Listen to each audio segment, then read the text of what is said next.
I'm avoiding it. I have to take another look. Okay.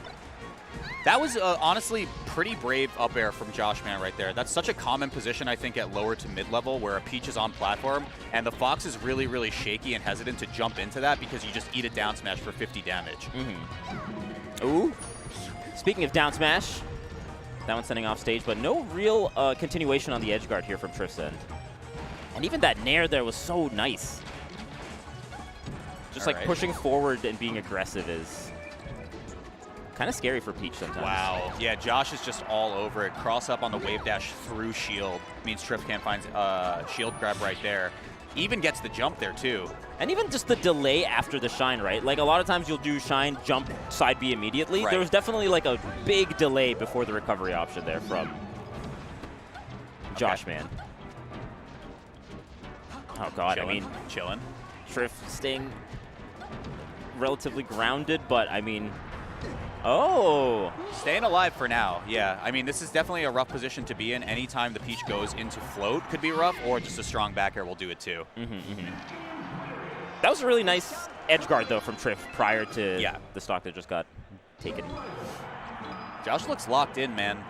I think it was very, like, weirdly antithetical to what you would expect out of a Fox Peach set, where Josh was kind of on the beneficial end of a lot of trades in that first game. Yeah, and I think also Josh had a really good handle on when Trif was coming in, because there was, like, a few times, or at least one time, where, like, up smashes were called out in neutral. Yeah. You know? Just like the Peach coming in and getting up smashed for it. This is the classic counter pick, though. Trif on port 4 means this can go to about, like, 110, so we'll probably see it after this throw, Sometimes forward throw, sometimes up throw into nair instead is kind of the option of choice. Sometimes you'll see, like, even, like, weak hit dash attack into another attack after. Yeah, this is kind of the plight of, I think, a space animal against a Peach like Trif, right? You have to play at least one game on FD. I still think, like, Fox definitely has the tools to do it on a stage like this, you know?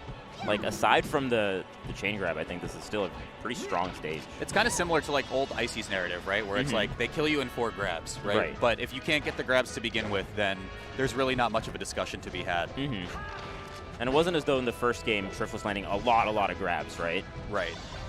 Okay, double shine is very nice. Spends float, but finds ledge. And this is where it gets really tough on a stage like this where there's no platforms, right? Because as soon as Trif gets onto the ledge there, you're just playing essentially ultimate on a ledge trap there. You can just hit them really strong, reset. You're really not feeling that pressured at all. Yeah. And Joshman just doing such a good job on these tech chases, too. Getting the get up attack, crouch cancel, and going right into up smash. Great confirm. All right. Trif looking for an opening. Not going to get it with the dash attack right there, but Josh flubs a little bit. And that's going to be a good amount of percent here and potentially a KO. Let's see. Trif opting for edge guards every time right now, too, but I like it. Wow. Knowing how much time you have to stay down there as Peach, right, before having to throw out your hitbox. I like it. I mean, Trif's edge guarding has been really, really solid. So I think, you know, opting to go for edge guarding, as you pointed out, has been pretty good. Ooh, the softest hands. Yeah. Applied much lotion. Up throws coming through again. Yeah. Now, of these two on this game, we've seen Trif just go for forward throw, even if it's close to center stage. I wonder if we're dead in the middle, we'll see nair this time, but looks like not. Yeah. That is very interesting. This one for sure. Gets on the other side as well. I wonder if that was like a little bit of a DI mix-up. I like it. Yeah, Peach can't do like a full 0 to death KO off of chain grab, so a lot of times it has to go. I mean, it has to go to, you know, like some kind of offstage play. Yeah, you choose your mix-up, and Trif has definitely shown that he's quite capable at finding the edge guards here. It's just the parts that I do get nervous about in a matchup like this, especially when Joshman's looking as strong as he is when Trif corners himself off of those edge guards. He fails an edge guard and then is left on the ledge. Okay, what's the edge guard here? Yeah, I like just jumping out there, because you can jump back if you feel like, you know, they're a little bit too far away and kind of reset the position. And if you see them drifting in a little bit, then you can just back air them, as we saw. And wow, great dash dances into that up smash. Discipline play. Systematic out of Joshman. Staying so grounded, not... Ooh, caught the dash dance, but no grab. Uh-oh, uh-oh. What's the punish here? Gets out of the up air. Oh! How did he get away with that spot dodge off power shield too? I feel like Trif, with all of the awareness in the world, if he knew he was going to get that power shield, he could just down smash there, and that would be a better punish. But such is life. We got to keep playing out neutral now. Oh no! That was actually so good. Those lasers really came in clutch to get that up smash, right? Yeah, it's twofold at that point too. You're tacking on percent, so that just a raw up smash will kill at that point, and it's unstaling your other moves so that your up smash is further up in the queue at that point, if you want to get real nerdy about it. I mean, that's a huge moment for the set, I think. The fact that that went Josh Man's way. And we saw it too. Josh had the pop-up right there. I think he kind of, in his head, had a feeling like, yeah, FD is a game I'm willing to lose here, and if it's on game 3, even better. Yeah. Ooh. Okay, going right into grab here. Let's see if Trif changes things up now, just based on how well Josh was playing the neutral here. 1 or 2 more grabs. Oh, another grab there. Interesting. Okay. Yeah, always opting to go for forward throw. I do wonder what that's about. I'd almost be inclined to ask him after the set at some point or on another day. Because a lot of these, especially with the forward throw from roughly center stage, has just been putting Josh Man cleanly on ledge instead of just getting, take the extra 10-20% you get from an up throw nair. No way! The up B just beats out Mr. Saturn. Come on, Fox's up B. Come on. I think regular turnip would have killed too. Yeah, I think a lot of, you're absolutely. That's so unlucky. You know what? Peach players are right. It's not propaganda. I thought Mr. Saturn was good. It is good. On shields and things like that, but I guess Fox's up B is something crazy. Oh, man. Fox needs it. Yeah, no. I'm glad to see that Fox is finally being represented again at the top level. Of course. So. Ooh. Not quite. Almost. Just like a couple lasers more that up tilt maybe would have KO'd. Ooh, nope. No pressure after that back air hitting, right? Kind of getting stuck in the movement. I think the common would be just immediate on that low float back air into down smash, and you just get a ton of percent. And even on shield, it's still a lot of shield damage too, right? Yeah. Traded hit is great. Power shield slides Trif too far. I think that grab doesn't miss if he doesn't get the power shield. That's actually crazy because you have to dash so far to get that kind of punish with Peach, and the fact that he was able to dash even further to the other side. That is something that I resonate with in terms of the hardships of Peach players, right? When you go for a tech chase like that, you throw your whole back into that thing. You're running all the way across the stage, just knowing that read is all you have. Yeah, because usually the problem is that you're not close enough, right? Right. So the fact that he was too far just means like, whoa, Trif has got some movement. Hard to run in heels. Okay, here we see Trif the lace trying to get out of the corner. Trying some more dash dances here. Oh, man. Again, just like those 3 lasers mattered so much, right? And he's just been so good at the patient dash dance. Again, this is like reminiscent of how Leffen would play a matchup like this, right? Not too much of the wave shine resets against Peach, but just back and forth on dash dance into immediate up smash has been great. Oh, good trade here from Trif. Oh, wow. Still living. Wow, okay. All right, Trif needs this one to stay alive. Turnip in hand.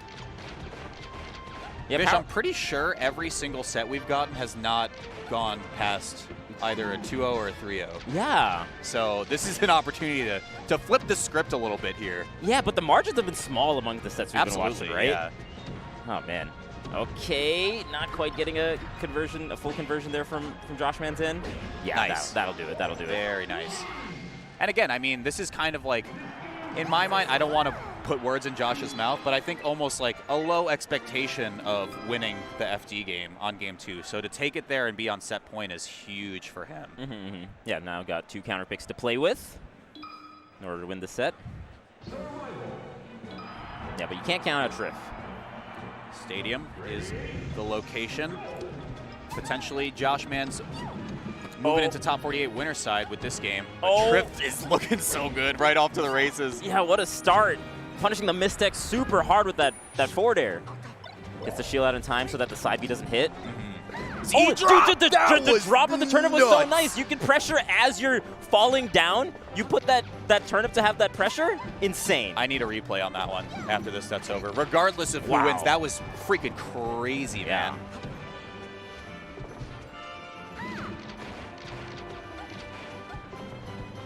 Yeah, just like some nice dash dances here from Trif's end.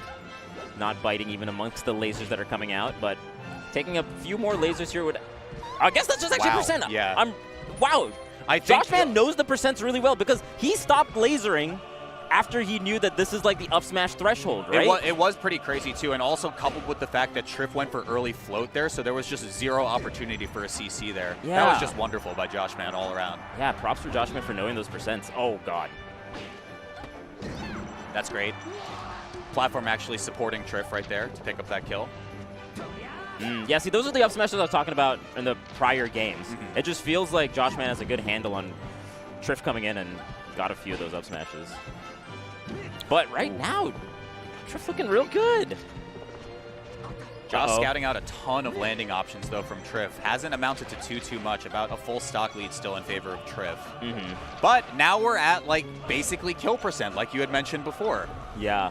But I think Trif is also understanding the pattern, right? In terms of... Is he this? I guess not. I don't know. He's still getting up... I mean, those are really well-placed up smashes, I gotta say. Yeah, they've been just insane overall to think about. I don't know how he's been getting away with them so often, to be completely honest.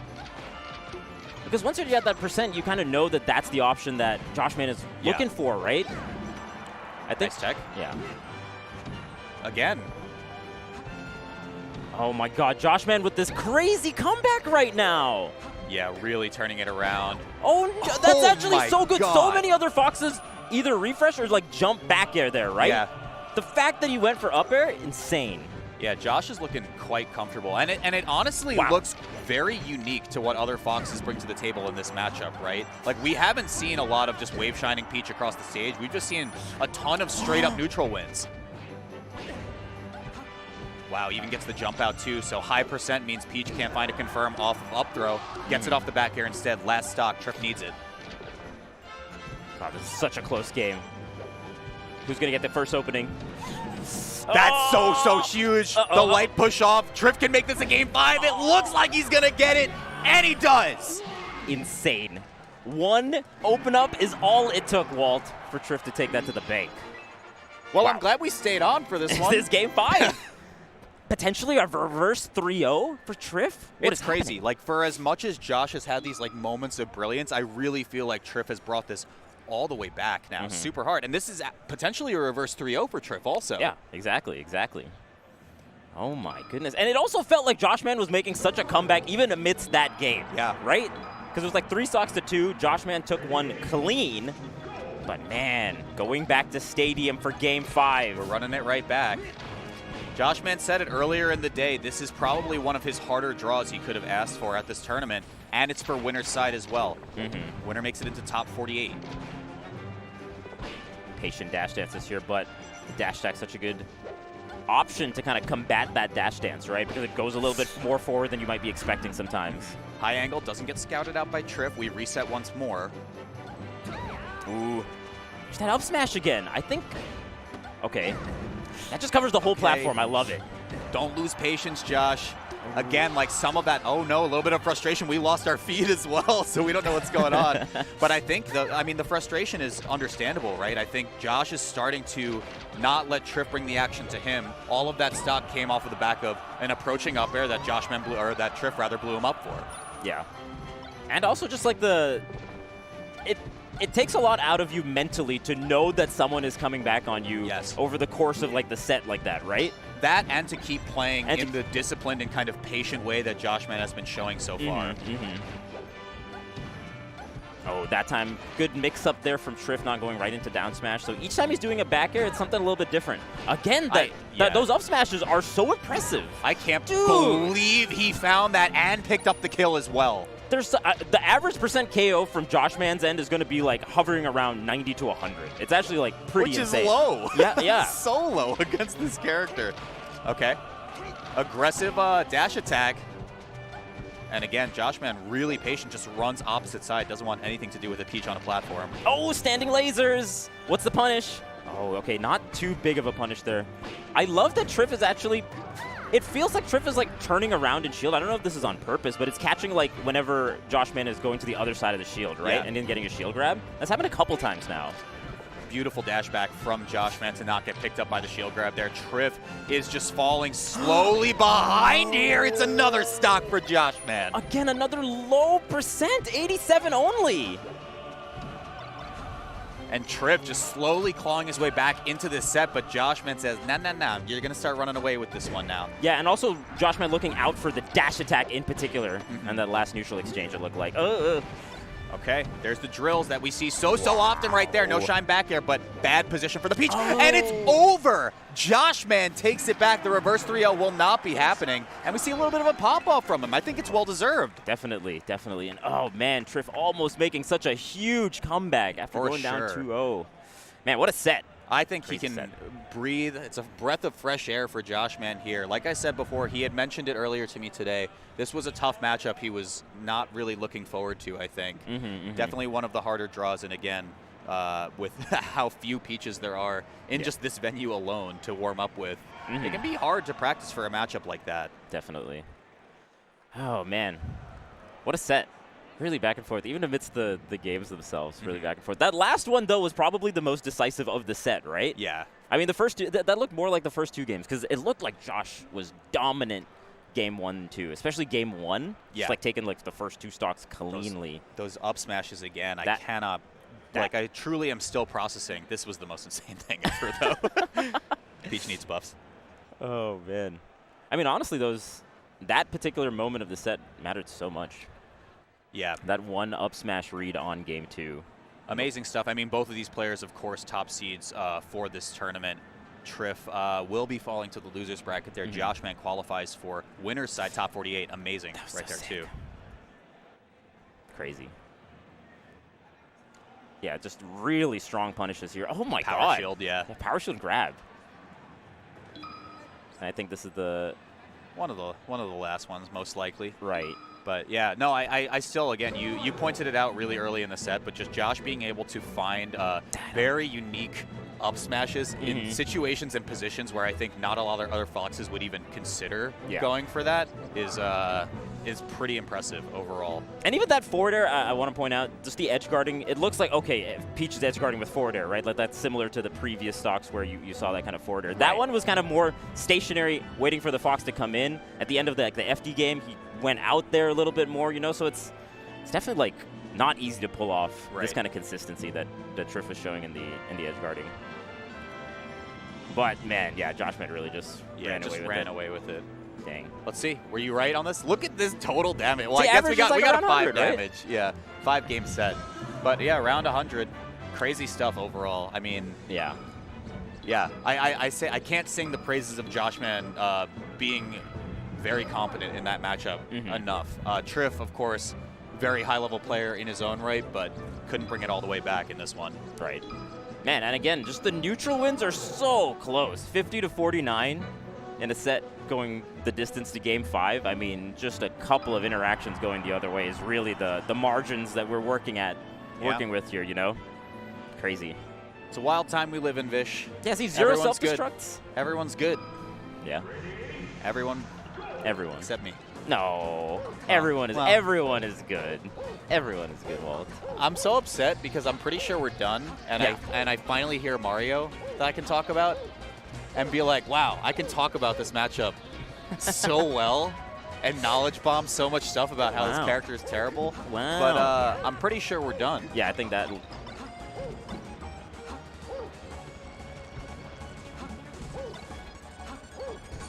Looking to start broadcasting your gameplay, recording your practice?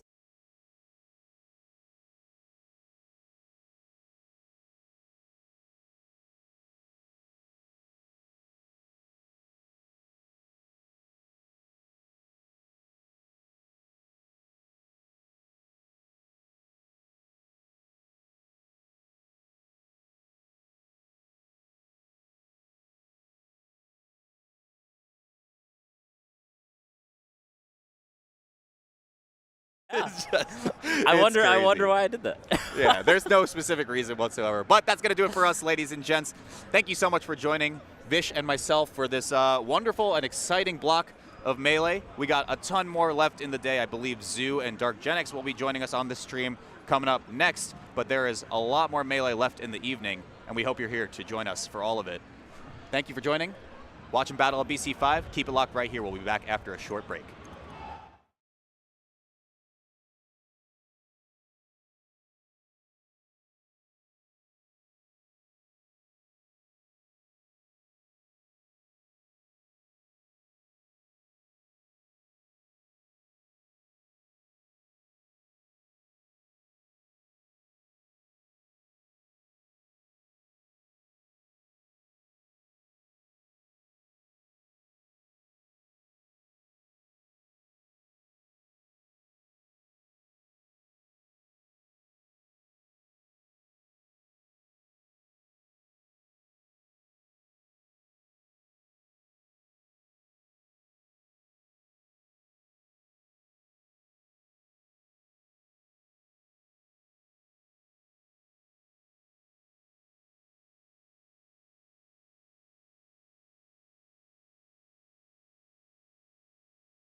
Hey, you still don't have a Fresh Cut app? What are you waiting for, Nintendo to make one? I mean, you've seen the clips, right? Wrong answer. Show them.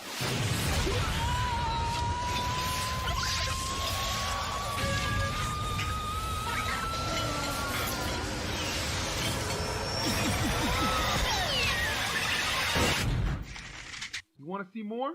Fresh Cut!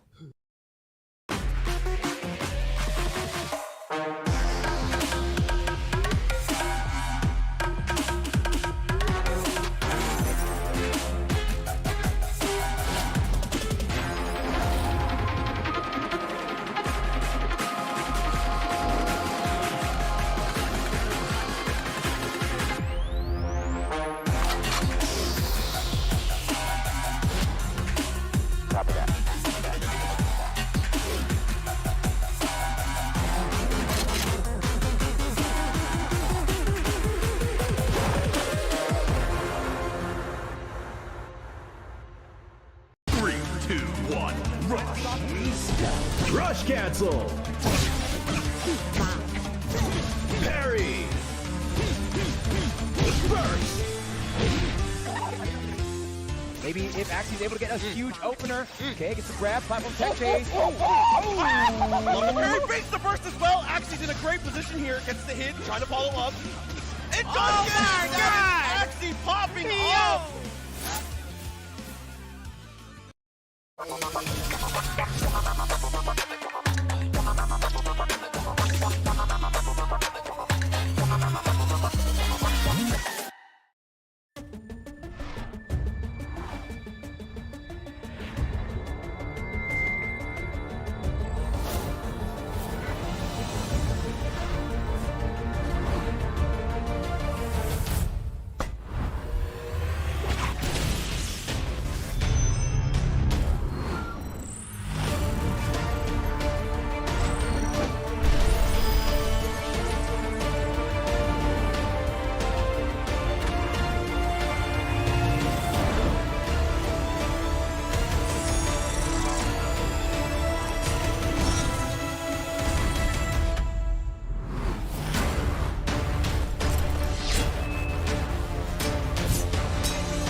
All right, everyone. Welcome back to Battle of BC. And speaking of BC, we have some really nice, high-quality footage of Vancouver. This is actually the venue where I think we're under one of these right now, right? I think so, yeah. It's a lovely venue, lovely shots, beautiful sun. I mean, oh my God. Look outside and see all the mountains. That's literally the view from the hotel.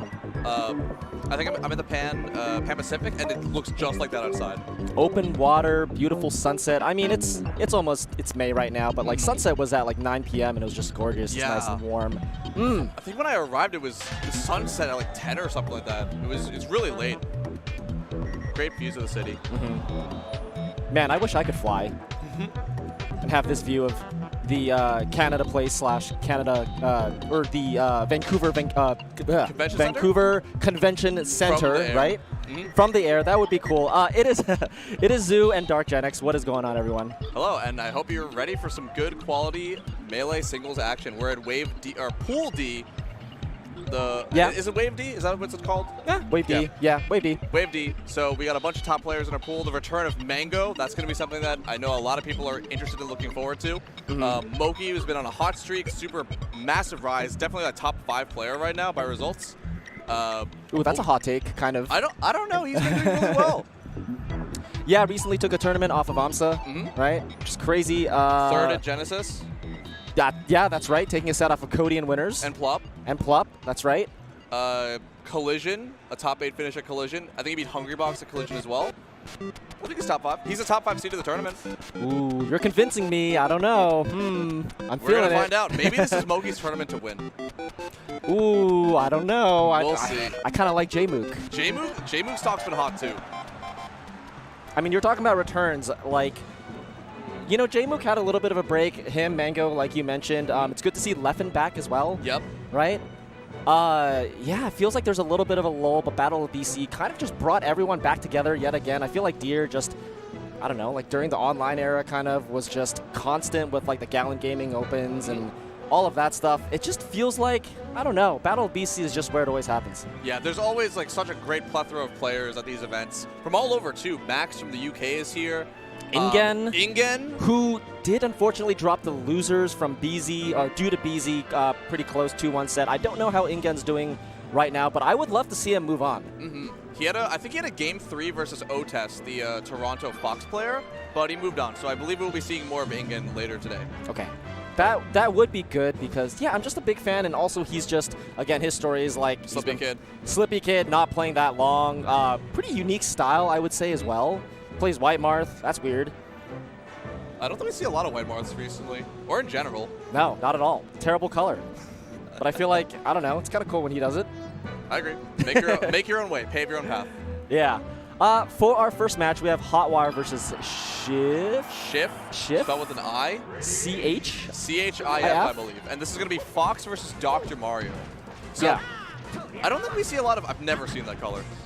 I don't think anyone's ever played Blue Dr. Mario. I've ever seen. But we don't really see a lot of Dr. Mario. Like, there's Franz is the talk of the town. Some of Q from Chicago, but I don't really think there's a lot of Dr. Marios, at least at high-level Melee right now. It feels like we just don't talk about Doc ever since like Shroomed kind of switch off of him, right?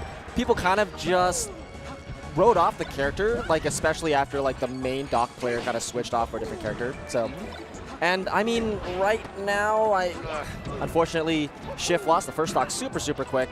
And is down pretty considerably in the second stock. And is now down 2 stocks. Yeah, that's... I mean, based on these first 2 stocks, you know, for me, this feels like an experience difference. Like, I just get the sense, and I could be wrong, that Hotwire, you know, is just the more experienced player. But it seems like we'll see. He's utilizing Fox's full hop really well, getting these aerials in, not overextending. Okay, yeah, up throw, up smash definitely does not work. Probably was trying to jump.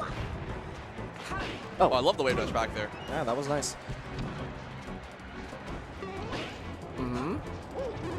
Oh, snap back. Snap back to reality. And now he's up 4 stocks to 1. 1 minute, 20 seconds of the game. Yeah, I think you're right about it being an experience difference. It seems that Hotwire, I mean, both of them don't seem super experienced in the other person's matchup, but I think Hotwire seems like a better player.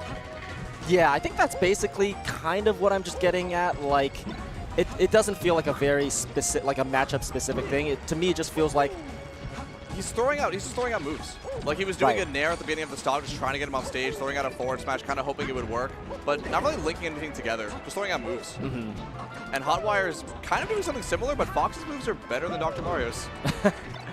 Yeah, and on top of just like the good moves. Okay, yeah, good back throw there. Yeah, shift, nodding. Yep. I think that's shift. No, that's Hotwire, my bad. Yeah, shift with the shift tag.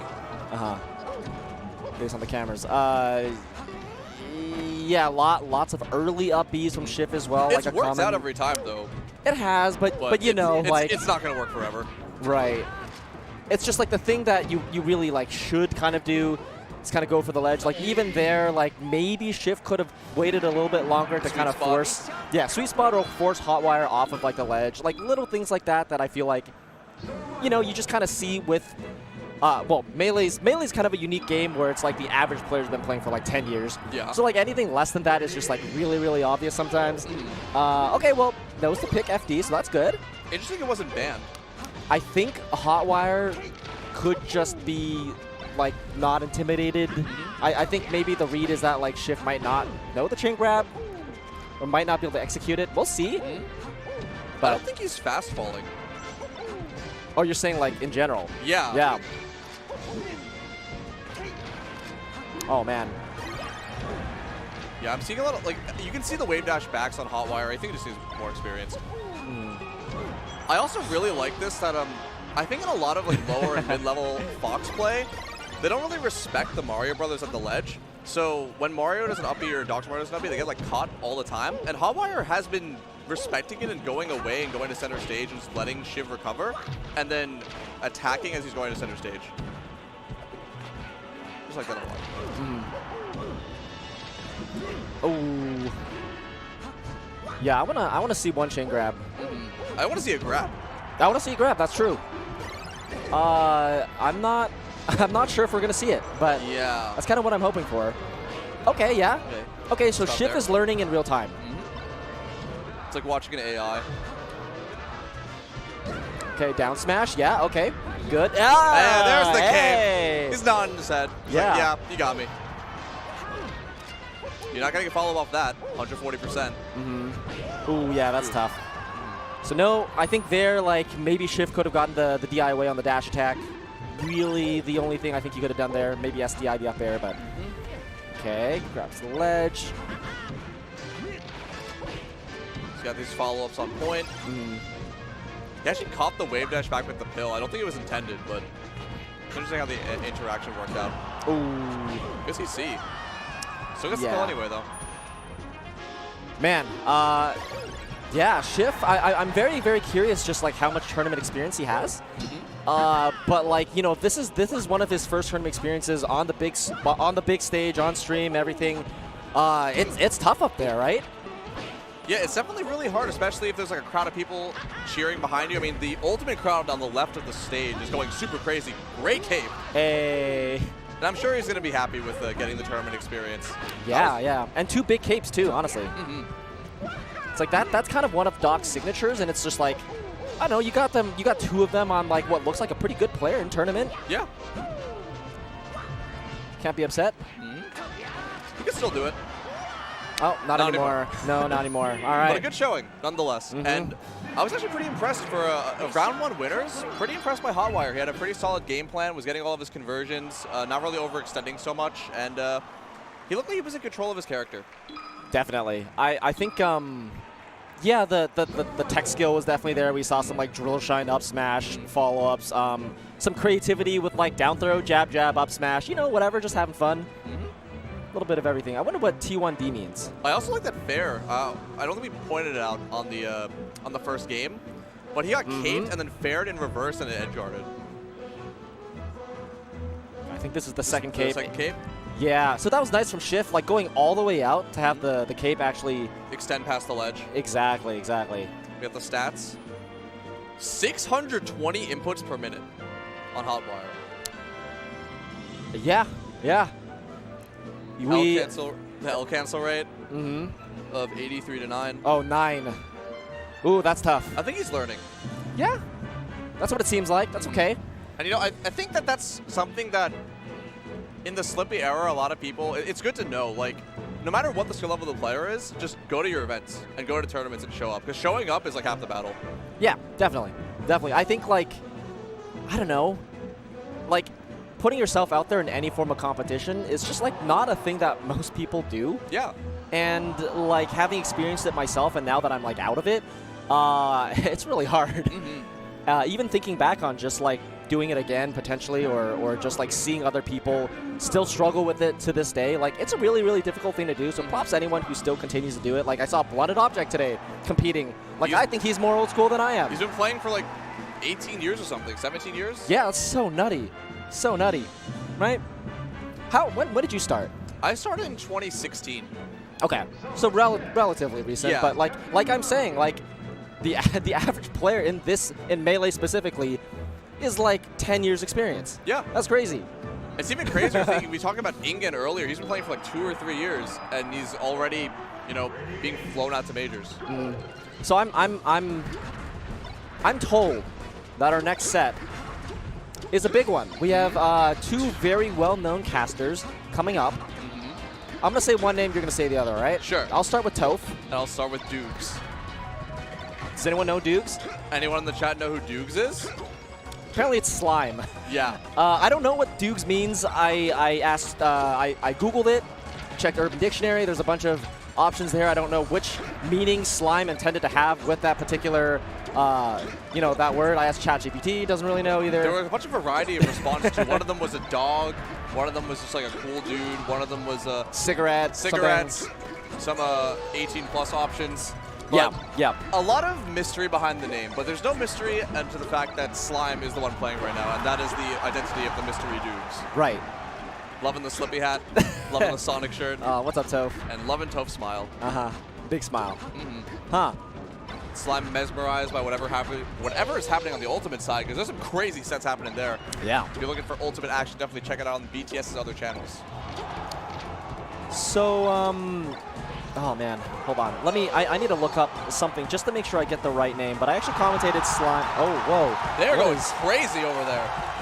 I kind of want to know. I'm kind of feeling some FOMO right now. They're flying a flag of some kind in the background. I don't know what country that is, but they're flying a flag. Oh, Someone 3-stocked MK Leo? This just in. Ouch. Ouch. Ouch. Just 3-stocked MK Leo. That must have been game 1, huh? Game 1? Dang. Hometown hero. Oh, they're going to game 5. They're going to game 5. Okay, wow. Okay, that's hype. But we're going to game 1 of Toph versus Slime. Oh. So absolutely equally back to set. So this is interesting because Slime, I know, does play both Falcon and Falco, right?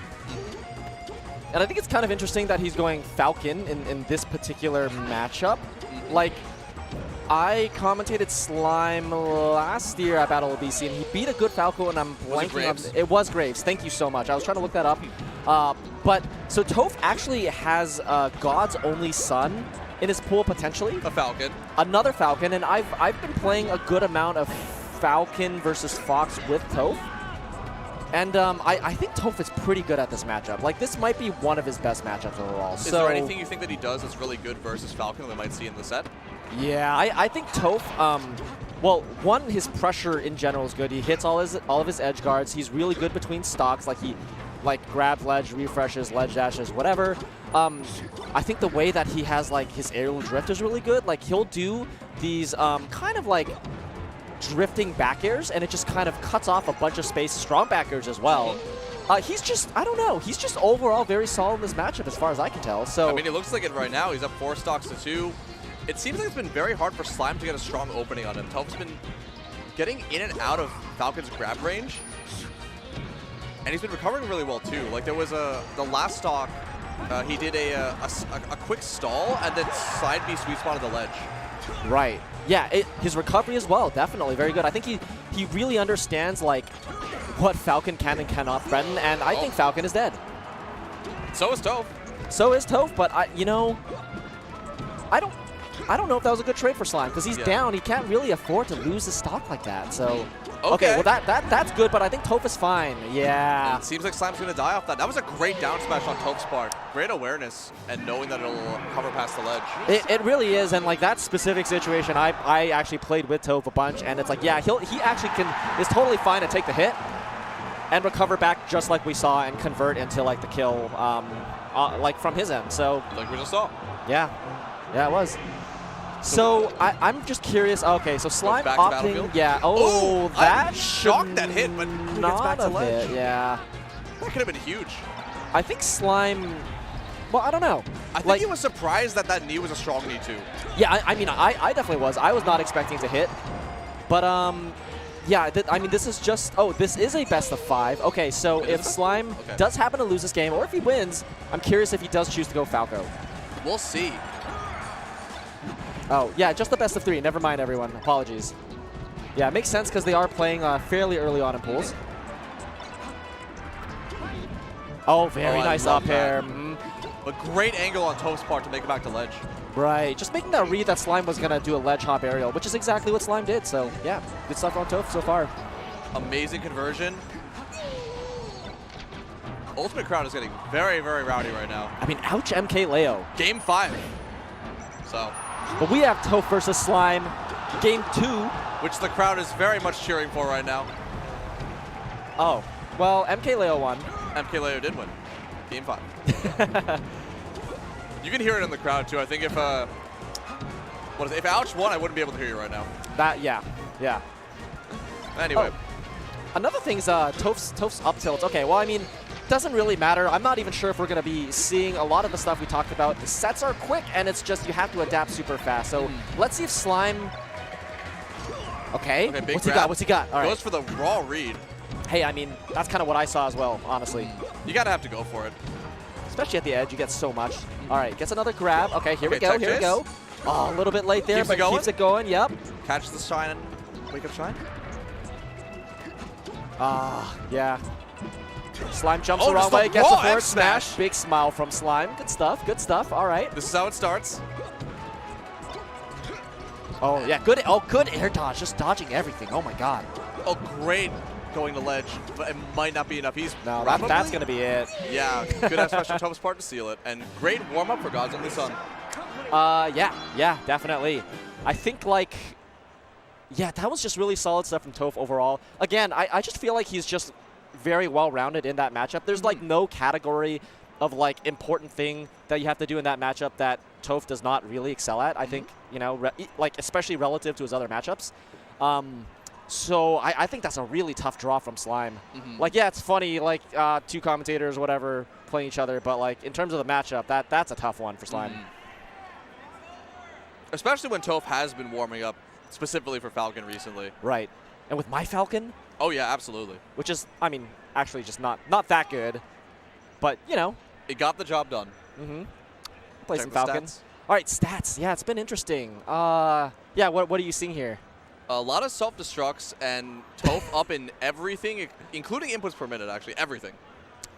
Yeah. Barely beating out Slime in the inputs per minute. I don't know, that extra like 30 is not that big of a deal, Yeah. less than 10%. The SDs, that's kind of interesting. Like, You had 5 SDs. I don't know if that's necessarily correct, because I feel like Slime, you know, didn't. I feel like maybe the stats thought they were SDs because like Up B and then wouldn't make it back potentially. exactly that sort of calculation. I'm sure that kind of thing is really hard to like automate and have like an algorithm for, but It's interesting to think about how it actually works. Like, how does it tell when something's an SD? yeah, no, honestly, yeah, like maybe you have to get hit within a certain amount of time or something. Something like that. Right. It's impressive nonetheless that this is even a stat being calculated. Honestly, alongside all the other ones. Yeah.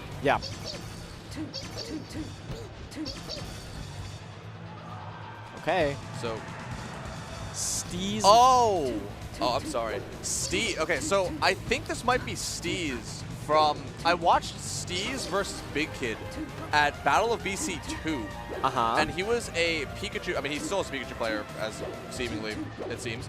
But he was pretty good. He beat Big Kid, who is at the time a very strong top 100 level Puff player in Pikachu Puff, which is not a very easy matchup.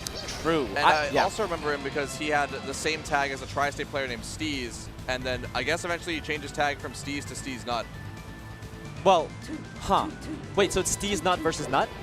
Or is it just Steez? Oh, it's just Steez and Nut. Is that? Yeah.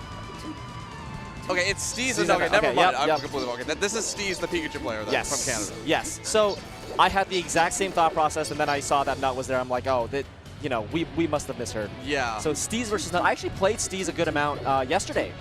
How'd it go? Yeah, it was good. I mean, I randomly like grinded out Marth versus Pikachu throw combos. So my punish game in that matchup is pretty good. Dude, yeah. So he took someone's spot in the bracket named Dukes, and that's why he was entered as Dukes. But I was like, yeah, is that like some slang, you know? Because Slime's always up on the Australian slang. I was like, could that be like an Aussie thing? Like, I don't know. That sounds like it could be. But no, it's just there's another player named Dukes, and he took his spot. Yeah. But, yeah, I don't know. GG's. It's funny because, by the way, me and Slime are going to be commentating after this vlog. So, hey, I'm not going to bring it up if he doesn't. Well, there you have it. Mystery Toph, solved. Yeah. Toph came by to give everyone the lowdown right there. That I kind of wish I didn't know that. I feel like it's funnier if Slime is just Dukes or Duke or whatever, you know? It'd be really funny if when they get up for commentary, they make Slime's name Dukes. Nah. If people watched it. Yeah. I don't know. I think like if Slime wasn't part of that bit, I don't think he would enjoy a bit being put onto him. That's just my read on the situation. But you know, we have Steez versus Nut. I think so. You know, when I played Steez is good. I think it can be a little bit problematic if Nut gets the punish game going. Yeah, very good grab game. What is it, Sheik versus Pikachu. And there might be a skill grab difference as well. I mean, Nut's a top 100 player, mainstay of the SoCal PR. Yep. Definitely more nationally recognized. Definitely. But Steez is putting up a good fight right now. Yeah, I think the thing with Steez is, okay, yeah, gets the Thunder, not going to kill yet, but Steez, I think, has a lot of, like, really good Pikachu-specific play. I think there are times where he's, like, he maybe isn't as, like, careful as he needs to be. Like, I was just surprised by the amount of just kind of, like, random stray hits that I would get and things here and there. And especially as Pikachu, who's, like, kind of fragile, you, like, really want to have that, like, tenacity and, like, the good recovery and just, like, preserving yourself as much as possible. So if you were to ask me kind of like what my read is on him as a player, that's kind of like what I'm seeing. Raise double down or down air.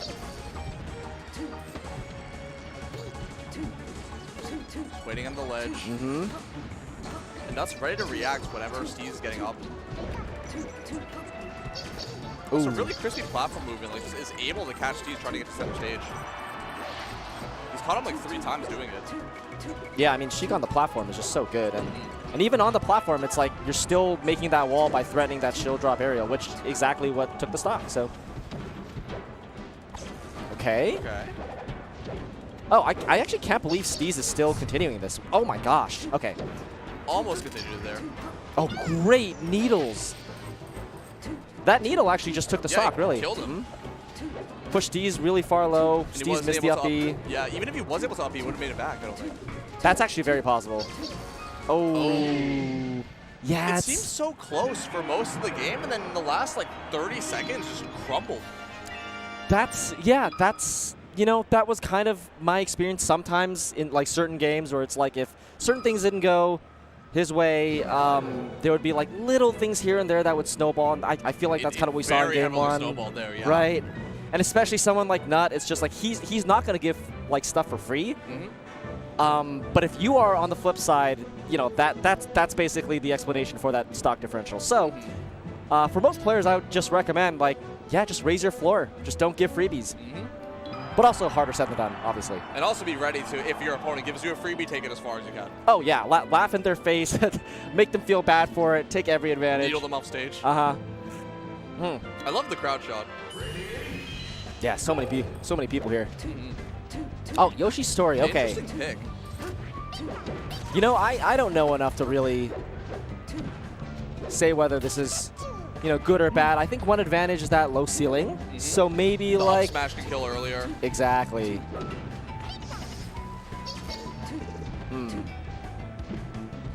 So much movement on Nuts part. He's moving so quickly. Oh, that needle turnaround. He had enough time to downer and get a tilt down. Yeah, that's that speed. Nut always has. Yeah.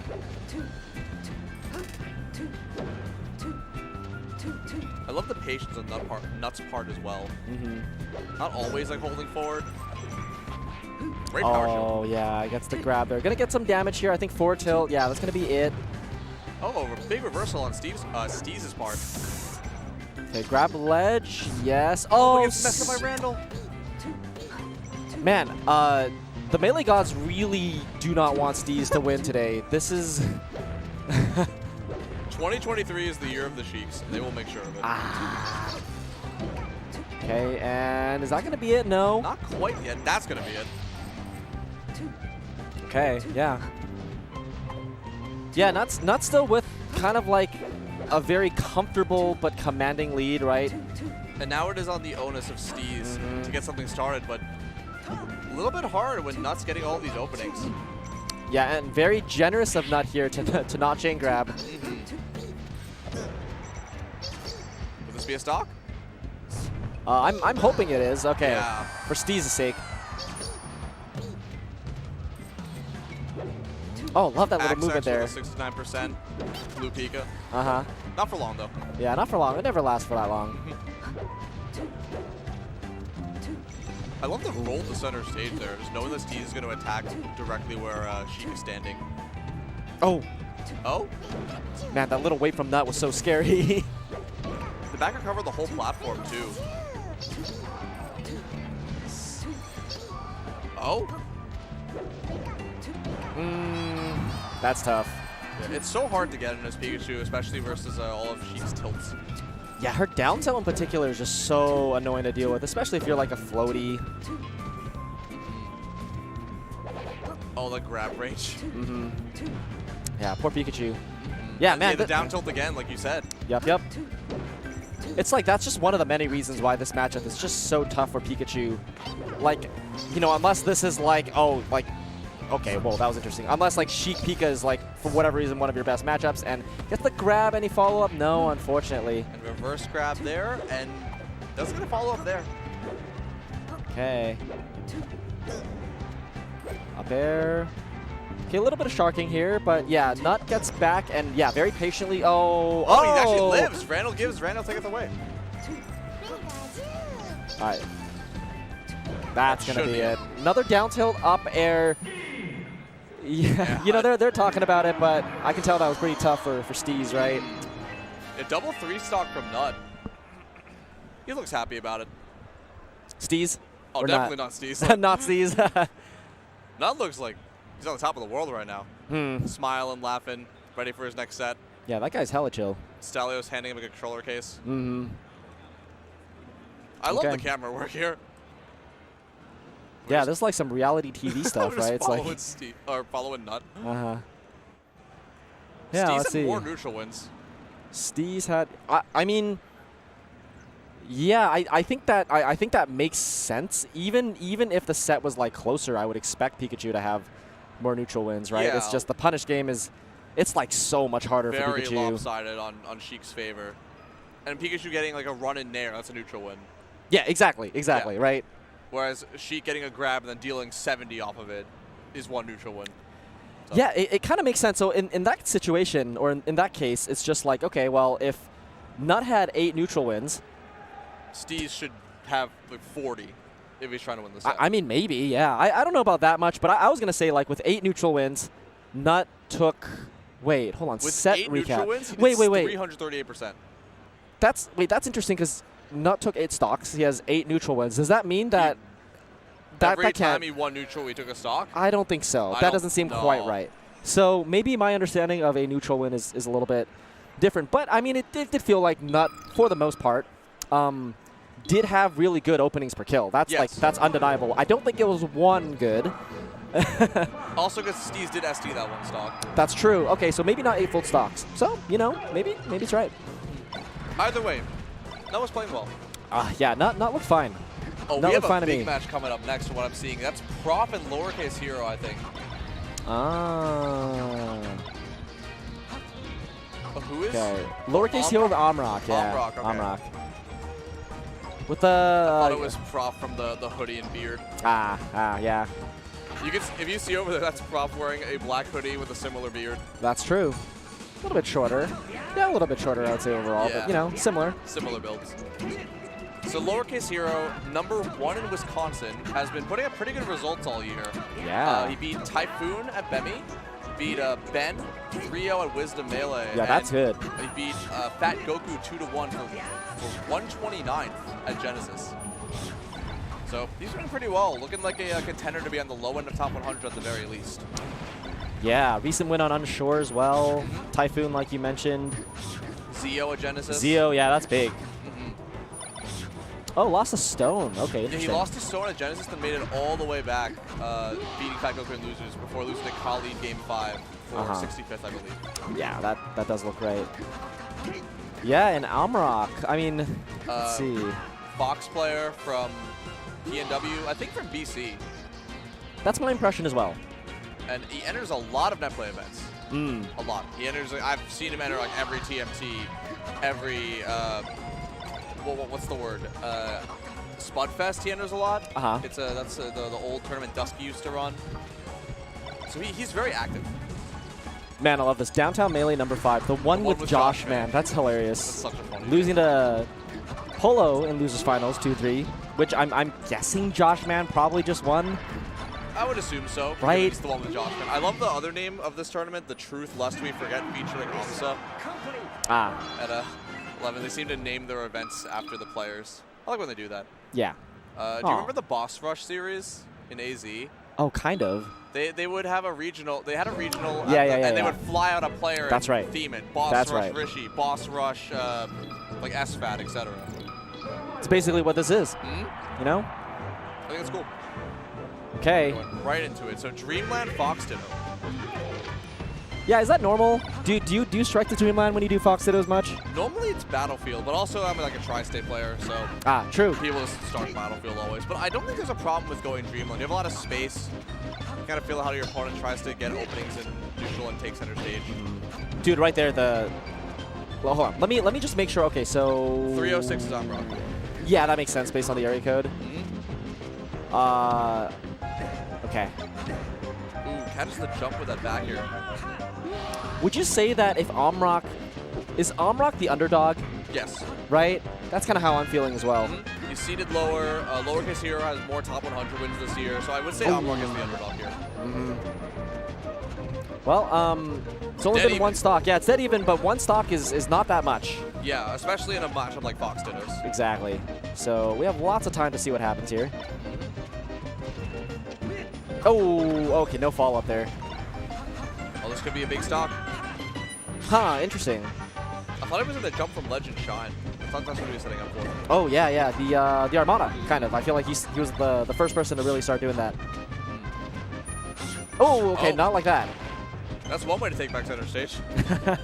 Probably meant to, like, shine turnaround or something, maybe. Yeah. Shine turnaround. Back air, no! Yeah, a lot of the people, yeah, I don't know. Oh, very nice. They love going to ledge, and they love covering it. I think at least 2 of the 3 stocks were taken of just holding ledge. Not all 3. Not gonna lie, I do not remember. But I trust you. Up smash! Big up smash. Yeah. And they're keeping it completely even. Okay, let's see. Okay, so not getting too much on the respawn right there. You know, a little mini game that you have to do every time. Now, okay, follow up. Doesn't cover ledge there, but doesn't go to ledge either. I like, they've been mixing up between one of them is attack, like when they go to center stage, they run at each other. One aerials and does a short hop, and one aerials and does a full hop, and they both miss each other. And they've done this like 4 times. It's really funny to watch. Oh, dude, that micro spacing right there. Oh, a little bit early on the up tilt. That won't kill. Benefit of Dreamland. 50-50 on the edge guard. And gets it. Ooh. And finishes it off. I think he was trying to tech the other side of the stage. Yeah, because maybe. The DI had killed him. Yeah, maybe. Or Amrak didn't think that he would get hit that way and then kind of DI, you know? That makes sense too. Nice. I was not sure if that down smash was going to hit, actually. So good recognition from Amrak. Yeah, like you were saying, just so even right now. But hold on. Okay, yeah, no punish there. So 12 damage, not too bad.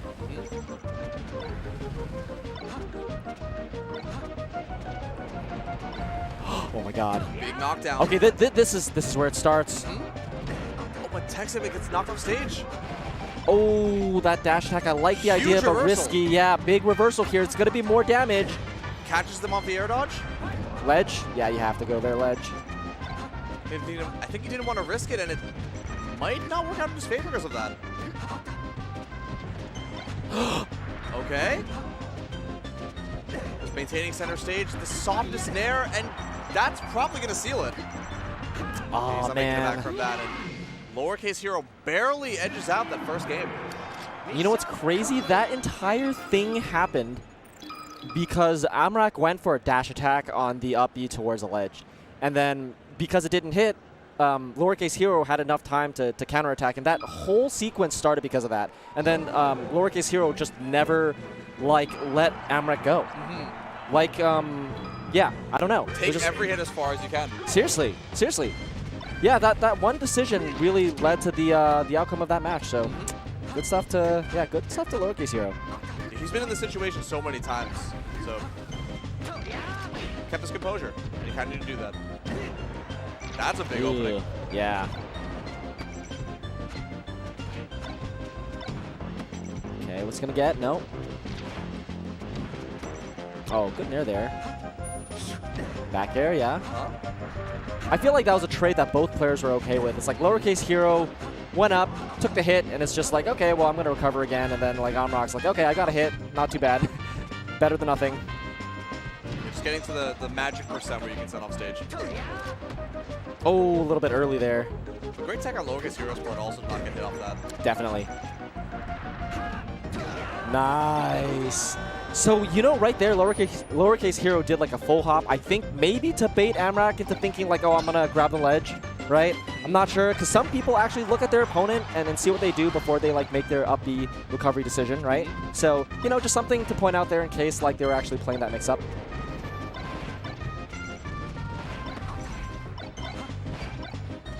Amrak has rolled in, I think, 3 or 4 times after getting knocked down in the corner, and Lowercase Hero has not punished it once.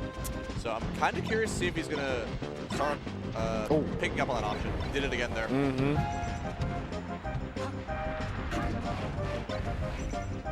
Oh, that's so funny. That's exactly how Amrak lost the last game. He's learning. Yeah. Oh, gave it right back to him. Big back air on the jump. And now Amrak has the lead. Yeah, but how barely. Long can he hold it? Right, how long can he hold it? I think that's the question. Doesn't cover the ledge there. He's just rolled in twice. Now, and a little too roll heavy there. You know what's funny? With those type of things, it's just like if you're a Lowercase Hero, do you wait? do you wait before you punish it, right? I remember seeing this clip of like, oh, these like 2 tennis players or whatever, and it's like one tennis player had like a tell on like when they're gonna do a certain serve, and like that tennis player specifically didn't call it out and only used it in like really important moments and told the other player like after both of their careers were over. It's like that sort of thing, right? Jeez. So funny. I've done that once in a tournament set, but I don't know how common people do it. Oh, what a crazy slide off shot. That was funny. We'll see. And maybe last stock, he just waits for the roll and charges up smash and seals the set off of it. Right. That'd be fun. We'll see. Ooh. Okay, yeah, still same story. Amrak just like barely above. For how long? Oh, okay, Like 3 seconds? Yeah. 4 seconds? That was not true, right? I feel like Amrak No. could have shielded that, but probably just That didn't think that Lowercase hero would go for it. Yeah. It's not a very common option. Run across the stage and up smash. Yeah. Okay, here we go. Oh, no follow-up. So unfortunate. Okay. Oh, this just in. Toph beat God's Only Son. Okay, well, like, you know, I'm just happy because I'm friends with him and I gave him the warm-up. So I'm sorry to, you know, the fans of God's Only Son out there. Sorry, Oregon. Sure, I'll make it back in losers. I really should not have disrupted the flow of that match because Lowercase Hero brought it back, took the set, and I kind of missed it. So, you know, could you tell me what happened there? Could you summarize what happened at the end? He got caught up in the corner. All right. And just hit a pretty good edge guard. Pretty straightforward. Oh, okay. Well, I mean, we're gonna see it again, so I'm gonna react to it live for everyone. Mm-hmm. Yeah, I was a little caught up with also listening to Toph ecstatically explaining how he had won. Yeah. Versus God's Only Son. Yeah. Happy for him. That's a good win for Toph, honestly. Yeah, clean edge guard. Or maybe this is the clean edge guard, sorry. Yeah. Mm-hmm. All right, to clean out game 1. Yeah, that's right. And then Lowercase Hero giving it his all. Look at that. I'm also kind of surprised they went back to Dreamland immediately. I mean, I guess it was really close. Right. Ooh. Yep, just sends off stage. He did not wait up the roll, though. There was no roll. That's tough. Mm-hmm. You know, it's so funny. Amrak like lost that game 1 with going to the ledge and drilling immediately. And I feel like in that game 2, he did it like 4 times. Mm-hmm. Also, interesting that like there was 4 and 2 self-destructs. I don't think there was a self-destruct. Yeah, I don't know. I didn't feel like that set was particularly SD heavy, but, you know. Hold on, average kill percent. 50% for Amrak. 50% on Amrak, yeah. So Whoa. he was hitting kills a lot earlier, but Lowercase Hero was winning neutral more. Yeah, as you can tell, like that's and almost dealing more damage. Yeah, almost like 50% more neutral wins. That's pretty good. Speaking of Fox Dittos that we just had, we have Toph versus Sensei up next. Oh boy, That's gonna be fun. I think this will be good. Toph did not play too many Fox Dittos, at least with me, and I think as a result, I just don't think he's played Fox Dittos at all this weekend. So we'll see how this goes. And Sensei, I'm sure has played a bunch of Fox Dittos this weekend. I mean, he's very good friends with Zuppy, good friends with Josh Man. Saw them all training in the VIP room a little bit. So we'll see how this goes. I mean, Toph's a very strong player, but Sensei, top 25 right now. Just got I think. Yeah, I guess. He got top 8 at Major Upset. I don't remember what he got. I think it was 5th. And he had a very, very close Game 5 nail biter with Plup. Oh, that's right. That Plup kind of made the comeback on, right? A little bit. Mm-hmm. Ooh, I do remember that. But I mean, this very different matchup, obviously. But that's just like, I mean, Sensei last year is so strong. And I think he's also talked about how like he feels like he's kind of getting maybe some lucky brackets here and there or whatever, and that like maybe the way that people view him is a little bit inflated. But let's be real, Sensei is actually just incredible. Yeah, and in his head, a lucky bracket is running into Leffen and beating him. Because two of his quote-unquote lucky brackets are beating Leffen at Smash Summit, rest in peace, and beating Leffen at Big House. So he also beat Laud at Major Upset too. Forgot about that one. Yeah, that's right. That's right. And then, oh, I remember the Amsa set. Yeah, that was kind of a tough one. That's hard. Not a common matchup. Oh, interesting. He lost to Nut. At the pre-local? I guess so, yeah. Wow. Huh. That's a little bit surprising to me, but maybe it's a matchup thing. I don't know. But, Results. Genesis lost to 2 St. Fiction, beat Pipsqueak. Beating Pip is big for sure. And then before that was all 2022, but beat at main stage, beat Null and Zamu, and Steez, showing prowess in the Fox Ditto. Yeah, that's a lot of back-to-back Foxes. So, okay, well, we're about to get right into it. Sensei versus Toph. Toph has the headset on. Is he going to commentate with us? Is that what's happening? I would like to imagine. Okay. That'd be, maybe he's just using it as like his headset. No, I mean, that's definitely what that is. Unless? Unless? Whoa, shine grab at the ledge. That's nutty. Okay, so Toph definitely a green fox here. Sensei the neutral. It gets burned on the edge guard. Toph's angles are always good. Rides the ledge right there. Oh, that was a very confusing. Very tricky, yeah, the tech. Making it very difficult for a punish to be hit. Sensei always loves going for those back throw. I feel like Sensei and Moki have been going for back throw as a mix-up during chain grab situations. Yeah, and I think like they're both really good at knowing when that mix-up applies, because it's like right there. Toph is closer to the platform, so I guess he's assuming that Toph is going to DI onto the platform, and therefore you can set up for that mix-up, right? Based on the way that they're both facing. So good stuff. It's like really hard to like, I don't know, keep track of which way you're facing, honestly, sometimes. Yeah, or he's just confident that he can hit the up tilt or an up smash if he gets the tech. Oh my god, back throw chain grab. Yeah. I honestly, I didn't know that was a thing. Even with that DI, that's crazy. They've been like slabbing out crazy different things with back throw. It's cool to see how the Fox Ditto has evolved and continues to evolve. I hate it. I hate Fox. I'm kidding. The Fox is pretty good. Fox is really, really good. Well, you know, one full stock lead from Sensei so far, but it doesn't feel like a blowout or anything. I think that up there should have hit. That's just me. Okay. All right. Big opening. Okay, yeah, keeps it going. DI. I love that forward air.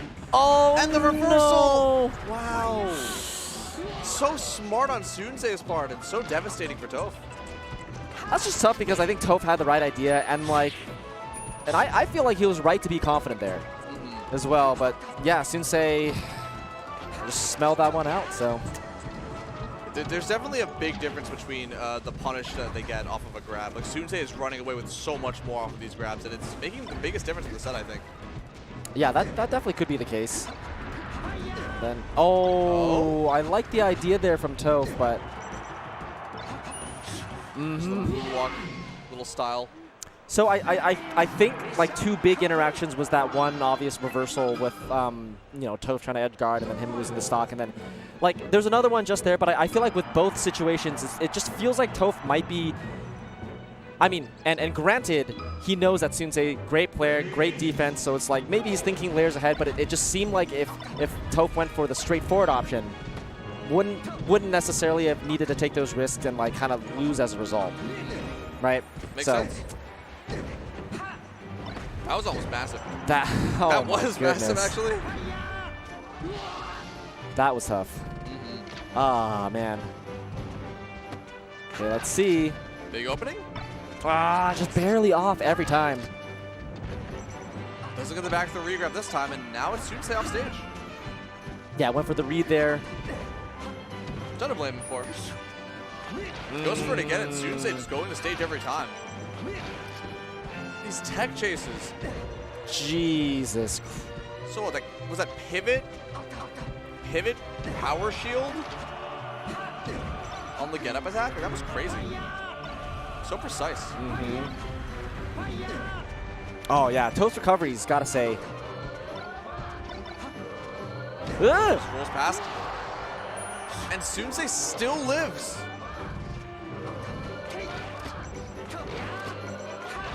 Oh, he's just showing off now. Hey, I mean, I think this is a good mix-up. Okay, Toph finally got it there, but oh my god, double down tilt.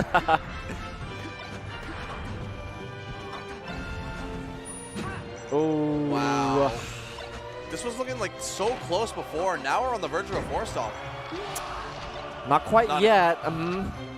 But I mean, doable. even that hit is kind of hard to get, right? And it's like, okay, Toph keeping it going. Oh my goodness, that SDI!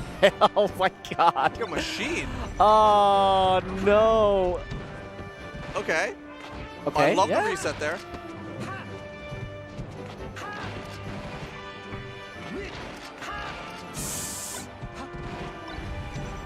Good shine stall. Mm-hmm.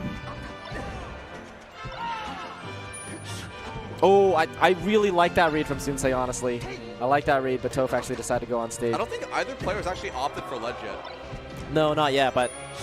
Oh, oh, double shine turnaround grab. That was crazy. Did he just casually double shine turnaround grab? He's showing off his tech. And 3 stocking Toph in the process. So, like, okay. The thing with Sensei is that, like, to me, he feels like a very, like, bread and buttery type of fox. Like, I don't feel like he's the kind of guy who just grinds ledge dashes all day, gets, like, tries to be super frame perfect on every single thing. But he just casually dropped, like, that platform SDI slide off thing, right? And he just casually did double shine turnaround grab. Yeah. That's not really normal. No, it's, that's not normal, very, right? Like, that's not okay. 20XX Fox. Right. Like rectangle Fox even. I feel like the quote unquote like really technical foxes, the ones who even like really hyper focus on that stuff. Yeah. They don't just throw a double shine turnaround grab. Yeah, even like that often. With what I we don't were know. saying, Sensei had less inputs than Toph did that game or that set. And it shows. Yeah. Efficiency. I mean everything he did, like I mean he spent like a whole I don't know, like 10 seconds backthrowing. Right. And that's like 3 inputs for each one. I don't know. I think it's like the tech that he does, although it's very, very fast and technical, but he only does it when he's like super necessary to him. Like I see what you're saying, that he's not a fox that will just grind ledge dashes all day. He's not going to be a fox that just grinds all day. He just has it already. Honestly, yeah. For whatever reason, he just does. It's just like every bit of like tech. It just feels like he's a pretty complete fox. Like there's not much that he can't do apparently. Okay, yeah. Let's look at some replays and see what happened. Also up next, I think we're getting Moki and Prof. Unless that's Amrak again. No, that's Prof. No, that's Prof. Saiji does some crazy matches too. We have Aklo, Lowercase Hero, Nut Axe, Bonfire 10 for Hebro, and I can't tell who the 4th set's gonna be. But Bonfire versus Bonfire for Hebro is over on the end. Oh, you said that. My bad. Yeah, there's another set on the top right that hasn't been picked yet, but a lot of interesting sets going on at the same time. Very high level for what's still round 1 pools. I think the boat's going off. Sorry, I just got a little bit distracted because I think that's the boat. Yeah. Yeah.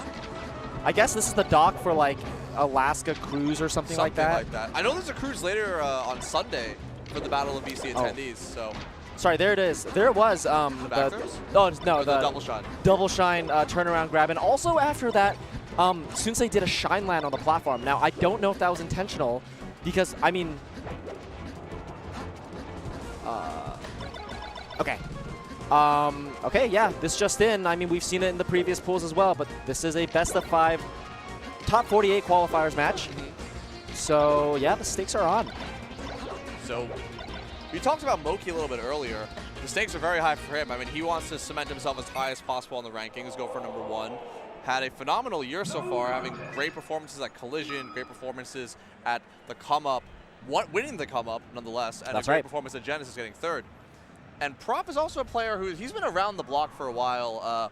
South Florida staple, been playing for a very, very long time. He was #1 for multiple years there. And going on and off on the PR with Vu, and I believe Moff is around that range too. And he's had a pretty good year. Beat Curve and Casper at at Level Up Expo. I want to say he beat Wevins and Mech at LTC, getting 5th there too. And Genesis, he beat Mar and Codeman, losing to Null and Shroomed for 97. But it's a hard bracket. That's really hard. He's been doing well this year. He's looking like he's going to try to debut in the top 100, like in the top 100. So we'll see how this goes on.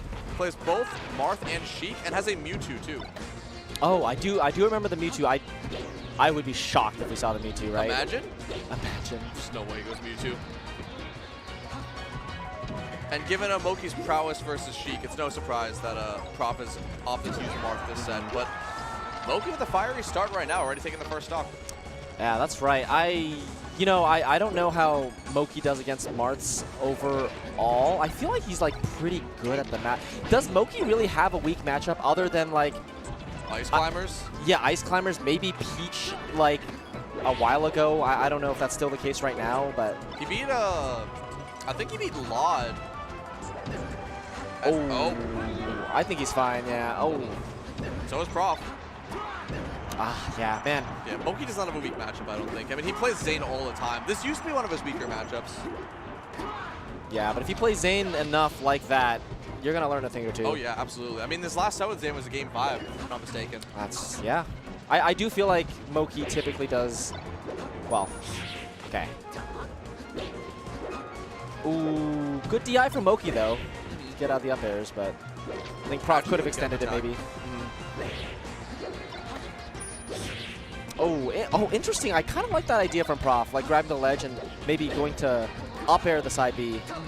Never thought of doing that. I'm going to have to try that. I also like the back air to get to ledge as well, like turning around. I see Peaches do stuff similar with grabbing turnips and throwing them behind them, but I don't see Marth do that as much. Nice. Good chase. A good reaction, too, on the side B. Ooh. Okay, yeah, really liking Prof's movement right now, but, you know, movement is not going to be enough by itself. It's like you have to actually get those solid hits and get the grabs, and so far we're not seeing that. Okay, the dash through there. It's very nice, but doesn't get really much out of it. As opposed to Moki, who's getting a lot out of all of his hits. Out of everything. So yeah, everything that he's done.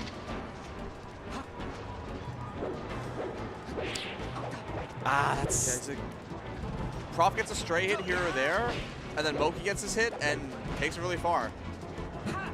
Oh, yeah, you like the thing with Marth is that you have to get those grabs when it's just like a freebie. And Moki will not give up those freebies. So precise with the dash dances, getting away from Marth's grab range. Seriously. That game 1 was... That looks tough. That looked very, very difficult. That looks tough. I'm watching it from Prof's perspective. You know, that, like, I played this matchup a good amount as Marth, and I don't know. I don't really see the openings. I don't know what it exactly Prof needs to do to make this harder for Moki. Like, I think a big part of it really comes down to like having a good sense of like when the Fox is going to take a risk. And it's hard to read Moki. It's hard to read Moki. He's just moving all over the place, very, very clean, and it's just like the threat of making one bad read and you just eat like 70%. That makes it really scary. So, okay, yeah, run up, grab. Why not? I'll do it. Let's see how long this lasts. Oh, he did like a double pivot there or something. He gets another grab, yeah. Ah, yeah. Amazing DI on Moki's part, honestly. Making it so hard for Prof to get these, get these follow-ups. Uh-huh.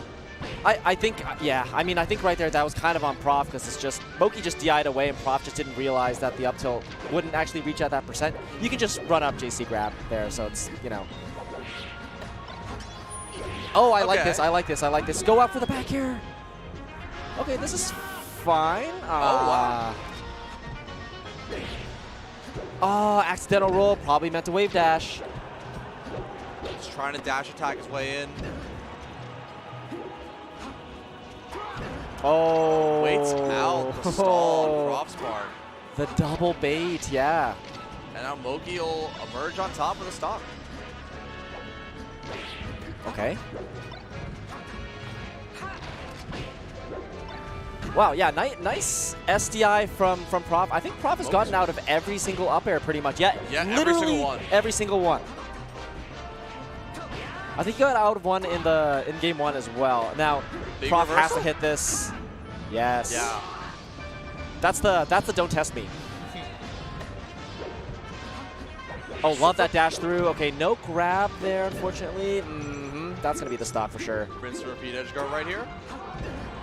Up air should kill. Yeah, Prof's defense has been very good all set, but it's just that he's not getting the big hits. Like he needs the grabs. There's it is. One. Oh, dash attack follow-up. Oh, yeah, I would have liked to see another grab there instead of the, I think, forward air or whatever it was. It's great DI also on Moki's part going to ledge. Of them making it as hard as possible for Prof to get the follow-up. Here's the problem with Marth on FD. It's really hard to get down. Doraki. Oh, and he didn't have a jump. Moki. Moki's on fire right now. Moki. He wants to win the tournament. Oh, yeah, right Back there. air again. Yeah, you probably just want to go on back air if you have the reaction for it. I mean, it is tough, and man, Moki's sharking just so good. Look at all that damage. Now Prof with the grab. Can he get the stock? Nice. I love that. That's really good. Got him back here. Barely misses. Back throw. Love Okay, these down tech throw also chases. really good. Don't test me. Oh, but he barely missed the ledge.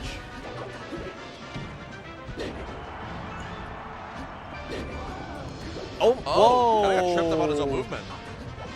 Man, Moki's defense too, right? Those like really high percent like OMS attacks and Just making sure he lives as long as humanly possible. oh, okay, That's fourth a throw roll. up tilt. I can't say I've seen that before.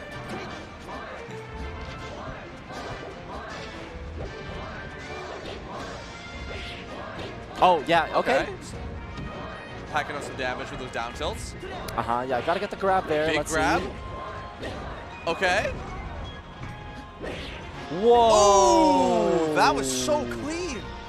So he reacted to the get up attack with the power shield, I guess. So Yeah. that's sick.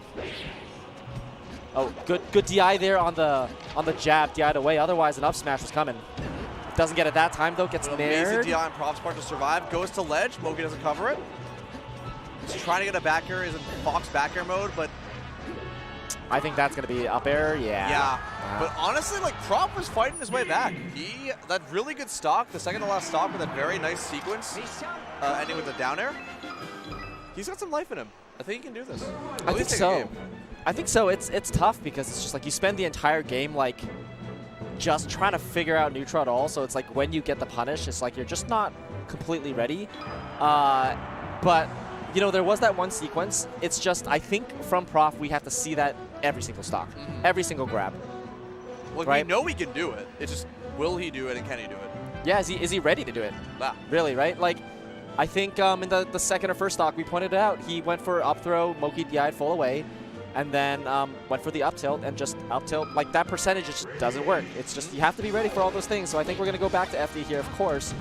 Let's see if Prof can bring up that punish game in particular, right? Here we go. Here we go. And he did the same thing it's last fine. time. Yeah, It's fine. It's fine. Still getting the SDIs on the up airs. Man, His SDI is actually perfect. I don't think he's missed one. There was a sequence where Moki actually hit him twice in the last game, but he's still like above, I don't know, 60, 70%. I want to see a stat for that. Oh, SDIs on up air specifically Yeah. against Fox. Yeah, that would be kind of cool. Moki just dashed directly away and was spaced perfectly for the dash attack. Okay. Oh, I think Moki there might have SDI'd down the up air to prevent another juggle and force a tech chase. Nice grab there. And up B, that's wow, just Wow. So that's a cool mix-up, right? Because it's just like most Foxes these days might just DI away in case the combo's coming. So. kills. Or try to SDI with the nair. That might come.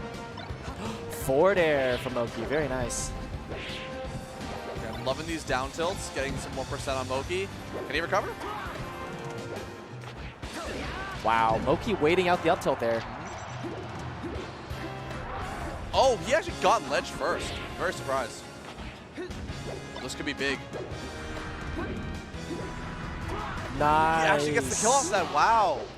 The second side B as well. Yeah, like, I think that was really important because Moki was been very good at getting like the DI up on the first one and then getting high enough where he could still recover and have like a 50-50 mix-up, right? And so it's like, it was so important for Prof to like bring him down just a little bit further. And yeah, So right now, time he did Prof, yeah, that's how you have to do it. So Prof up 6%. I mean, that's The first somewhat substantial lead at least. Up 3%. Yep. Yeah, Prof looking for the grab right now. He's feeling more comfortable, but like... And now it's Moki who's getting these grabs, getting so much off this. Three aerials? Mm-hmm. Nice. The aerial counter, that was such a good move from Prof. Still off stage, but building some percent at least. Oh, run-throughs, very nice, but... Yeah, bad DI on the back air. Okay, this is going to be potentially Prof's winner's stock. Okay, gets the grab. Oh, wrong throw. Okay. Yeah, that's a punish right there. Yeah, That's tough. Now he's missing them. A little frazzled by the back or the down throw. Okay, here we go. What's it gonna be? Big. Nair. I like the Nair, honestly. That's gonna be a follow-up. Another Nair. Yep, another Set chance. off stage a little more percent. And the neutral B, he's done that a couple of times this set and worked out pretty well. It's really good because it just, that's gonna be it. Yeah, Moki, I feel like was holding on to that one the whole time, just let it rip. A lot of Marts aren't ready for it, so good stuff to Moki, bringing it out right when he needed it because it felt like Prof was kind of clawing it back, figuring it out one stock at a time. Yeah, you love to see it if you're a Moki fan. Moving on to top 48 winner side. And we'll see more of Prof if you're a Prof fan as well. We'll see more of him in losers. He had some moments where he was very much on fire, like that one sequence on FD game 2.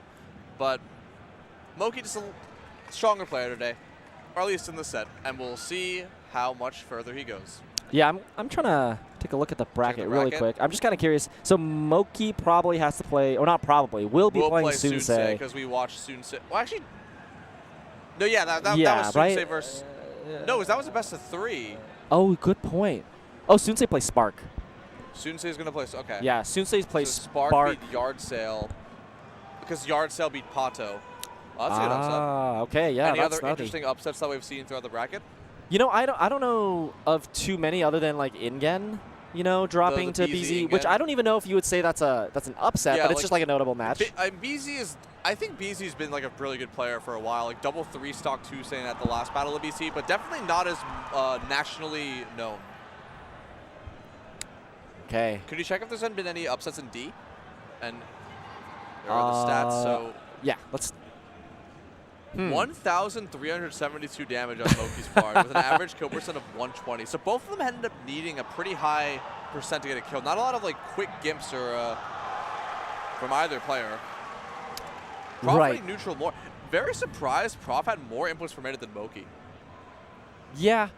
So By yeah, like a substantial amount, like almost 200. The thing with inputs is that it also, I think, like kind of weighs, well, yeah, maybe SDI, but I think weighs control stick stuff a little bit more. So like as Marth, maybe you're like dashing a little bit more and like you're wave dashing, like moving stuff all the, like just, you know, everywhere or whatever. Okay. Yeah. Let's.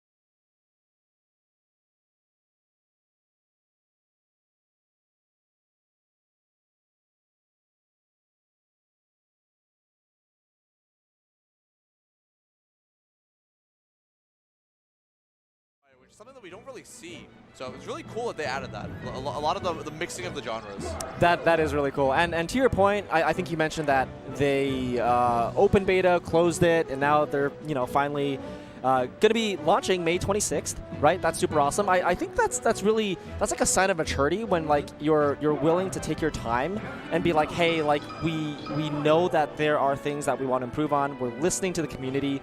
And we're gonna like actually spend our dev resources to like make those improvements.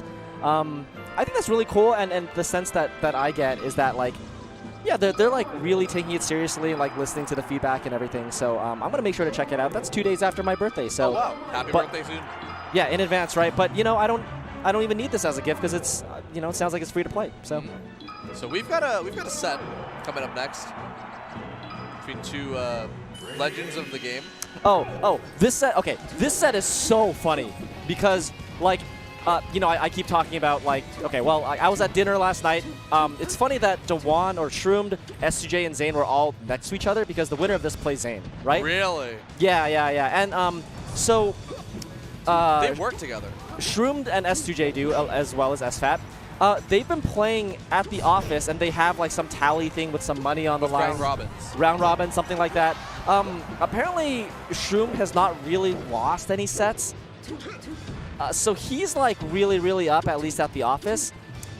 But that is not going to stop S2J from talking so much trash. And Shroomed as well, right? So, yeah, I think, like, even when I asked Johnny, he was like, yeah, Shroomed is favored because of that. But, like, tournament is a completely different beast. Absolutely. I mean, like, S2J is conventionally considered, like, better player, normally ranked higher. But Shroomed does have a very heavy lead if you count the office sets. So it'll be interesting to see who takes it. I'm very curious. You know, low-key,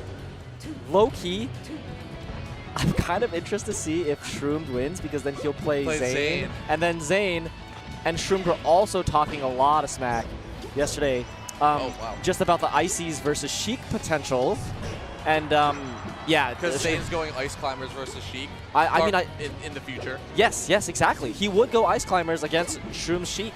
And Shroomed was just saying how garbage Zane's Ice Climbers was, having watched it a little bit. So, also, doesn't Shroomed go Marth versus Sheik? So would it be just or versus Ice Climbers? Yeah, so that is a good point. I think if it were actual tournament, oh my god, get wrecked. Okay, let's see what he gets. 4 tilt, yep. Every single needle missed there. Yeah, that's... I mean, good decision from Shroomed, but like great dodge from Johnny. I like the patience on Johnny's part. Oh, great tech there as well.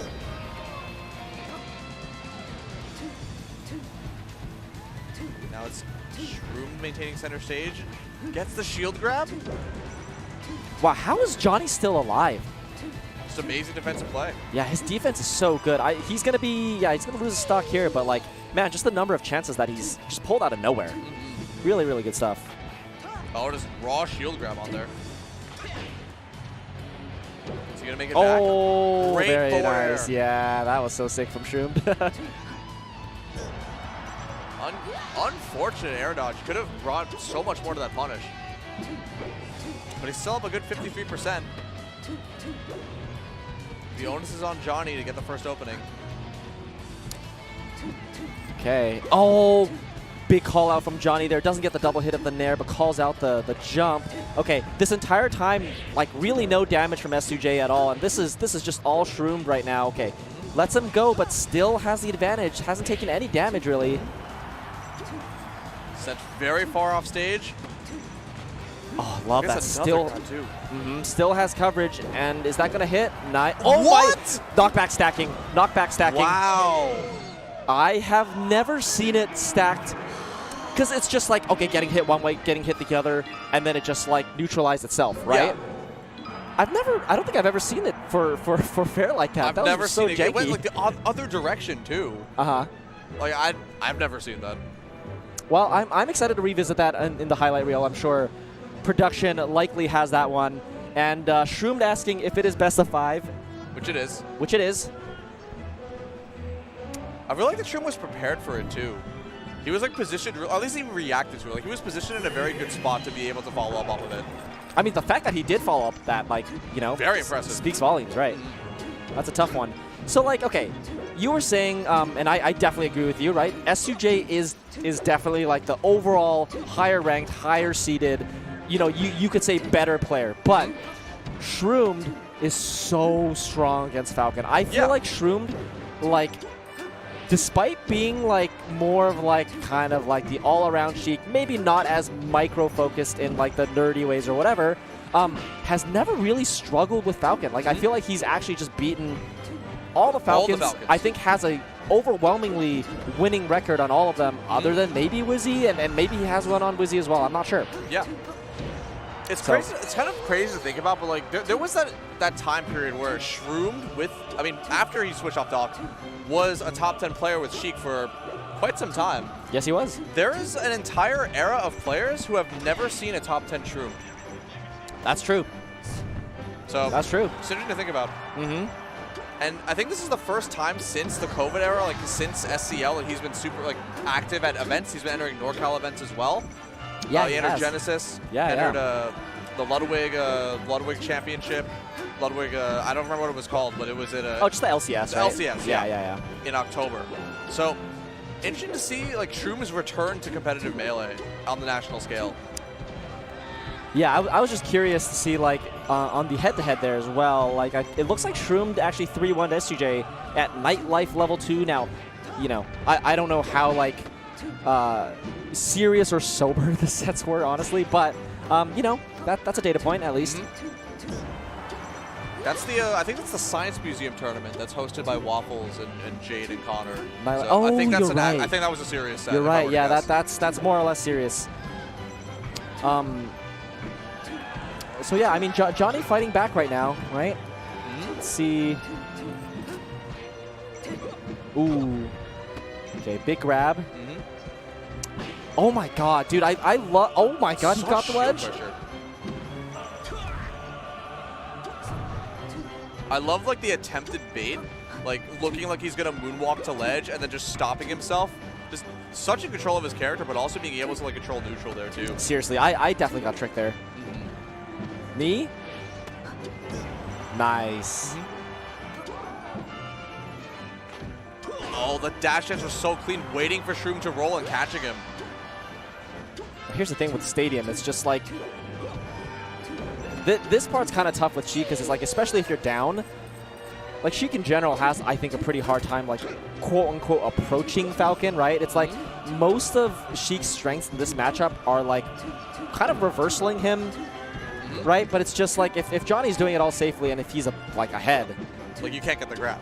Yeah, this is a really tough job for Shroomed, especially at the low percent. So makes it back to ledge. Yeah, it's looking just so hard for Shroomed to get in. Johnny playing so well. Latest possible upper. The reversal on Shroomed's part, like you said.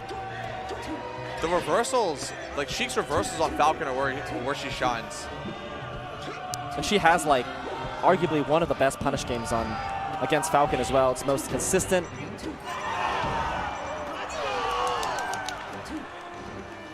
Sorry, on the side stream, Axe just beat Nut game 5 last hit. Oh yeah, crazy reversal. Super high percent. Axe can't believe it. Hands on his head. Shocked Pikachu face. Speaking of last stock high percent, we got Shroomed clinging to his last life right now, and SJ with the knee to seal it. Yeah, I mean, last stock high percent, but that's only high percent for one of them. But bit of a different story than the Axe and Nut set over there. That was, you know, it's tough because, like, I mean, I think a lot of you guys have seen Axe's tweets after he loses, right? And I think he can be really hard on himself. And you know, I guess lucky for Axe that he was on the better side of that. At least for right now. For now. So, yeah, for now. Maybe he'll win. It's hard out there. It is very hard. It's so hard as a competitor. You're putting your life and soul into the game and trying your best to, you know, make it as far as possible, but you're against hundreds of people doing the same thing. Yeah. And only one come out on top. Oh yeah. Oh my god. Wow. I can't believe the stomp sent in that direction, and then he got the follow-up with the second hit of Nair. Yeah, Shroomed was even a bit bewildered by that one, I think. But he's firing right back. What a reversal on Johnny's part. Oh, dude. Johnny's gotten every little defensive advantage he could get. I mean, loses a stock there, but it's just like, that's not even too bad, honestly. Oh my god. The jab hit behind, and he's still going to stomp off of it. Oh, nice. Down tilt off. Oh yeah, the defense again. I feel like, man, such a big part of this set in particular. I'm shocked he was able to CC the down or the dash attack at such high percent. Man, did that knee cover in place and roll? I think it did. That was crazy. Okay. I love that. Okay. Oh no. It's the Shy Guy. Yeah, barely misses. I love that Sheik's have been implementing. I see Free Palestine do this often too, where he'll do up throw as Sheik and tech chase on the side platform at higher percents against floatier characters and against Falcon. Yeah, I mean he had it there, but oh my god. Wow. Man, this has been honestly a pretty unlucky set for Shroomed. Like the Cloud has actually interrupted stuff like more than once, I think. This is tough. Okay, dash attack. But not gonna kill. I know, Johnny still has another chance, yeah. His defensive play has been so good, and the knee is gonna make a 3-1 stock lead. This is the tough part. I mean, obviously, like if you're down in a match, it's like hard. But like I think in this matchup in particular, being down is like just so depressing because.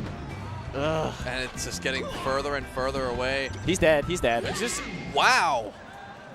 So there you can't DI away, right? Because if you DI away, you need to die. No matter where you DI the up air, you're gonna get hit by another up air or knee, like you're saying, right? So I think there it's like you kind of have to DI slightly in or something, get on the platform. Try to SDI up maybe, and so I don't even know what you do there. It just seems so hard. Right. It's tough. Like Falcon, yeah, can't like 0 to death tech chase Sheik like that, but it's like at those percentages, he has some like really good, reliable stuff. I can't believe that hit. It's still going too. I would argue that Falcon might edgeguard Sheik harder than the other way around. Yeah. I'm gonna say it. I can see it. I mean, you have the knee to send off stage, the stomp to set up for a knee. A lot of different aerials that you can use to when you go further out there with Falcon's drift. Yep. To hit Sheik even further off. So yeah, I can see it. That's not to say that Sheik's edgeguarding game against Falcon isn't strong either. It's just Falcon's is really, really good versus Sheik. Really good. Now. Oh, that was kind of. Whoa! Oh my God! They're scrapping. So many power shields. I like the idea of that down smash a lot. Me too. It covered both ends. Me too, definitely. The thing with Shroomed right now that I'm getting the like I feel like he's rushing. Is he rushing or is he dragging? He's rushing. Like you gotta clean that up. But even there, it's like he gave Johnny a tech opportunity, right? It's just I feel like and I know Shroomed likes to play like freely, aggressively. But the first stock, at least to me, just felt like he was getting outpaced by S2J, and I feel like he needs to kind of slow him down a little bit. But how does he do that? Yeah, right? Harder said than done. And we're kind of seeing signs of that right now, but okay. But S2J's follow-up is just so clean. Wow, he was ready for that up air as well. He's been doing so many empty hop or like empty movement into grab, and it's been working out really well for him. Oh, crazy down tilt. My God. Beautifully spaced, beautifully executed, and beautiful stock. Oh man, I think Zane knows who his next opponent is gonna be. I don't know. This is looking kind of tough for Shroomed right now. And another tournament with no Zeiss climbers to be seen. Yeah, I'm a little bit sad about that, to be honest. I kind of want to see Zane's Ices. He might go in against J-Mook if he plays him. Yeah, or if Shroomed wins. It's still doable. It's definitely not too late, but okay, it's too late. Now it's too late. So this is going to be edgeguard. This is going to be big damage right now. Yeah, gets a reverse knee right there as well. Another, okay, back air. No jump. No jump. That's going to be it. S2J redeeming himself from the NVIDIA games sets that they've been playing at work, taking it 3-1 over Shroomed. A lot of talk to be had tonight when they end up going to karaoke or wherever they end up going. Oh, that's true. That's definitely going to happen. That's definitely going to happen. I just realized the jersey says 2SJ. Oh. Oh, wow. Yeah, it's not mirrored or anything. It's just 2S. Yeah. That's so funny. Wow. Huh. Anyway. No, that's so funny. Okay, yeah, right there, the knockback stacking. Down smash right there. Very nice. And what did Johnny do here? Second hit in air thing? Oh, no, it wasn't. That was on... What stage was that on, the second hit in air? Is it Yoshi's? Oh, I don't remember. We'll probably see it, I'm guessing, but... I think it was I think oh, right there. Oh, yeah. that second hit. Yeah.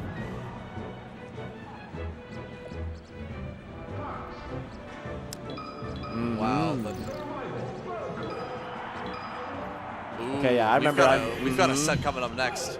As well, but yeah, the double up air right there, going to clean it out. And we got a little bit more of the last game right here. Down smash right there. Actually, down smash right there is fine because I think if Falcon techs the second the other hits, he can just go out there and fair it. Right. After the later hits of the down smash hits like the wall tech jump or whatever, I think. And then gets the reverse there, and then as we see, I think he's gonna back air right there. Yeah, that's right. No jump left to be had. Very, very clean play. All right, let's see stacks. 1689. Jeez. That's a lot of damage. 97% L cancel rate also, the highest that I think we've seen this block. So, I was playing against Toph, and I don't play that much Falcon, right? I feel like Falcon is like, I don't know. I feel like L canceling with Falcon is pretty hard because like if you're throwing out these nairs, the second nair you have to be very in tune with like, oh, is it gonna hit? Is it not? Do you fast fall? All these different timings, right? Which makes L canceling a little bit harder. So I think it's so impressive that like S2J has such a high percentage rate, considering like he's just moving around like all over the place and doing all these different timings and is just very like freeform. So for him to just like be so precise and just have so much control over like his aerials, his L cancels, whatever, like, man, that's just really impressive. It's very, very impressive stuff. 97% too, just crazy. So over here we have number 2 in New England, newly crowned. Next Bonfire to 10. Calvar? No. Yeah, Calvar's number 1. Okay. It used to be, so the top 3 of New England for a while, it was Calvar, Dr. Lobster number 1, Calvar, and then it would be mixed between different players. Warmer / Casey was in there for a little while. Warmer. Bonfire 10 was there. Right now I think number 3 is Cup of Water, who is a Box Fox, used to be an Ices player. But I like Bonfire 10, number 2 in New England. Recently beat B-Bats at Genesis. Wow. And has been putting up a resume to try to be a top 100 player this year. And just beat Fahibro, I believe, to get to the spot, which is I think is very impressive given Ice Climbers Sheik, a matchup that is typically not very easy. We just discussed Zane potentially going Ice Climbers for that matchup. Right. And Bonfire has some experience in it, having played Trail in the region and Beckfin.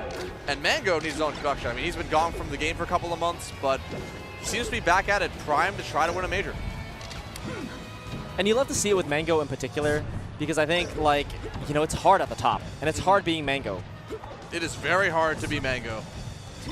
Like, he's a fun-loving guy, but, like, you know, but beneath all of that, there's a lot of pressure, right? And I think, like, it's a tough thing to deal with, but it really sounds like he's having a good relationship with Melee right now. Both the game, the community, just everything around it, and like, look at just how, I don't know, he just looks like he's having fun. I mean, his gameplay, at least. That's what it reflects to me. I think that's good when like one of the champions of the game and the titans of the game is having a good time with the game and enjoying it. That's when we see the best Melee. Wow, that single hit up air leading to so much. Oh, up air there, okay. Just the way he crafts his options is just so creative. Bonfire fighting back right now. One of the 3 New England players here and trying to make a name for herself. She had a close set with Plup at Big House that one time, so she's no stranger to going toe-to-toe with some of the greats. No, definitely. And, you know, like, I think it has to be said, but, like, Mango sometimes does have some weakness against Sheik, right? Especially as Falco. I mean, it's rare, but it can happen. It can happen. And so look at this, like, Bonfire already racking up a bunch of damage without taking really much herself. Yeah, Mango had a pretty substantial lead earlier, and Bonfire was clawing her way back.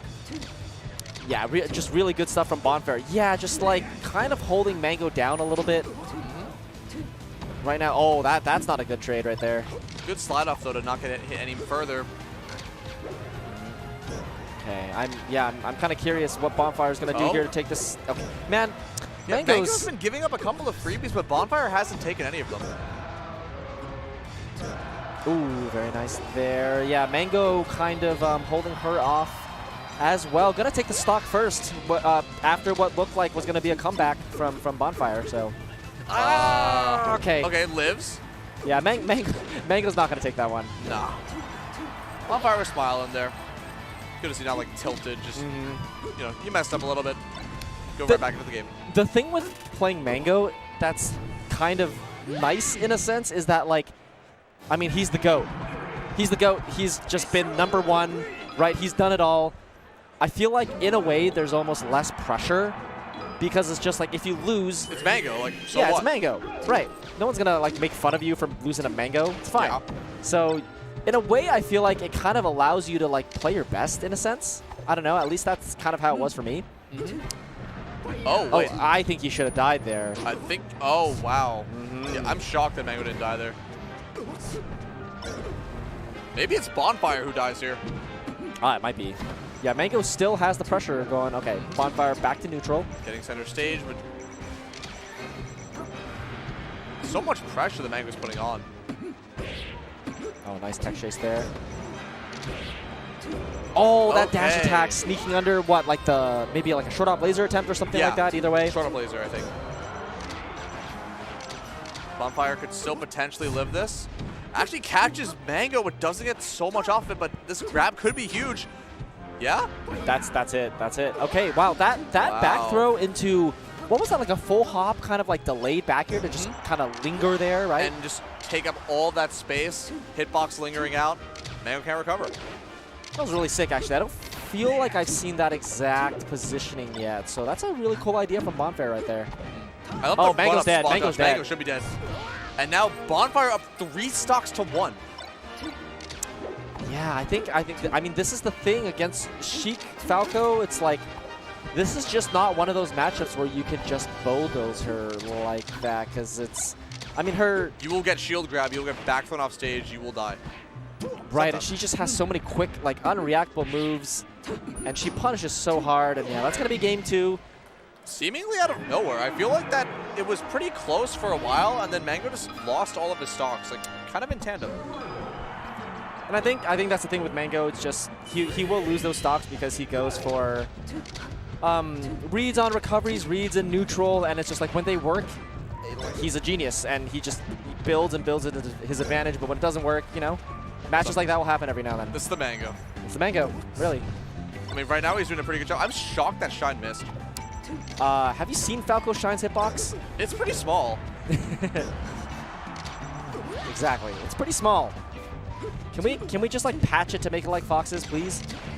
I'll play Falco again. Very, very enticing. Get the Slippy Devs on it. I'll do it. They patched out wobbling. They can do anything. Ah, that's true. That's true. Oh, Bonfire's Okay. got these. Yeah, her tech chases are very, very strong versus space, he said some. Depending on the day. I didn't know she had them. Oh, wow. baby. Electrifying stock from Mango. He's still in it. He's like, 3 stock was a fluke. That's what he's saying right now. But a great pressure sequence from Bonfire. Amazing spacing, and we'll take that stock. Oh, that late up air. A little bit of hesitation there on the tech chase, though. I think she was maybe a little bit surprised she even got the grab. I mean, I was a little bit too. I honestly wasn't ready for it. Okay, love that nair there, pushing Sheik off, getting the edge guard. What is he gonna get? Good DI from Bonfire though. I love the shield on the side platform, knowing the up tilt can come out, and big tech chase opportunity. Went for the read there, but that's okay. I love the double jump. Love that needle idea as well. Okay. Does Shy Guy actually help him by extending the hurt box? Or the hit box? My bad. It's so funny when that happens. Little friend helping out. Edge guard time. What's Mango gonna get? No arms attack. Okay. Mango with a clean stock ahead of Bonfire's Bonfire. been showing some signs of life this set. I mean, doing pretty well this game at least. No, she's doing fine. Yeah, she's doing fine. Oh, but this is gonna be big damage right here, and edge guard opportunity. No, Bonfire gets a ledge. But once again, just getting shined, just getting flung everywhere, and Bonfire is trying to get back to center stage, and Mango's not letting it happen. Yeah, it's just so. Bonfire's basically just been trying to like regain composure for like a full minute straight, and I think this is gonna be okay. Another tiny shine needs to be patched. Like unironically needs to be patched. Okay, big opportunity for Bonfire. Oh, catches calls the out jump. What, edge cancel? Did he mean to do that? Maybe, maybe not. But we do know that Mango does take this game. He does, and so back to Bonfire's counter pick. Dreamland. Yeah, where is she going? Battlefield? Dreamland. She won on Fountain, right? So sounds like Battlefield. Classic stage in this matchup. Sheiks love going here versus Spaceys. Yeah, I don't mind it. Like game 1 was Battlefield. Wasn't too bad, but I don't know. Mango looking all right so far. Just, oh man, 110, Bonfire has 111. not gotten a hit. Okay, it gets the first hit, but Mango still up so much, and Bonfire is struggling to get any sort of grounding. And it's tough, right? Because like you take all that damage really quick, and then you kind of just get forward smashed. Yeah. Didn't even really have a chance to do much here to like really answer back. And Bonfire so far kind of, you know, against the ropes right now. But still. any like clean down smash set off stage, any grab, and it could reverse very quickly. Just on Bonfire to get those openings, and Mango to stop from doing so. Right, but the thing is, it's just like, man, the entire time Mango's pressure has just been so effective. And yeah, like even they're one step ahead, and it's just like, if you are experiencing this kind of just pressure, like, how do you stop it? It's very, very hard. And it's not like the other Falcos will put on the same level of pressure like that either. Like, you can play against the local Falcos in your region. But this is the difference between Mango and them. That was a really good needle fair. That was one of the best needles I've ever seen in my life. So good.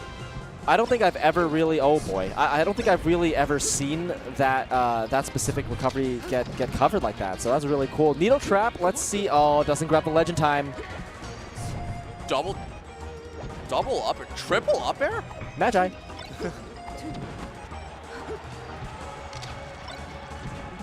Oh, this chase down so good still. But big grab. This could be a stock potentially? Yeah, that's gonna be it. One back air and already that, what, is it 40%?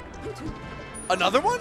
No, at that low percent, I think Mango's very, very good at getting out of that. Oh, don't want to be shooting needles when Mango's on the platform. That's not the best idea.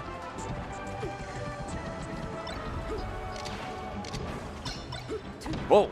Oh. Oh, Mango was so ready for Bonfire's platform, top platform kind of positioning. Just kicks back to stage. Yeah, that's tough. I think tried to go for like kicking towards the bottom of Battlefield and sending off. I think so, but I mean, with that Zelda transform, I think Bonfire's gonna get back, but like, at what cost? I think she's gonna change now. Oh, that would have been so sick. I love that idea from Mango. Okay. Yeah, another grab. Wow. Yeah, I get the sense that she's actually she's like reacting to that situation. Like she's hit it every time. One grab is all she needs. And Mango knows it. And edge guard, okay. Oh, wait. Risked it all for it. Why not? Why not? But still alive. One more chance?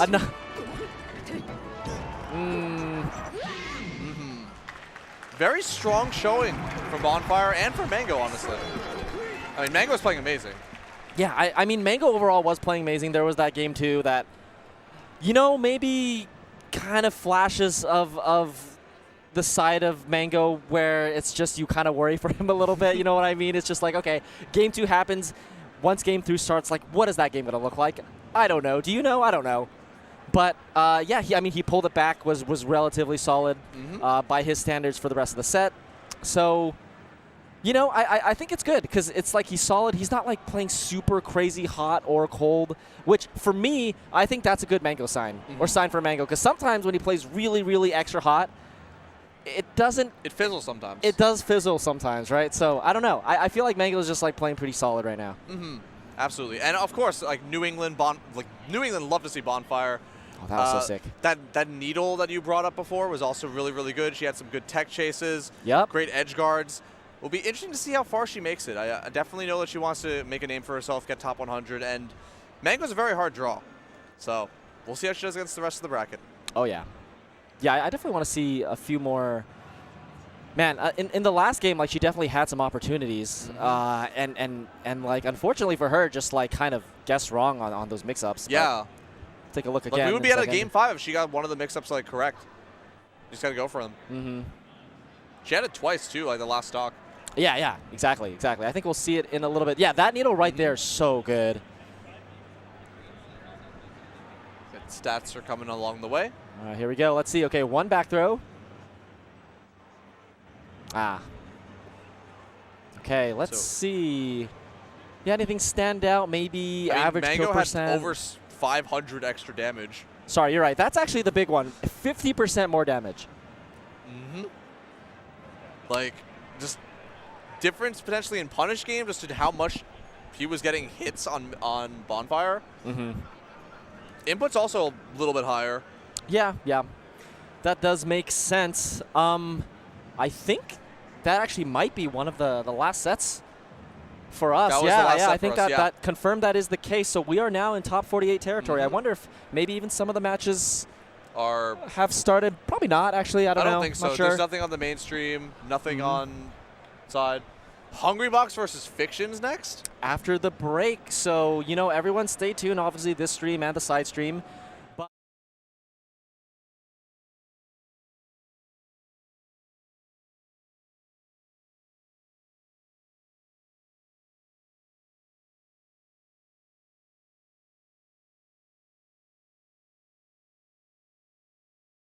Made out of ice, really nice. the AZ hoodie as well. Here's a crowd shot.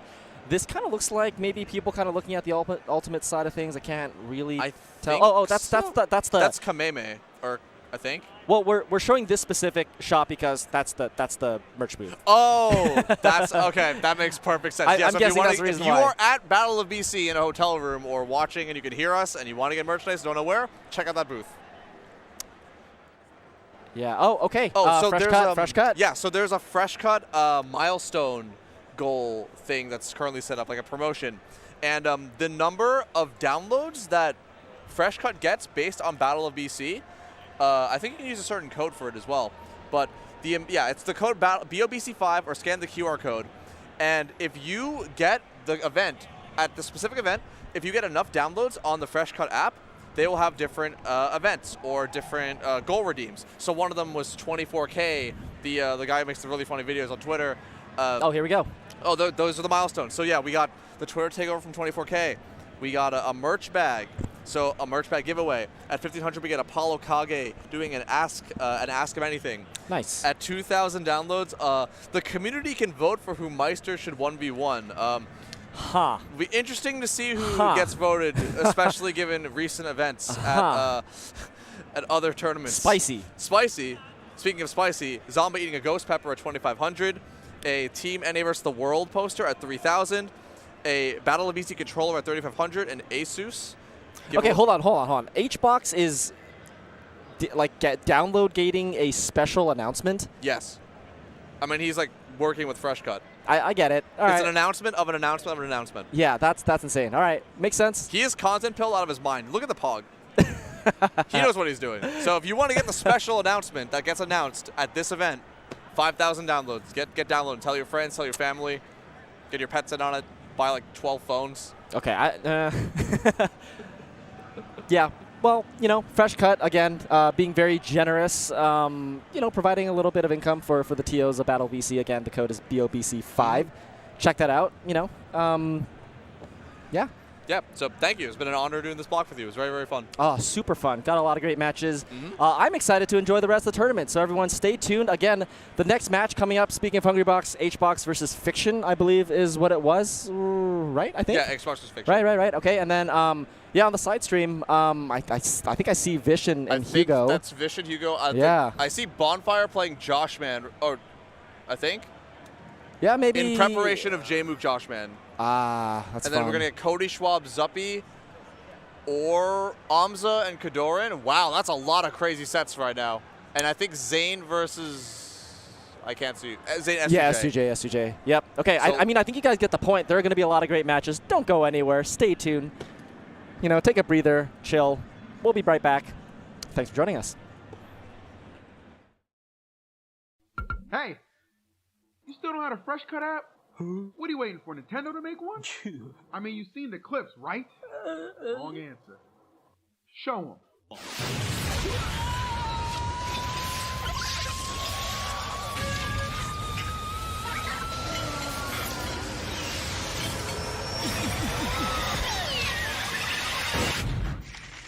You want to see more? Fresh Cut!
some tail.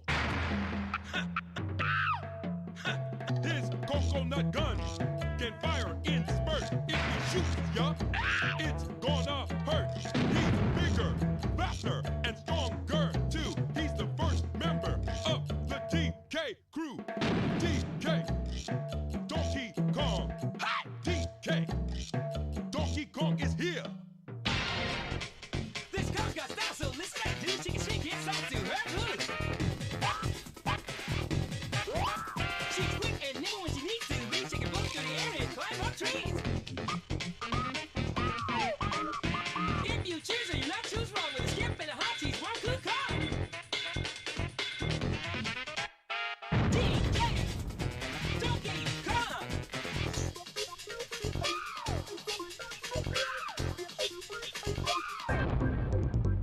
He has no style, he has no grace. This Kong has a funny face. He can handstand when he needs to and stretch his arms out just for you. Inflating himself just like a balloon. This great Z Kong just sings this tune. DK, Donkey Kong. DK, Donkey Kong is here. It's Parker, baby, it's about time too, and this time he's in the mood. He can fly real high with his shit back on. With his whistles out, he's one tough call. He will make us wild with his teeth. But gremlins, beware, cause he's after you. DK, Donkey Kong. DK, Donkey Kong.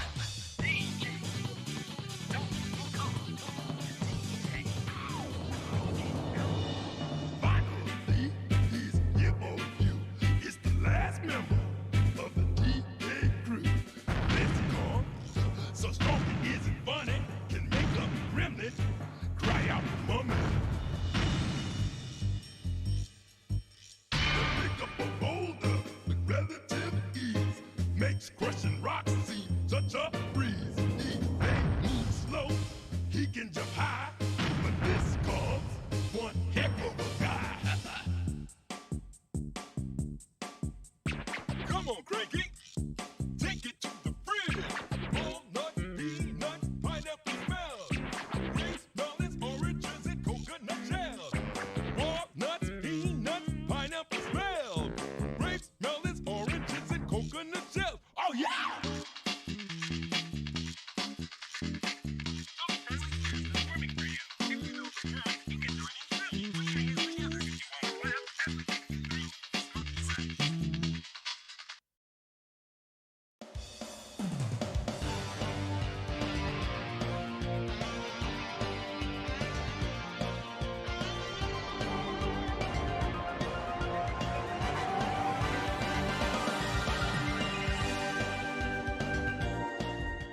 Here we go.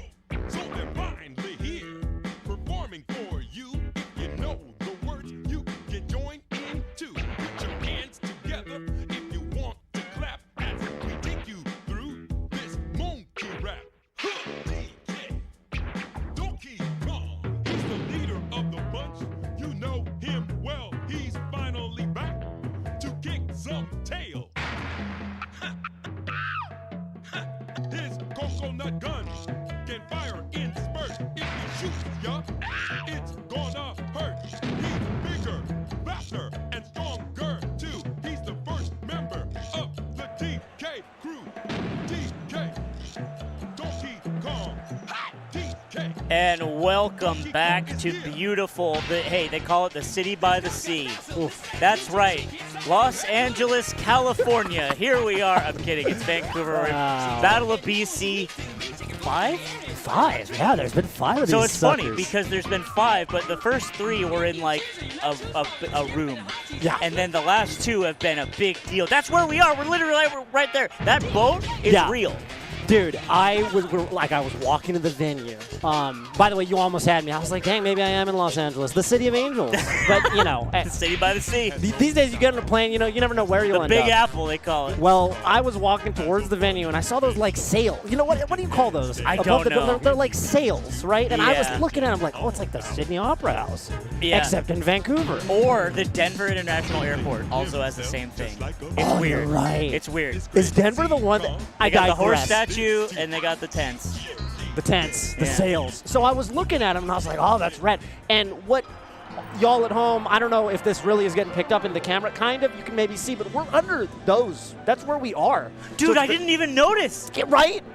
Look at us. Whoa. We're there. Like, we're literally right there. It's great. Look at that. Oh, my God. What a shot. It's the roof. That's the roof. That's the roof. I haven't, you know what's funny is I haven't looked up this entire time I've been here. Because why would you? Melee's in front of you. Yeah. Yeah, right. Josh is right over there. Josh All my is right friends over are there. here. Why would I look up? But if Right. you do, there's a tent. There's if a it tent. rains, does it leak? I was thinking about that, and I don't know. But the weather has been so gorgeous here. It's really nice. And the Melee's been gorgeous. It is a super-duper stacked tournament. So this is one of those events. I was kind of looking at the bracket. Like, so a lot of times it's like pools, right? And then there's like a round of however many people. Then another round that's top 48, then top 8. Yeah. This tournament, it's just pools, top 48, and then tomorrow's top 8. So everything down to top 8 is happening today. Yes. Starting with this. It's a big day. It's a long day, which is fine, I think. There's also, I think, 400 or so Melee entrants. So Yeah. So you're culling that to like 24 winners, 24 losers. Right. To top 48, which is kind of interesting. But I think it's okay. We got Fiction H-Box coming up. Dude, yeah. That's pretty Fiction. fun. Fiction, this has happened apparently 3 times since the Falco switch. They got some stats. They might be running some sort of head-to-head like new neural network technology on stream. So keep an eye out for that. But yeah, Fiction plays Falco. He used to play Fox way back in the day, which Yeah. it feels like way back in the day now. Yeah, actually. And Red Marth. No one remembers that. The SSS Red Marth days. Yeah. Shit. Yeah. But now he's playing Falco, and this matchup is way harder than Fox, I will Dude. say. Yeah, because,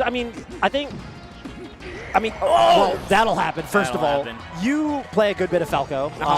Talk to me about the struggles here. So it's tough, right? Already, Falco is the glass cannon. You know, he falls off stage. He gets gimped by literally every character in the game. Every character in the game can just like bonk him on the head. And then Puff is a character who can bonk even the really good characters on the head. So you're off stage, you're in trouble. The recovery's okay. Their side B's really fast. You can mix it up with the side B or with the up B, but you're ultimately struggling to get kills unless things like that connect. Right, but that was like a setup. That was like that was a confirm. It wasn't like, I'm thinking of like Fox, right? It's like up throw, up air. That's just, it's simple. If you get a grab, you can get a kill. Or just up smash sometimes. Grab Or jab up itself, smash. yeah. Oh. See, okay, that can happen to you, Right. Yeah, at home. But it's more of the idea of like grab is a setup for Fox, right? Grab is so good. Yeah. It beats like some It beats- attacks. it beats shield. shield. It's really good, but Falco doesn't have access to that. So his game plan is like chipping away to a percent like this, getting a hit that goes up, and then like shining off the top. Right. Or doing an up air. You rarely ever see like a down air kill. Right, really rare. Yeah, because Puff Yeah. is just hard to edge guard. Like, Puff will probably make it back. Yeah, there you go. Grabs the ledge. You just have to be a little bit intelligent in how you spend your jumps off stage. But, hey, I do think that, like, Fiction... Like, my mental model of Fiction as a player is, like, his playstyle is such that he will eventually figure this out. It's like you said, it's hard. But I think he's the kind of... I think it's like... if you're like a YOLO Falco... I think this matchup can be frustrating. You know what I'm saying? You literally lose. So I think that's a good point of Fiction being able to like. So Falco is an interesting character because he contains all the tools for you to figure shit out right there in the match. Like you can do labbing and stuff like that, but he's also a guy who's really intuitive, even against Puff. But the problem is your mistakes just cost so much more than Puff's mistakes, and that's where the math is not in your favor. There's a jump and you're dead. Just like that. Yeah, I like how you brought up, like, Falco's got a good recovery in the sense that, you've got side B. That was a cute edge cancel from H-Box. That's cool. But on the flip side, if you're wrong once, you die. and that's it. And Like, HBox can be wrong so many times. Right. So which is kind of beautiful. It creates this really cool tightrope of why, matchups like this are really sick. Even Fox Puff, obviously. Yeah, I like it. I was talking earlier today, watching a Puff. No tech. Oh, what doesn't a matter. read. Yeah. That rests both potential and kinetic energy is terrifying. Yes. The fact that it can one-shot you. Right. But also the fact that you have it available to use creates this this cold war of fear. Yeah. And Okay. it's like, dude, no one else has that. No one else has that. Not the way Puff does. Dude, it is to the point where, like, I remember one time, this is a long time ago, I was fighting, I don't remember why, I was fighting a Kirby, and the Kirby up-tilted me. And I had a very, freaked out. for a moment, for a fraction of a second, I had this vision like, oh my god, I'm getting arrested. It's a ball that up-tilted me. And I was like, no, it's fine. It's Kirby. It's fine. Yeah. And then he just did a dash attack. But you know what I mean? Yeah. It's so true. It's pretty interesting because, like, the same condition can be achieved if you're, like, playing against a Fox and you're high percent. Okay, now the up smash is this big thing that explodes you. Right. But with Puff, it's like it's all day, all long, and that's crazy. That's very true. It's very, very true.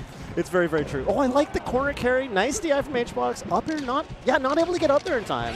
There you go. So down tilt's like what you just keep in the pocket. Down tilt runs on a timer, and it just pops up like 2.7 times every set or every game against Puff.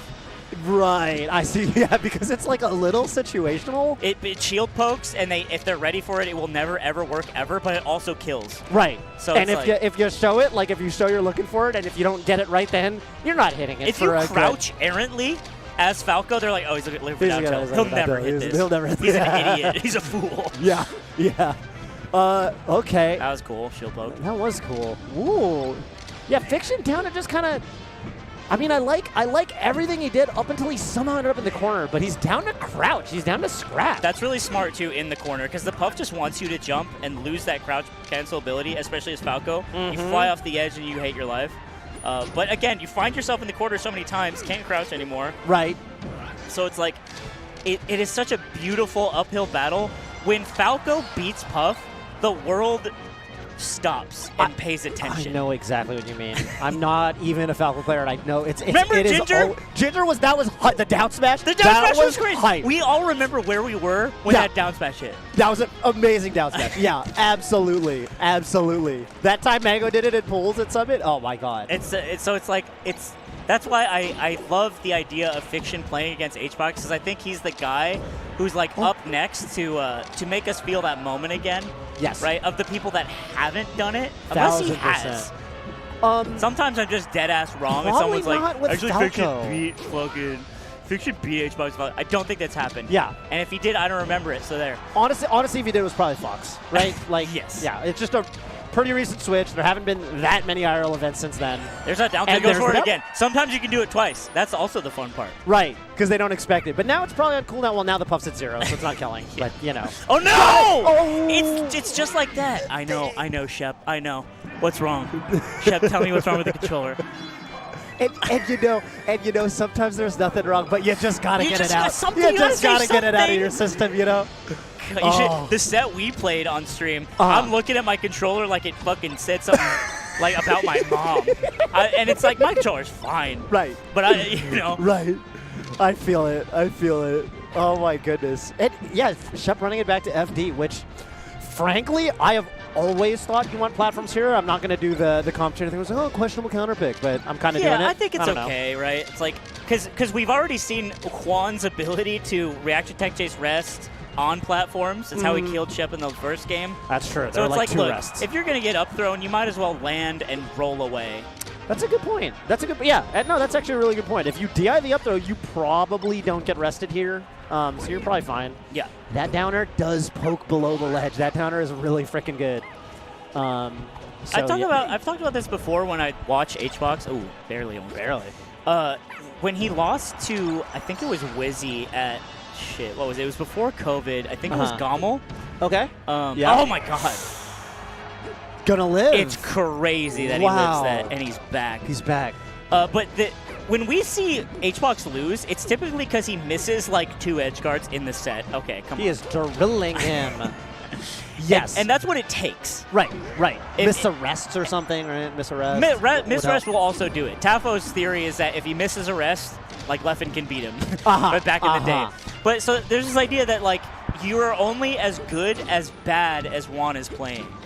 Hang on, wait, I gotta. Okay, I'm sorry. No, And this sounds redundant because like Melee is about who makes the first mistake, but it's more like if Juan is playing on his game, I feel like it's a 90% shot that he wins. Yeah. But it's the fact that he misses edge guard sometimes, He does. barely, and that's where we see these wins start to extrapolate. Very good point. Right, and it's almost like, yeah, you don't want it to feel like it's like he needs to be playing poorly or missing stuff for you to win. But That's what yeah. I'm saying, though. But that's kind of where it happens. You're right. I am brave enough to say that a perfect Juan is unbeatable.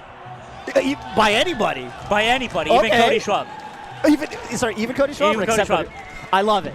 I got to think about that. And that bravery is something that you can only find on Slime commentary. I love it. All right. Fiction, last stock. Last stock. I think HBox toyed with the idea. No, you're not going to arrest him there. That would just be too much BM.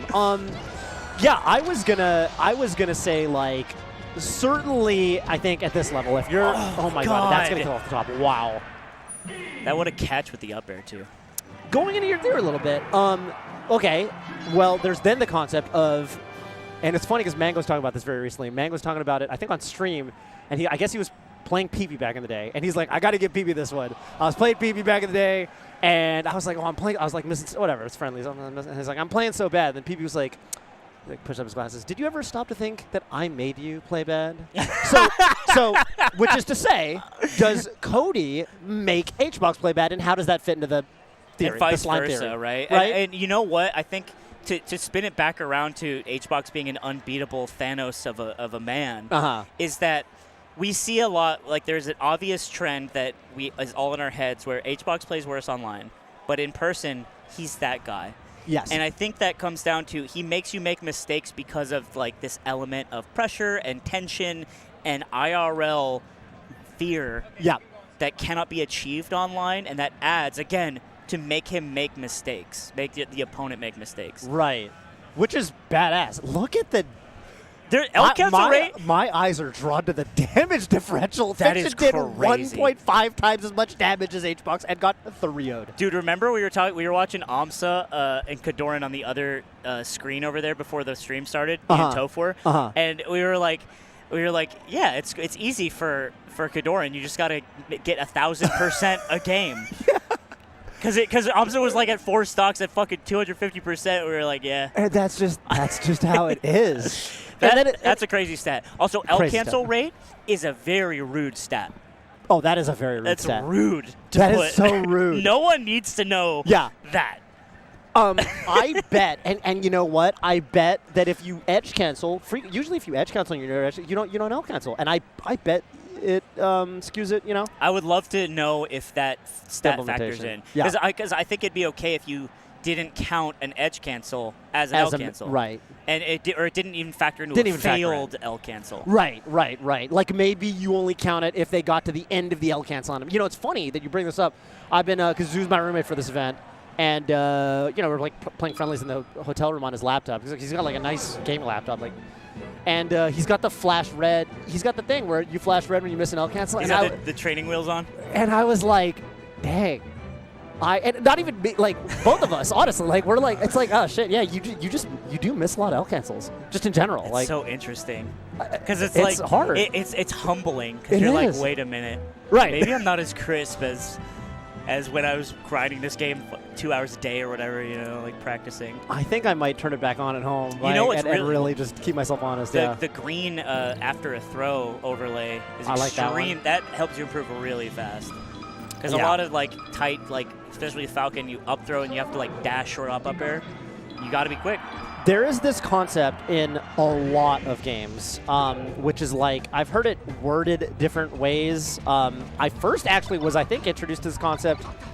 This is cringe, but it was in the Overwatch community. That's not cringe. I thought you were going to say inner game of tennis or something. Oh, no. But it's like, okay. But anyway, the concept is like, it's like maximized value per unit time. And like the best teams, they're always like everybody, every role is doing something.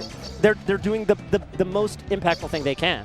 And it's in like all kinds of games. I don't know, turn-based chess. Okay. Like, you know, yeah. you're not wasting like every move. You're not playing nothing moves. You're like every move has some kind of purpose. And in Melee, I think that's where that kind of comes out is like if you're standing still for a frame more than you need to after you throw somebody, you're probably going to get edged out by the better players that aren't.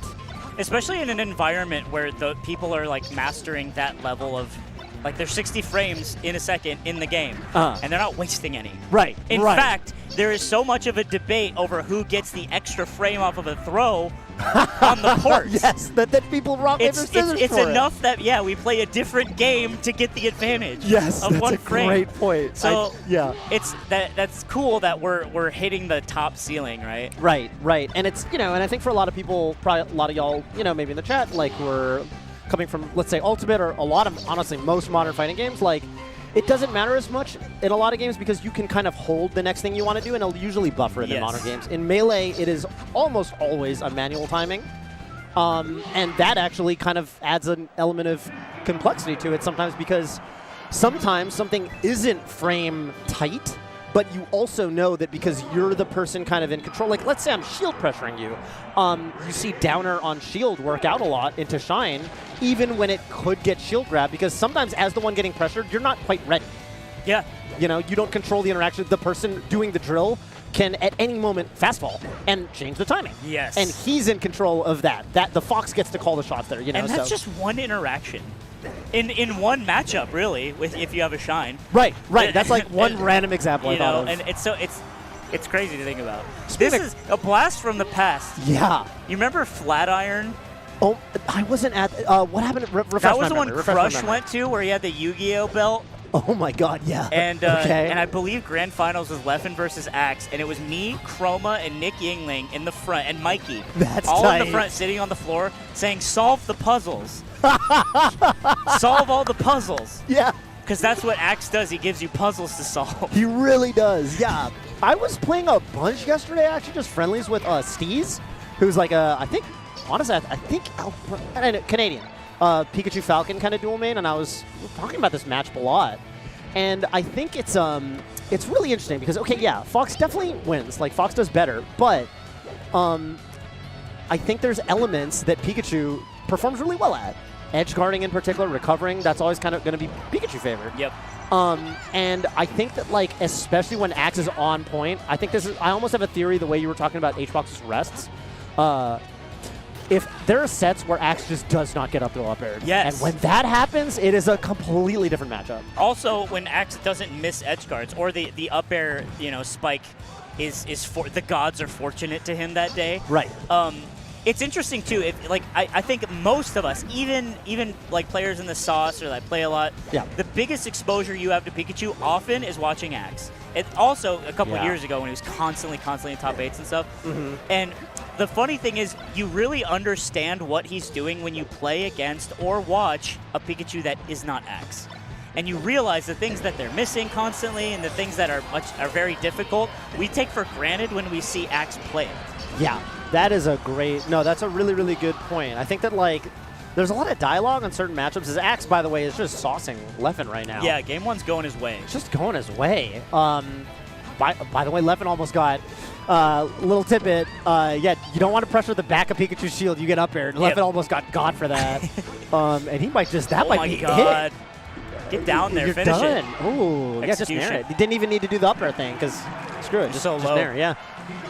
Dang. Okay, so great game one from Axe. Yeah, Axe is such a fascinating player to watch because, like, honestly, I feel like he takes these matchups, like, Sheik is the big one to me where he does this, but sometimes he wins it, and I'm like, what is he actually doing? And he's just kind of outplaying. Like, exactly. He's taking really tough situations. Like you said, these crazy offstage tail spikes, even sometimes his onstage edge guards with, like, the perfectly timed down angle forward tilts, like, it's really impressive. Yeah. It's funny because we like to define how good a character is by the amount of options they have and the amount of punish that they possess. Right. And if you're looking at like a character like Mario, the problem often with someone like Mario or like Kirby, if you're going real low, is that he needs to win neutral way more times because the punish isn't as robust and there's no potential. Yeah. And often I think Pikachu's punish is great. The edge guards are great. but I think that's where the math doesn't work out, right? And that's why we have to see Axe win more. And so those Sheik games where we're like, how is he doing this? That's the answer we come to because it has to be that way. Right. You know what I mean? No, it's a really great point. I think that, like, and that's when I think he succeeds in particular in this matchup is when he just kills the Fox. And the Fox just dies. Like, oh, you used your jump in the middle of the stage and somehow you ended up dead. Oh my God! Also, to go coast to coast like that with the Fox was crazy. It was insane. Yeah, it's gorgeous. Leffen trying to turn it on a little bit. So Steez, again, shoutouts, was like saying like, there it is. I had to cut myself off for a moment. I was like, what happens on this up here? Because I think it tells the story. Look at that. He doesn't get hit by the second one. He doesn't let that happen. Doesn't let that happen. You got to do it wrong. You just got to run up and up smash him, I guess.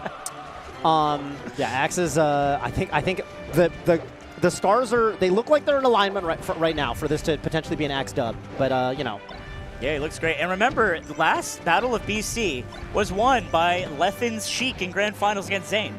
Oh my God, yeah, you're Isn't that so crazy? right. Okay, and do you think there's if this is a 2-0, Axe goes up 2-0 here, is there a world? Okay, well, where Leffen plays Sheik? I don't think so. Okay. I think that'd be bananas. It would be bananas. I do think it's interesting to look at this round one, winners round one, top 48. And it's like, damn, the guy that won last time, member Axe? Sorry, winners round one, top 48. Yeah, I just wanted to call attention to that for a second. This is Isn't that crazy that this is happening, winners round one to top 48. So there's so much more Melee to play after this for both of these guys. Today. Yeah. This evening, in fact. Yes. And Axe is looking really well. Actually, Leffen has the lead. We were kind of like talking, our eyes glazed over, and all of a sudden Leffen is now winning the game. This is wow, 4-tilt. Pikachu's 4-tilt. Oh, Axe went for that. Okay. Pikachu's 4-tilt is a crazy move. You're just, that's just so that one's not happening. That one's a nice jab. That's good. Yeah, Fox is a really, really good. People actually don't talk about how nasty Fox's jab is. Not many characters can run up and just get, like, Sheik kind of can. Yep. But, like, Falcon's not going to run up and jab there. You could gentleman, I guess. I think it's the approaching nature of Fox's jab because he's so quick that makes it really strong. Because like a defensive, like a Falco jab, obviously Falco's not as fast, but a jab will stop someone from dash dancing in front of you. It's a high percent, you can convert it a lot. So jab has become this like pretty solid defensive tool. But with Fox, it's just like run up, I will punch you in the face. Yeah, like we're at a bar.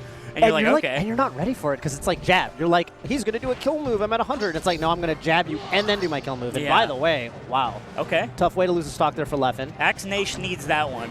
Yeah. It is Fountain. This is definitely one of Axe's favorite stages. I got to say, man, like after, okay, it's crazy. Yeah. But the way Leffen brought it back last game, I'm like, okay, but you know what?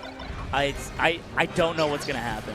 No, that last game was wild because like Leffen had a full stock lead, and then Axe had a full stock lead, and then Leffen had a full... Like, that doesn't really happen that often. Yeah. Where it's, like, that cleanly... and especially in a matchup like this, where, like, they're not... Axe is going to sometimes zero-death Leffen, but Leffen's not really zero-deathing Axe back in the same way. Yeah, I think it's a testament to Leffen and it's sort of, like, his tenacity. I think he's just one of those. I think the aggression and like the perfection that he plays at is actually super rare. His consistency, I should say, is one of the strongest.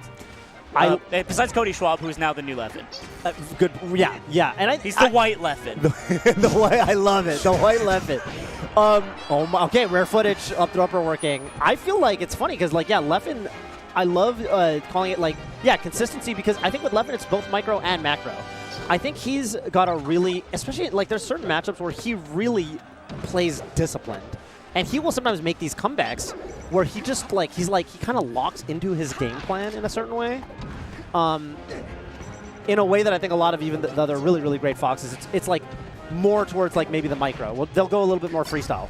Yeah, oh my God, he was so low. Yeah, I actually thought he could get back with like a crazy wonky angle. Yeah, one of those. You drew with your hand what I saw in my head. Gotta hit him with one of these. Oh my God, Leffen run away with it. Oh, Crazy Bear. This is damage. Okay, Axe got his favorite numbers. That's good for him. But Leffen lasers him out of it. He's smart. He's so smart to laser there. Oh my God, weak in air. Jeez, wow. Louise. Okay. Dang. Okay. Yeah. Leffen turned the Jets on after game 1. I'm gonna put it that way. We forget sometimes too, Toph, until we remember that he got third at Evo in Strive. Yeah. Which is crazy. That's crazy. That's crazy. That's That is crazy. He almost won. Yeah, he almost won. People were saying like, I don't know, Leffen could win it. Like Leffen's one of the people that, because people were going around on Friday, whatever. Like, who do you think is going to win Strive? I don't know. There's a lot of players here, and a lot of people were like, I don't know. I think Leffen might win it. That's crazy. That's crazy. And then That's crazy. And then he got Happy Chaos, which is fine. Yeah, and then he became the Happy Chaos. You know, that character's funny, by the way. Not to change the topic. But Anyway. it's interesting that, oh my God, like, imagine the experience of mentality you get by getting third at Evo in a different game, right? That's a great point. Like, that is something none of the Melee players have access to. Yeah, Is that's knowing for what sure. it's like to be in the corner against Happy Chaos on Evo stage. Yeah, that's a really good point. That is a really good. Yeah, And it's so got once to you've been count for there, something. It's got to count for something. Once you've been there, I mean, yeah. Well, you know, what's this? What a trade right there. I gotta say, I like Axe going to FD. There's been times in Axe's career where, like, I guess the way he kind of describes it, and this is probably a Dead Fox. Okay. It seems like he likes FOD more, but he knows he should go to FD in a weird way. That's kind of how it feels. Yeah. I think he might have even said that at some I point. think I might be literally going. Axe also, what feels like, clings to the idea of, like, I know this is, like, mathematically good for me, but I just want to play the way I want to play. Yeah. Which is increasingly, oh my God, this really nice forward tilt. And that was okay. I had a moment. Okay. Well, a little personal anecdote this morning because I was telling Steez, dude, I suck at SDing out of down smash. So he taught me how to practice it. This morning for a little bit randomly, I was uncle punching SDing out of Pikachu's down smash. And what would happen sometimes is that would happen to me. I would SDI out and then I'd go off stage. And then I had this thought this morning. I was like, oh, is that bad? Like if I SDI but I end up off stage, but I'm not in hit lag, so nothing bad's gonna happen to me there. Well, so I just learned it is bad. It is bad because there's no stage beneath you. Right, and Axe will walk up to you and gently forward tilt, and you will fall to your doom. Yeah. So it is bad. So I learned. The turnaround time on that, in my brain learning that was like less than 18 hours, which is awesome. And we never stop learning. We never stop You've been learning. playing this game for 10 years. And you're like, Which is crazy. Put that in the wallet. Yeah, okay, so there you have it. This is going to be an up smash. This one, oh, we're not, but whatever. Clean it up, tap it in, we go to game 5. Very nice. All right. Dang, dude. So I remember Spud, he played in that one summit. I think it was it 8? Smash Summit 8? That sounds right. He got That sounds voted right. in. And I remember afterwards, he was upset because he's like, you just can't be custom in this game anymore. And that was a 2019. No, it was 2019. That was a long time ago. It was a long time ago, And yeah. it's funny because, like, there is this idea where we cling to the I don't want to play that way. Right. You know, capital T, capital W. But I feel like I have to or I'll just quit. And Axe, I feel, is on the cusp of, while still being an ultra top player, still clinging to that idea of, like, no, I shouldn't have to do that. Shouldn't have to do that. I shouldn't have to go to FD. Whoa, crazy space. That was a crazy wow, upset. that killed an 85. That doesn't kill. Someone put it in I Need Data or whatever. Yeah, that was good. Dude, and it's actually really funny with Axe because I feel like Axe as a Pikachu player is one of the people, I'm spitballing here, I feel like he's one of the people that sometimes when you're fighting him, he makes you feel that way, even though he is very custom. Yes. You know what I mean? Yeah. Especially like if you're like a Marth player or something. I don't know. I could see it as being very frustrating, but It's okay. funny too because his you know, I believe, I haven't checked in on him in a while, but his regimen is fire up some games with V-Man. Yeah. You know? Yeah. And play giant melee and Falco Dittos. you know what I'm saying? Usually Falco Dittos. And it's just like this pure heart. Yeah. It's just heart and soul, the game. Yeah. I've run into Axe on Unranked a good bit. We have great games, and it's never Pikachu. It's like Marth or Falcon, or I think it was the Samus one time. Oh! Caught his nose. Got your nose. Yeah, got a little bit of damage, but I think Fox fell a little bit first. Yeah, he was actionable. It was right after. It was weird. Yeah. Nice. Okay. Nice. Takes that get up attack on the chin like the mouse he is, and 2 stocks to 2. I will say, Leffen being sent to losers this early would be crazy. It would be catastrophic. Yeah. Okay, just go to the ledge. Axe. The double roll, the PPMD. When you think about the best ledge dashers in Melee, usually you think of a Spacey for whatever reason. Axe. You should see how far the rat goes. Yeah. If ledge dash into forward tilt, oh my god! Oh, amazing presence of mind from both players off the charts right now. Yeah, a lot of really sick counterplay just to not end up the blast zone. Nice down tilt. How did that not hit? Insane. Yeah. Oh, not even wanting to up air because it's like, bro, you got those. It's fine. I'll back air you. Yeah, but he's actually just too high to reach. Yeah. That was so smart by Leffen. Oh my god. It was almost a bait to go to the platform. It's like, I thought he was just going to maintain his position on stage. Mm-hmm. And this is, oh my goodness. Leffen played that neutral, bro. Just the neutral's up tilting. Pikachu taking a couple of the faces. Looking really bad for Axe. Up smash high on the platform. Oh my god. Some low percent up smash kills this game. I had a feeling, but I was like, no way. And then it happened. Yeah, no, totally. And this is scary, honestly. This is scary for both of us. Super scary. You hit up. Oh my god. Doesn't do anything off the whip up smash. Here's a knockdown. Oh my god. Jab reset. Off stage. Leffen. Great air dodge. Axe sends him back into the stage. Probably not what he wanted. I love that bait. Axe has all the control right now. Leffen's just spot dodging. Oh my god. Throw. And he finally hits it to close the set. He hits an up air. That is nuts. That was like the delay. I think Axe's double jump even came out a little bit, so like it wasn't the pixel perfect like combo up air. It was just it got a little wonky. Yeah. And I think that's exactly what Leffen needed to throw Axe's SDI off. It was an honest to God up air with both hits in the middle. like we used to do. Like we used to. Yeah. That's right. Wow. Sometimes you just see a good up air and it's like, yeah, like when Cody gets like in there on H-Box with the upper, it's like, yeah, he's not SDIing that one. Yeah. Those are the evil ones. Let's look at some replays, actually. We can watch what some wild stuff from the set. Yeah. Of which there was much. It was so close. As close as it gets. Close as it gets. Dang, I thought when okay, so Axe got that knockdown at around 50 on the last stock on Yoshi's, and Leffen woke up and spot dodged, and Axe read it, and like dash dance grabbed the spot dodge, and I was like, that's it. That's the set. The spot dodge was like, yeah, you got me. It's over. It's over. And it wasn't over. Holy. What a great set. Yeah, coming back to the thing about like, that first of all is a tale as old as time. I mean, look, if you can go on Smash boards, and there are posts. There's the Hex Money post, the infamous Hex Money of 2007. It's like a Melee's flaw dissected. Yeah. And it's Melee's flaw dissected, and you click on the thread. It's 2007. I remember reading that and being like, oh, this makes a lot of sense. Yeah, it's like it is a flawed game that is solved and shouldn't be played. Right. Mewtwo King is playing at the highest level, and the rest of us are chumps, and whatever, and it's like, I don't know, Mango's still doing it big all these years later. That's the beauty. Is that all the Doomer shit was wrong. All the Doomer shit was just wrong. Yeah. The robots, whatever. They didn't take off. Because I do feel like we're always in a Doomer mode. Like sometimes we'll see like a coin box and it's like 5 foxes and like, I guess the game just sucks now. Yeah. But it's never the case. It stays exciting year after year. Right. I think it's good. It's probably good that there are Doomer moments, and then we snap out of them. It's like it gives us something to disprove almost. And it's these it's people like Axe and Leffen, honestly, that are doing that. Oh, let's see the stats. L cancel rate, 93. Our GOAT. Our Pikachu GOAT. Our Pikachu GOAT. Yeah, no, 100%. Self-destruct on both sides, 0. I love that. That is a good thing to see. Which is kind of crazy, honestly, with like this level of APM. Axe winning that battle, by the way, barely.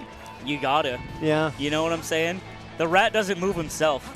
Maybe if you're Leffen, you take pride in like being the slightly less APM in a way, because like I feel like Leffen in his he's kind of grown into a player. Like I feel like when I first started watching Leffen in 2012, I was like, this guy's so technical, he's so fast, and I feel like now he kind of almost prides himself on being like the neutral, the guy that plays neutral.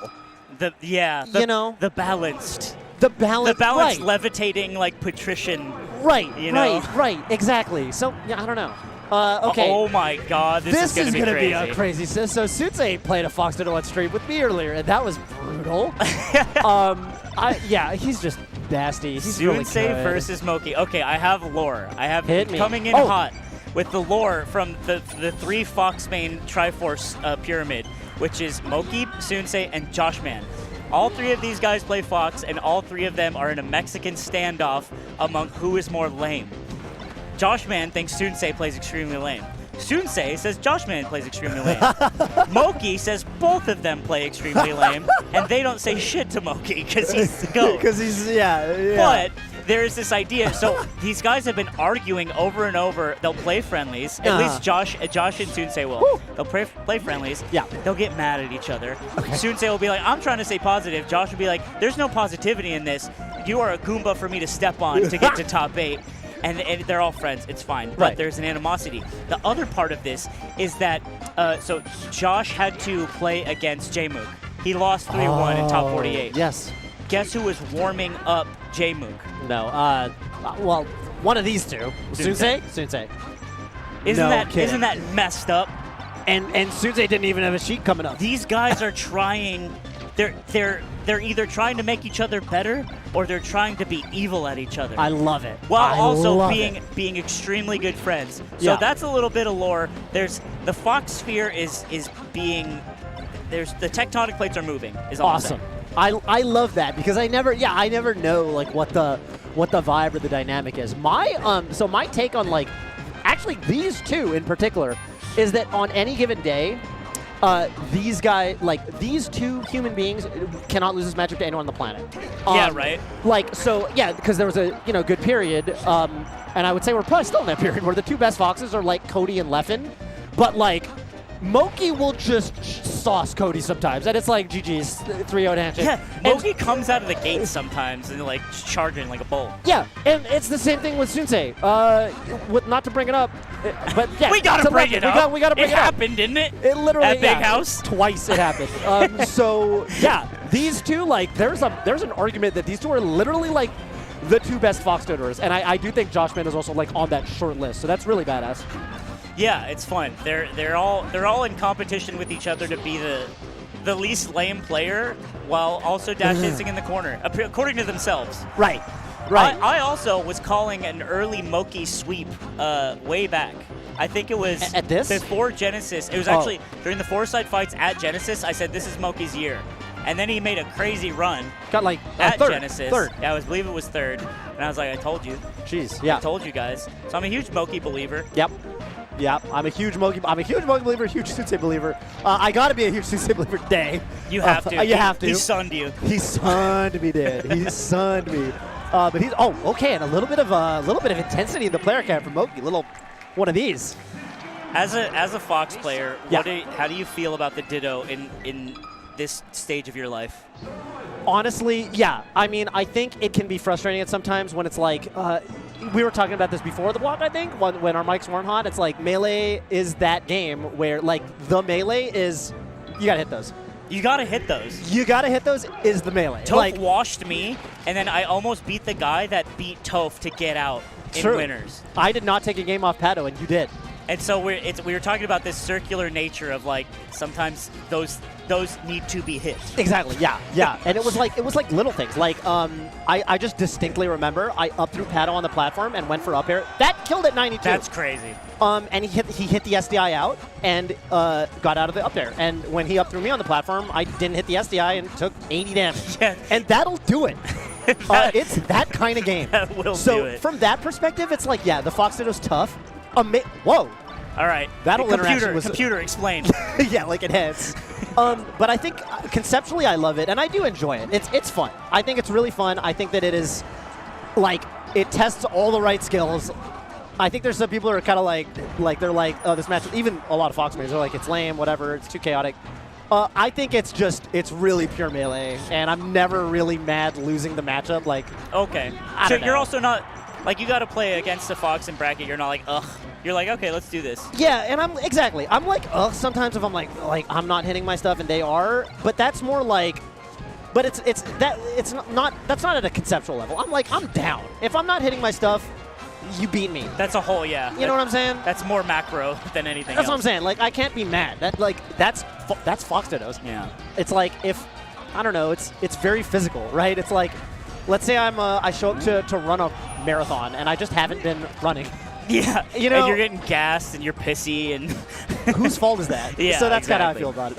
Oh, okay. Sensei's going for some stuff right now. he is going for some stuff. He moonwalked earlier for a little show and showboating. Okay, Oh my Moki God. falls off the stage. Yeah. First SD, I think. Yeah, no, both these, they have crazy punish flow charts. The thing that really blew my mind when I was playing Sensei is there's this somewhat old school, somewhat new school thing where you go for a lot of back throws when they think you might up. Oh, holy, okay, I think missed the dash back there, but that was 101 damage. Wow. That was messed up. That's messed up. That was messed You up. hear That's- about Pluto? That's messed up. Dude. So Sensei does this tech chase thing where he back throws you and tech chases you off of it, because if you DI in on the back throw, it's like a juicy setup. Like you go nowhere and Fox can just dash over once and he's like right on top of you the way a Sheik is on top of someone when they down throw. Didn't he do this at like a summit? He kept back throwing and everyone was like, check him PC. What is this? Check him, you're right. This he's But not I do know what normally, you're not talking normally. about, yeah. The thing that blew my mind is most Foxes, when they go for it, myself included, is you do a pummel first so that they DI the wrong, they think about it. You almost want them to DI the wrong way. You want them to think you pummel, so they go, oh, he pummeled, okay, he's going to up throw me. They DI for the up throw, they do the wrong DI. Smart. Sensei took it to the next level where he did the back throw as quickly as possible against me. And then I didn't know what the hell was going on. And then I started like missing tags. I gotta honestly go back and watch the footage. I was kind of, he took me to like like a deep dark forest. Yeah, bro. he like staggered you. He staggered me. Yeah, he like by stun locked just me. back throwing, by doing something you didn't expect. Right. And you not being able to instantly recover mentally, right? Exactly. I didn't know where I was on the stage, quite, and he's just like on top of me like white on rice, bro. That's so It was interesting. nuts. Sensei no jump here, and he didn't realize it. Wow. He didn't see the ring. Yeah, he Okay. did. And he was a little bummed about that too. He's like, Yeah. jeez. Looked like a little controller logo. We're talking about that. Yeah. Oh, this is damage. This Moki's is huge cooking damage. right now. Yeah. I do like how back and forth it's been. Also, these guys will reversal each other, which is a nature of the Ditto, Yeah. but also a nature of how crazy they are, because it's like, last game on the right side of Battlefield, it was like, okay, Moki's off stage, he's getting shined. Okay, actually he jumped back on, he just shined Sensei. Like, Right. in an instant. And I think it's mentally really tough when that happens. When you get reversaled, you gotta write that off. You can't like dwell on it at all. Didn't happen. Didn't happen. Nobody It saw. just Nobody didn't saw. happen. Just move on. Sensei had so there was one moment which told me, here's one thing, going to the lame aspect of this Ditto, something I think Moki is really good at, which I think people associate with being lame, is he's very good at dialing it back to the real meat and potatoes, which is hitting your tech chases and getting up smashes. Yes. So Sensei had a grab on the last stock at 100 at the middle of stadium, and he up threw, and he could have up smashed, and he did a nair. And it was at like 120, and Which is a missed input up smash, probably? I don't even Or think do it you was. think he meant a nair? I think sometimes you're like a little bit like, you get into that mode where it's like you up throw them and you're like, oh, can they land on the platform maybe? There's a lot of defensive. Okay. Right? And so in the moment, I think, I think it was actually like he just did an air. He just needed to get a hit. He was Yeah. like, I got the throw, I need a hit. There's this concept of like the fresh mind, and I think that like sometimes in this matchup, so I think Moki is really good at like taking his punish game back to like the fresh mind. Like it's like you're not like, there's not like all this stuff going on. Moki is like, hang on a minute, I've got a knockdown, I can just tech chase this. Yeah, and right. he'll just do it. Like when push comes to shove, he'll just do it. It's like, go back to your training, Yeah. If the bombs start falling, just remember your training, men. Yeah. That was that back throw, that instant back throw. Moki got the correct DI and was actually able to shine out. So, just a hair Wow, late. what a whiff. Yeah. Oh, what? Little flub city there. But it works. Randall's on board. Oh my god. Goodness, dude. Yeah. Sensei, I mean, I thought maybe Sensei could somehow use Randall to get back. And right there even, I feel like, I don't know. Up air will for sure kill. The Fox Ditto Classic on Yoshi's, it's actually, when you up throw and kill percent like 100, very commonly, you just you like nil onto the top platform from the up throw and you can't tech it. Because like, it's just like, boop, and you're like up there and you're knocked down. After you throw them, you nil onto the top platform. Oh, sorry. As the Fox getting thrown, you get knocked down. Like, you don't fly up and then bounce. Oh, you get, interesting. boop, and you're just up there. And you're just like ready to fight, Exact- T-posing. Well, you're usually knocked down. And that was a bummer of an SD from okay. Sensei. But yeah, like, so it's really common on this stage. You just up throw up air to the top platform, and it's really obnoxious to tech at like exactly 100. I see, okay. Sensei went for back air, and I was kind of like, oh, yeah, kind of think Moki probably would have up aired there. He's losing his wallet a little bit. Sensei seems to be fraying at the seams right now. Gets a dash attack up smash, but I don't know. That came at the right time, I think. I think if Moki went neutral one more time and got another big combo, that could have been too little too late. Let's see what Moki does here. Doesn't trust the tech chase. Oh, what else? Oh my god! Dang, I don't dude. think I've ever seen that. Yeah. he escaped shine pressure and just fell to his death with a fair. Yeah, just octopus legs. That's also a tough spot because what are you going to do? Like wave shine and then like miss your air dodge on the side of the platform, and then, or wave shine on a shield or try to, and then you die. On So, the platform of all things? really Yeah, I don't smart know. by Sensei, I think, to multi-shine in that spot specifically. Yes. Yeah. Yoshi's okay. Downer? Nice. What do you do? Keep it. Oh, nice. Lets him rise above the ledge, then bears. Nice. Wow, what a good sequence. So Sensei hit that up smash at the exact moment that I think he needed to hit it, and then just kind of rode the momentum from there. Yeah, that was so interesting. He turned that around. It was like a 2-stock clean turnaround. Yeah. He wrested control of the car, and he's like, no, we're going to McDonald's. Yeah, we're going. That's right. That's right. I want got hash it. browns right now. Right now. Right now. They got that all-day breakfast. And now he's man. coming out swinging. He's got a huge knockdown. Oh, that my is massive. God. Okay. Nice drill from the ledge from Moki. Now Moki's got the grab. You know what I thought was really cool, too, by Moki in the Pokemon game is he got that last stock on Sensei off a huge combo from catching him with an up air, just like raw, like caught his full hop. Yeah. Moki up aired, and it was like, it's kind of a call out, right? Like you don't, I don't know, you can do an approaching up air, but like at low percent, it's like, okay, there's probably better things to do, but he goes for it. It's kind of like if you're Falcon, like an approaching stomp, like a drive-by stomp, where it's like, I'm trusting that your read on my neutral is that you're not going to just spam an aerial right now, because if you just throw something out, I'm going to run into it. Yeah. I'm trusting that you respect me enough for me to just come in with this. And you catch him in the air, and it pops him right up, and it was 16%, I remember, and I was like, damn, that's crazy. He's going to die off of this. Yeah, up air is just, oh my god, up air is a party starter, for sure. You know who's honestly like the best at the thing you just described? Forward smash. I love forward smash there, by the way. That is so sick. Fox's forward, it's because it's like, it's a Falco move. Yeah, you know what I'm saying? Like, it is. Like, when Fox forward smash, like, you're like, oh yeah, that's a move. Yeah, I forgot he had like, that one, god too. God damn it, right. It's not as strong as Falco's, but like, on the flip side, you forget about it so you don't DI it correctly. Yeah, I think, obviously we have to bring up Mango whenever Melee is on the screen. For sure. But I think Mango starting to F-smash with Fox and Falco, honestly, the way he used it, was always, it felt like a wake-up call to the populace. It was like, oh, we should use this more. Dude, one of my, like, isms, like my Toph isms, is I used to always say that, like, there's Falcos that forward smash too much, and there's Falcos that forward smash too little. And then there's Mango. And it's just right. I swear to God. Goldilocks. Because sometimes you play these Falcos, like, whatever, like on ranked or whatever, and like they forget it's a move. And then sometimes you play these other ones, and they're just spamming it. And it's like, I know you're going for forward smash. And with Mango, like, especially when you play him, it's just like, if you think he's going to do it, he won't. And if you think he won't, you're going to get forward smash at 60 and all DI of a sudden, bomb. the Fox has a big bruise on his jaw, and he's like, come on, ouch. Yeah, for sure. And Sensei's just, dude, Sensei is clocked in, locked in. Yeah, he looks really good. We thought this was a Moki sweep, and Sensei brought it back so well in the so last well. game. Up smash gets the wonky hit off the FOD platform, but I think this is an easy end guard. Calls it out. Damn, Sensei. I'm stunned. What a chat. It was so back and forth, and then he locked in on Yoshi's, and then he brought it home. Yeah. Honestly, like, big win. I think that's like a see, dude, the good player head shake, like, oh, we both played bad. We both played look at him nodding. Shut up. Both of you shut up. They're so Canadian. They're so They're Canadian. so Canadian at each other. Sorry. Sorry about Look, that. it looks like he lost. He looks like he's going home. Yeah. Whatever. No, that's what it takes, man. Yeah, you gotta be you know what it is? You gotta really relish the process. And I was talking to actually my wife about this. She was watching some I guess she was watching some like Japanese reality show or something. And she was saying something about there's this surgeon who does like surgeries that like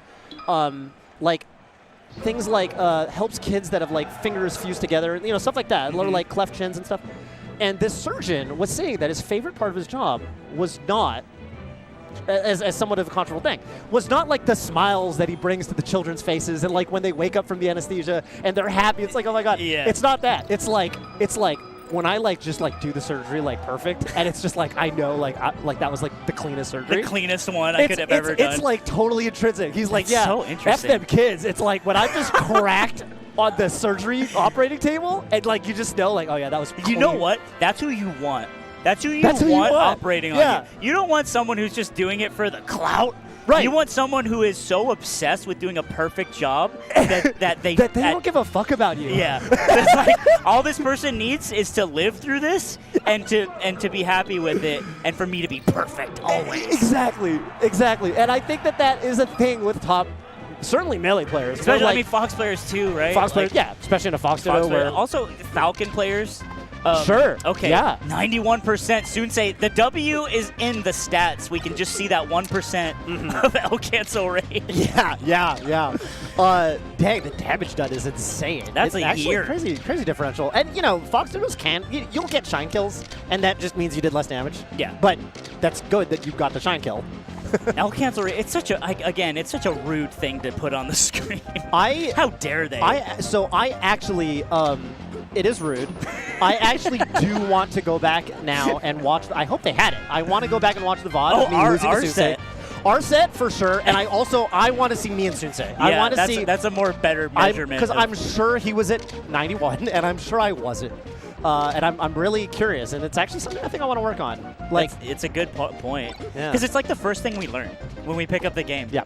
You know? Yeah. God, remember, it wasn't before it was Uncle Punch.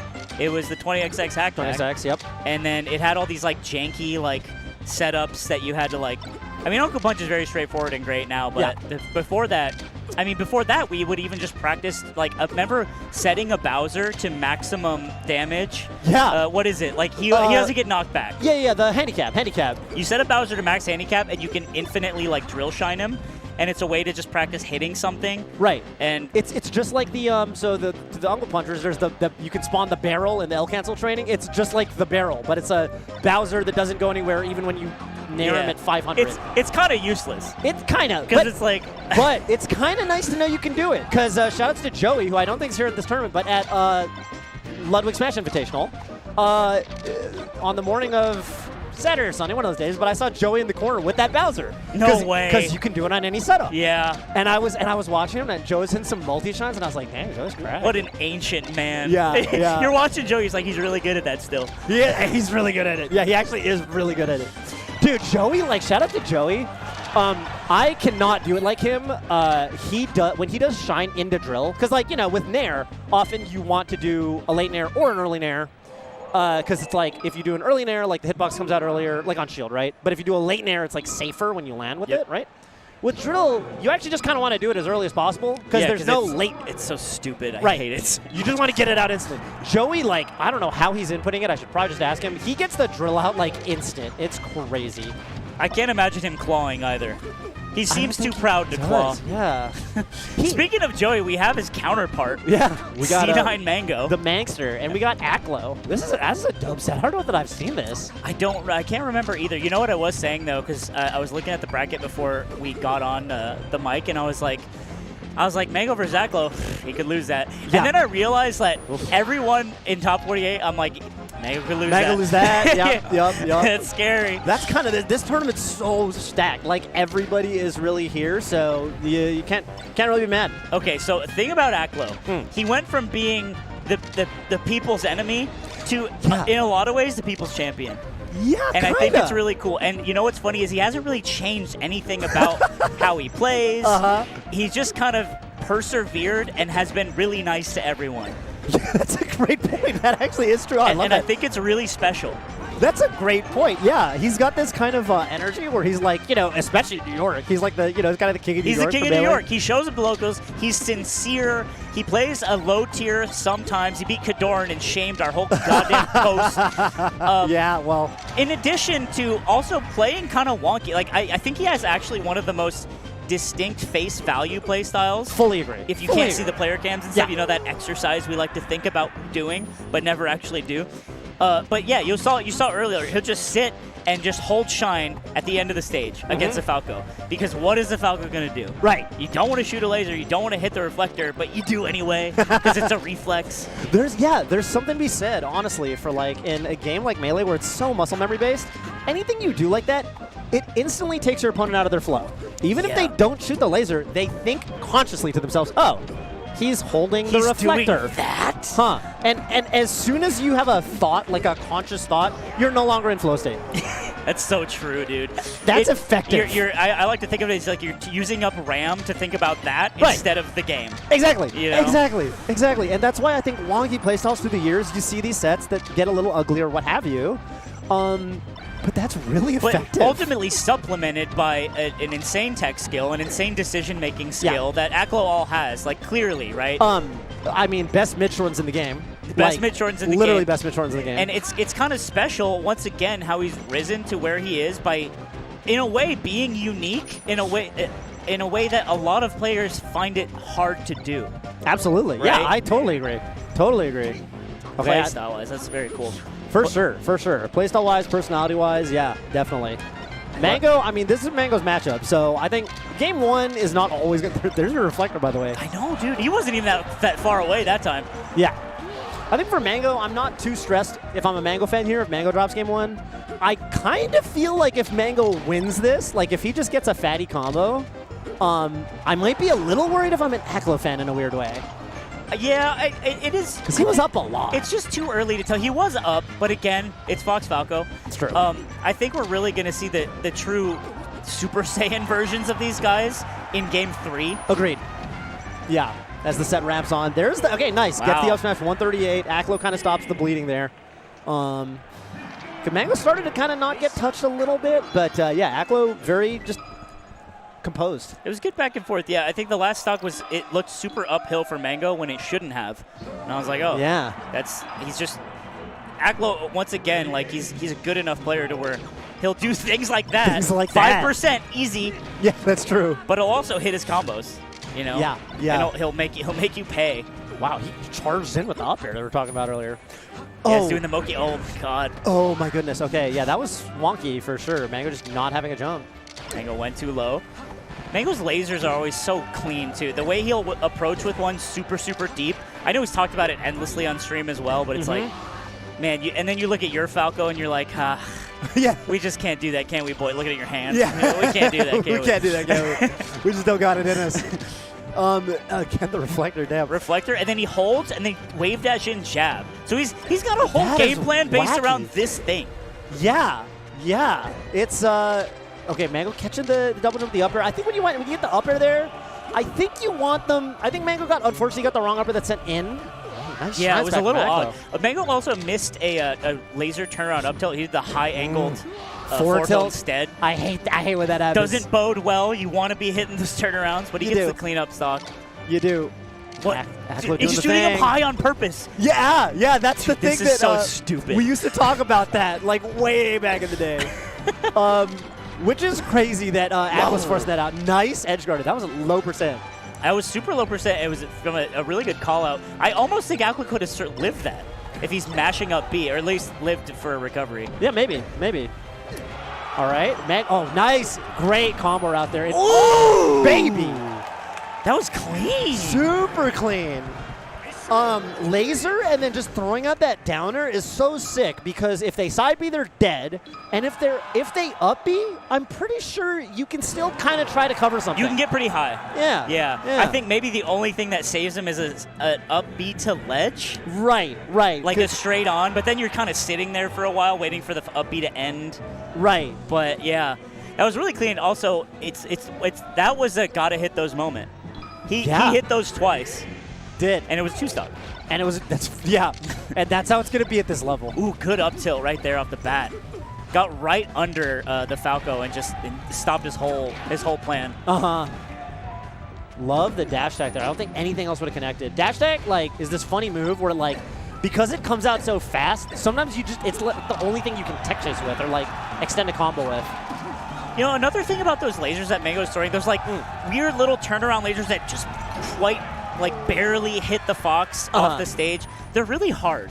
right? Yeah. If you could turn around and shoot it the wrong way. You could shoot it a little too high, a little too low, and then you have to follow up knowing all these like kind of odd timings of Falco, and it comes together in such a pretty package the way he did it last stock. You can SD doing that. You can literally like you don't drift back far enough and you don't land on the stage. You know, and it looks really stupid. Side so it feels B bad. even like this is an unforgiving game, and when you hit that kind of stuff, you're like, yes sir. Feels great. Nice That's down like, tilt. yeah, that's like the percent. I feel like Fox. It's kind of hard to kill Fox with, or fast fallers in general. Down tilt. I feel like that's like bare minimum percent. It's like he installed little Iron Man boots on him and just sent him straight up. Yeah. That's what the down tilt does. Why does it make that knife noise? I don't know. It's so cool. Okay. Oh, wow. Man, I went through downer there. Yeah, I don't even know what the follow-up is, honestly. Aklo kind of trying to find his footing and again goes for that angle and gets stepped on for it. So is it like, I feel like it's edgeguard diff right now. 100% edgeguard diff. And honestly, it's Mango, like, these are big guesses.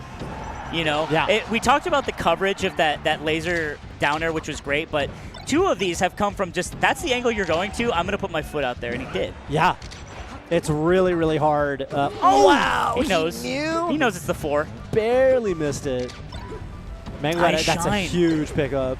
Gets the tech in place on the shine. Oh my god. Oh. Dude, did the Shy Guys get involved? Yeah, that was Get Down, Mr. President. Except they messed up and the president died. You know what I'm saying? The president was Aklo, and then the Shy Guy was like, hold on, I got this, and it elongated the downer hitbox, I believe. I'm trying to remember. It took a laser. It did take a laser, and that was good. Okay. But then I think there was a downer that got a little wonky on. So we'll watch the replay, and we'll see what happens on the tape. Yoshi's is the kind of stage that I think giveth and taketh away.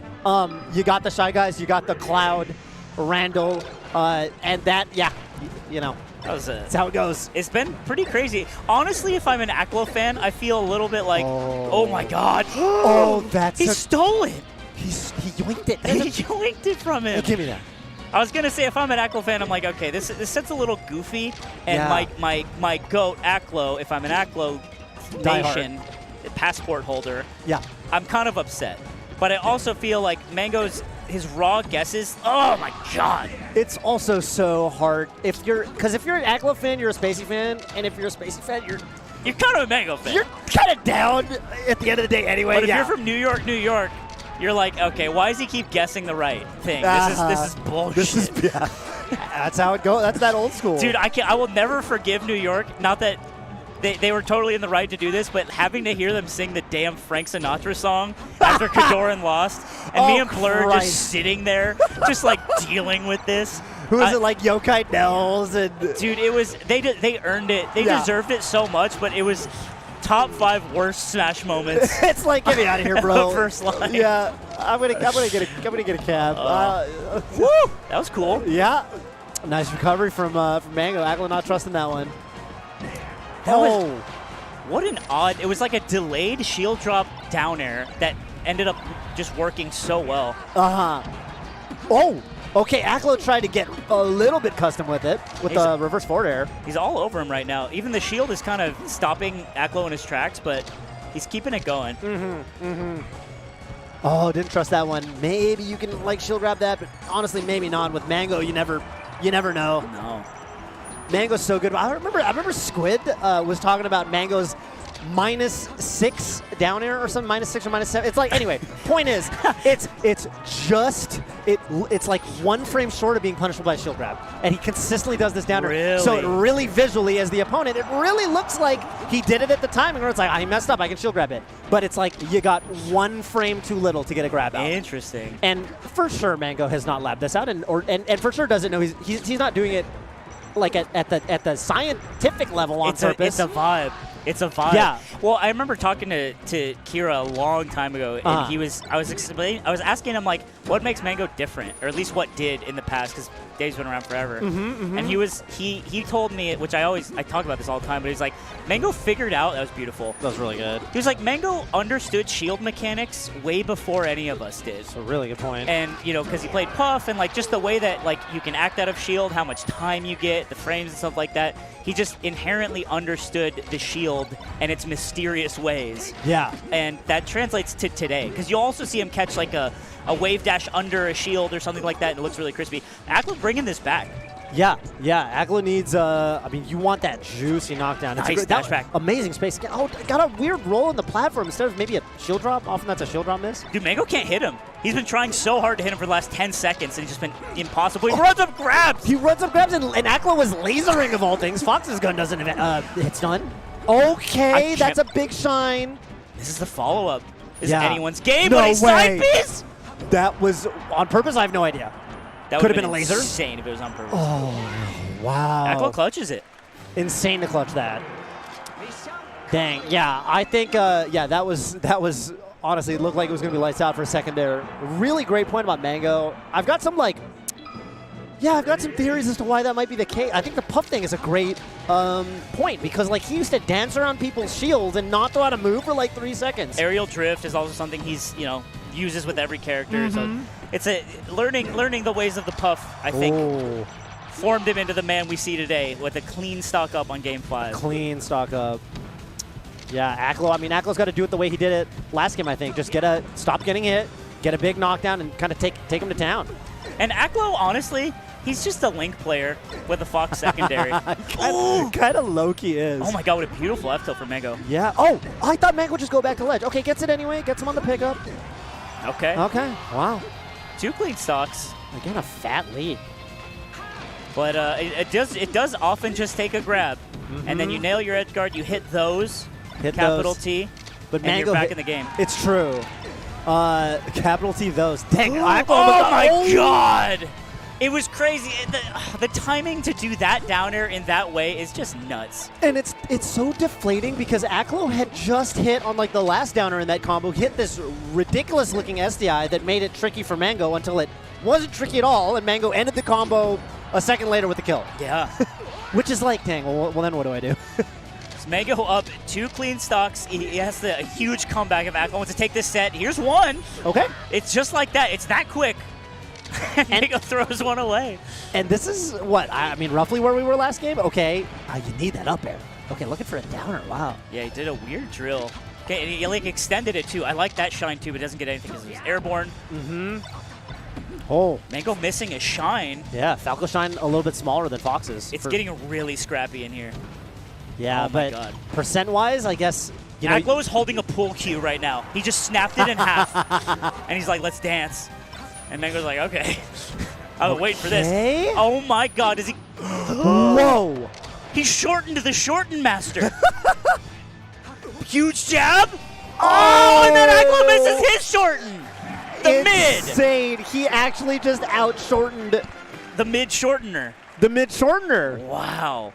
And in the heat of the moment, in the heat of battle. That does suck because he is the mid shorten guy, and that was the thing you needed to do to live in that situation. And it was a little too early. It is, props to even go for it on a Game 5 last stock tournament set situation. But you gotta. You gotta. I like that too. I like the idea of putting it all on the line on something extremely difficult. Because that's what a lot of Melee is, right? Remember, Fiction's Genesis game? He missed a ledge dash. Oh. I think it was against Hacks. I Hacks think that was one with Leffen, for sure. It might happen with Hacks too. But and it was damn, But you got to go for that. You got to go for it. I mean, it's kind of like what I was saying about the whole flow state thing. I think that if you, because the moment you're on the ledge or you're, recovering and you're mid-shorten, and then you're oh, wait, I shouldn't mid-shorten. It's too scary. That will throw you off your rhythm, hardcore. I remember Chillin once said something that always stuck with me, which was the best way to play in tournament is act like you're playing friendlies, And that's a very simple concept, but I remember he explicitly said it, and he's like, it just makes me better. Yeah. And it's about defeating that mental fragility that we have of the ego. It's if this doesn't mean that much to me, I can think a little more clearly. Yeah. That's important. Yeah. And I think, there's basically you either play friendlies like it's tournament or you play tournament like it's friendlies. There's 2 types of I guess it's the same coin. Yeah. Love Chillin', dude. And I think for what it's worth, I think Chillin', back in the day, not even that back in the day, there was an Evo got 9th. Oh yeah, here literally. Okay. Yeah, down, Mr. President. Oh, crazy. And then Akla missed the ledge dash. So technically everything went fine. He just missed the ledge dash. He did miss the ledge dash. Did get downer, though. That was scary. Yeah. But the Shy Guy also did take a laser. Yeah, that so was kind of we will never forget. All of the above. What were you saying about Chillin, though? Yeah, I think that, like, it's cool hearing his takes on, like, you know, because there's the melee that, like, it's like, I want to play, like, the best melee, but there's also tournament melee. Yep. I think Chillin's tournament melee was awesome. Like, even, like, man, even towards, I think people think it was extremely old school, but, like, dang, he got 9th at, like, EVO, like, one of the, you know, middle era EVOs where, like, you know, it was already, he would already have been considered extremely old school at that point. Yeah, he was extremely formidable. Extremely formidable. He had a lot of tournament sets where it was like, okay, this guy's probably better than Chillin by the eye test or whatever, like more technical or whatever, and Chillin would just win. Yeah. So it's really cool to hear stuff like that, yeah. 96%? Damn! That's crazy. I don't think I've ever gotten a 96% in anything. Yeah. I was a bad student. That's cracked. That's so good. Wow, okay. It was a really, honestly, Mango made some crazy good edge guards. And, Really good and edge that's really, guards. I think the bread and butter got, I don't know, you could think about neutral interactions and stuff like that, but they ultimately led to spots where Mango could make a 1 out of 3 guess. Yeah. And he did that, and it was just a treat to watch. And I do think Aklo could have been playing a little more solid. I think he's definitely played way more solid than we've seen in that set. Agreed. Mango will kind of have that effect on you sometimes. And I mean, honestly, shout out to Aklo for bringing it to a Game 5 in spite of that. Yep. Insane. Crazy that it's, you know, crazy that the camera wipe just casually happened and that Zane and Hungrybox were behind it. Oh, right? It's my Lord. Whoa. Here we are. These are some top players. Shine 2018. We go back in time. God damn. Juan wins. And the Power Stones remain in his hands. There have been a lot of wild Zane H-Box sets. It all started there, though. It did, Shine yeah. 2018, it was the one Armada didn't go to. So he was no longer in the way. Right. And Which then helped a lot. And then it allowed Zane to face off against Goliath. And he In did the it. most beautiful way. I'm looking at the bracket right now. It's Yeah, J-Mook Mango, Sensei Amsa. This is all winners' quarters to get in the top 8. Oh, my God. Cody Schwab Leffen. Okay. And then this match, Zane H-Box. Jesus. That is bonkers. So pretty bonkers. And, you know, for all y'all, got a shout, especially for just like the, you know, for the diehard Melee fans, you know who you are. I would honestly, I'd multi-twitch this in the quad stream because there's like 4 pretty dang. It's actually a lot of losers. You at got this Nut point. and John Wick? Are you kidding me? That's kind of dope. And it's game 5? Oh, no way. Oh, damn, John Wick. Oh, shoot. You got, I'm looking at losers right now. There's some good matches. Trif versus Elliot. That's on stream on the top right. Oh, that's who that is. Shouts out Elliot. Shouts out Elliot and Trif. Crazy that Trif's here. Trif is here. Trif's from Spain. Prof is here. I see Dewan over there playing. I can't tell who his opponent is. Fohebro. Fohebro. I was just talking to somebody who was like, oh, I haven't seen Fohebro in a while. It's been kind of since that last big Battle of BC moment.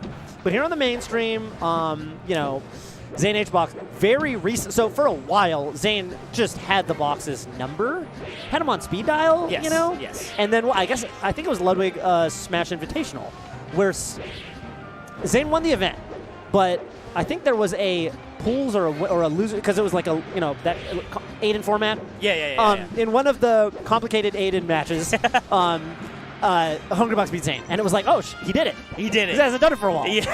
Yeah. So, didn't he do? Yeah, and I guess maybe this is a manufactured memory, but I'm thinking of a giant pop-off that must have occurred. Had to have. I mean, look, you don't beat Zane and then not pop off of your H-Box. Yeah. In 2022. I mean, because first of all, you don't beat a lot of people and not pop off. It's true.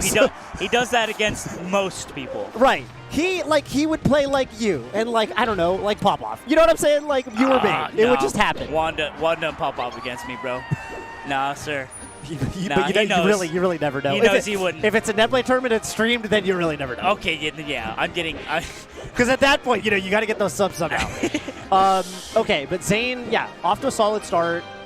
It's like, I don't know. It's a tough matchup to conceptualize for me in terms of what H-Box is doing better or worse. I feel okay. So one thing for sure is the DI. It's like, is he getting hit by those pivot tippers? But also, it's like, is Zane getting the grabs? Yeah, sometimes it's the grabs. I think it all revolves around that. I wish, honestly, Ludwig is here. He is immaculate at understanding this game, this matchup. He's also beaten Zane in 4 stocks versus 1 multiple times. It's true, actually, yeah. Which is really funny. It is funny it is funny every time it happens. Because Zane takes it, he gets so mad, and it's like, I mean, you're letting Ludwig do this to you. I don't know what to tell you. But yeah, it's the grabs are what do it. For those playing along at home, there's a fun little thing in this matchup where when you dash grab, which is typically considered a worse version of your grab because it's slower. Slower, yeah. It actually grabs the Puff, who's crouching.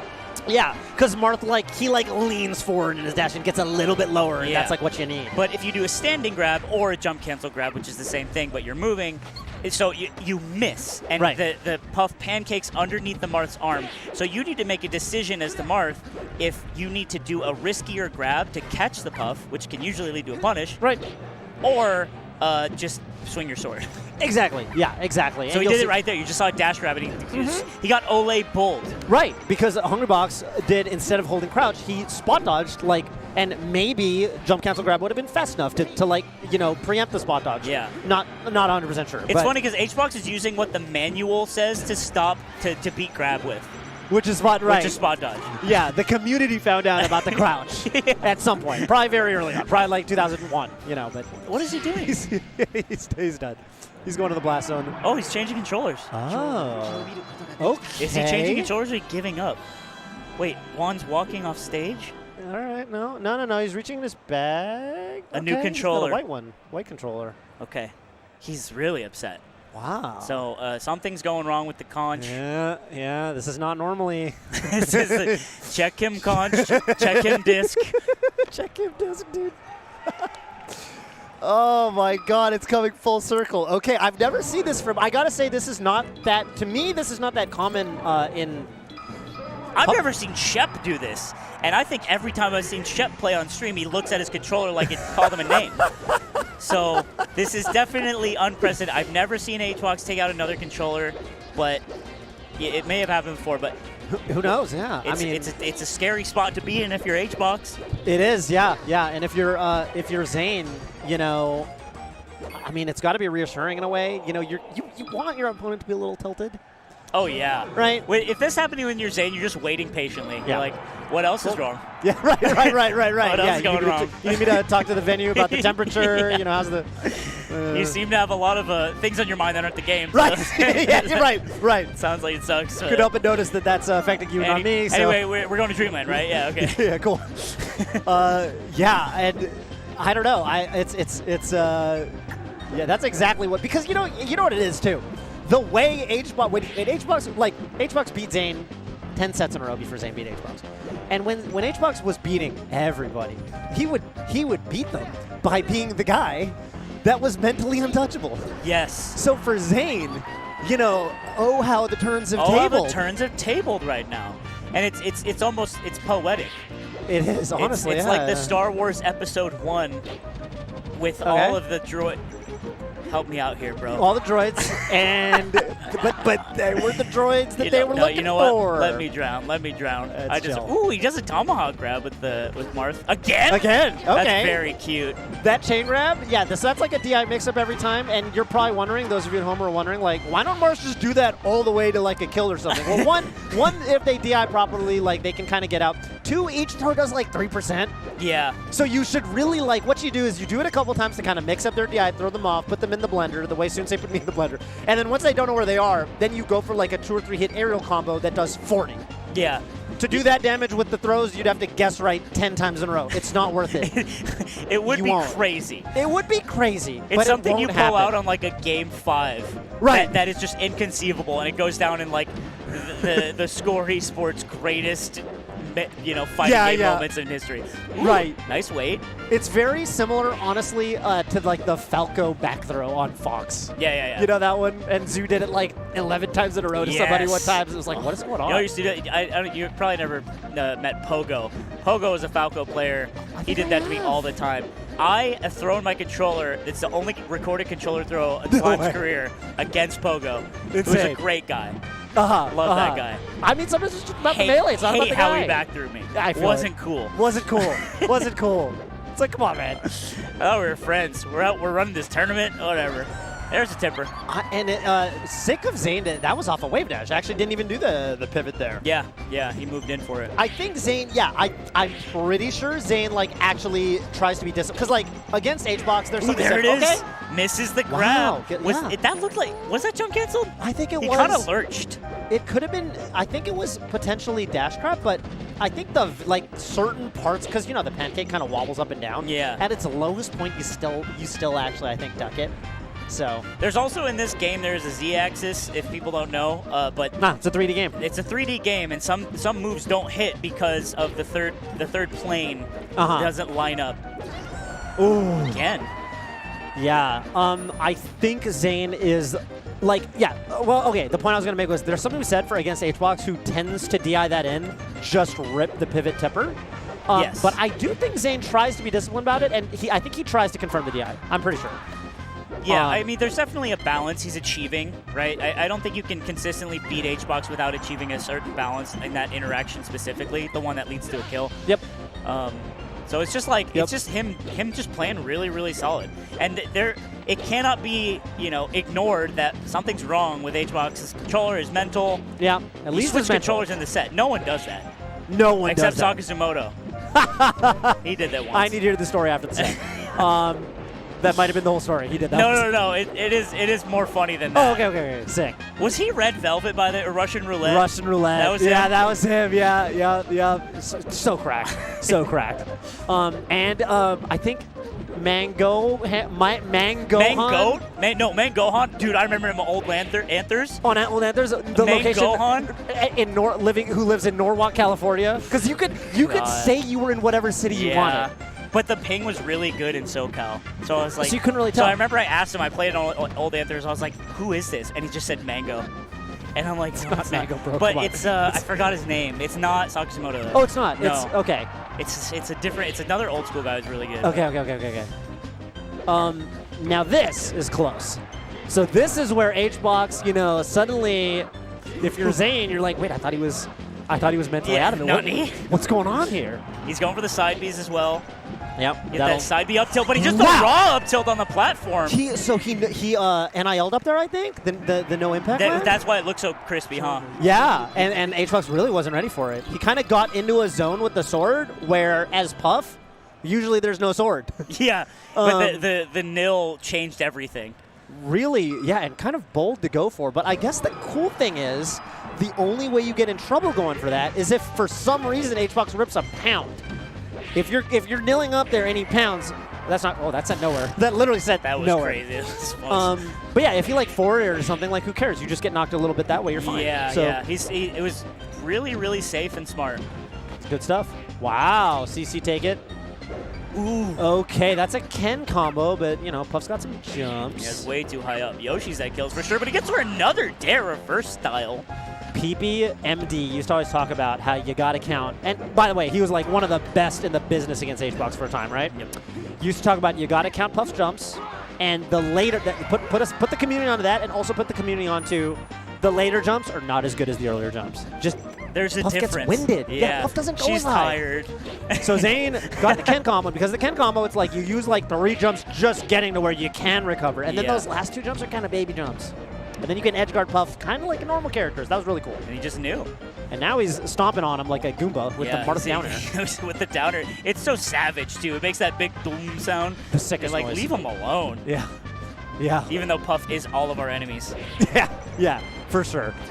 Ooh, another. There it is again. He's really clean. With those nils, because it's like a really fast double tap of the jump button, right?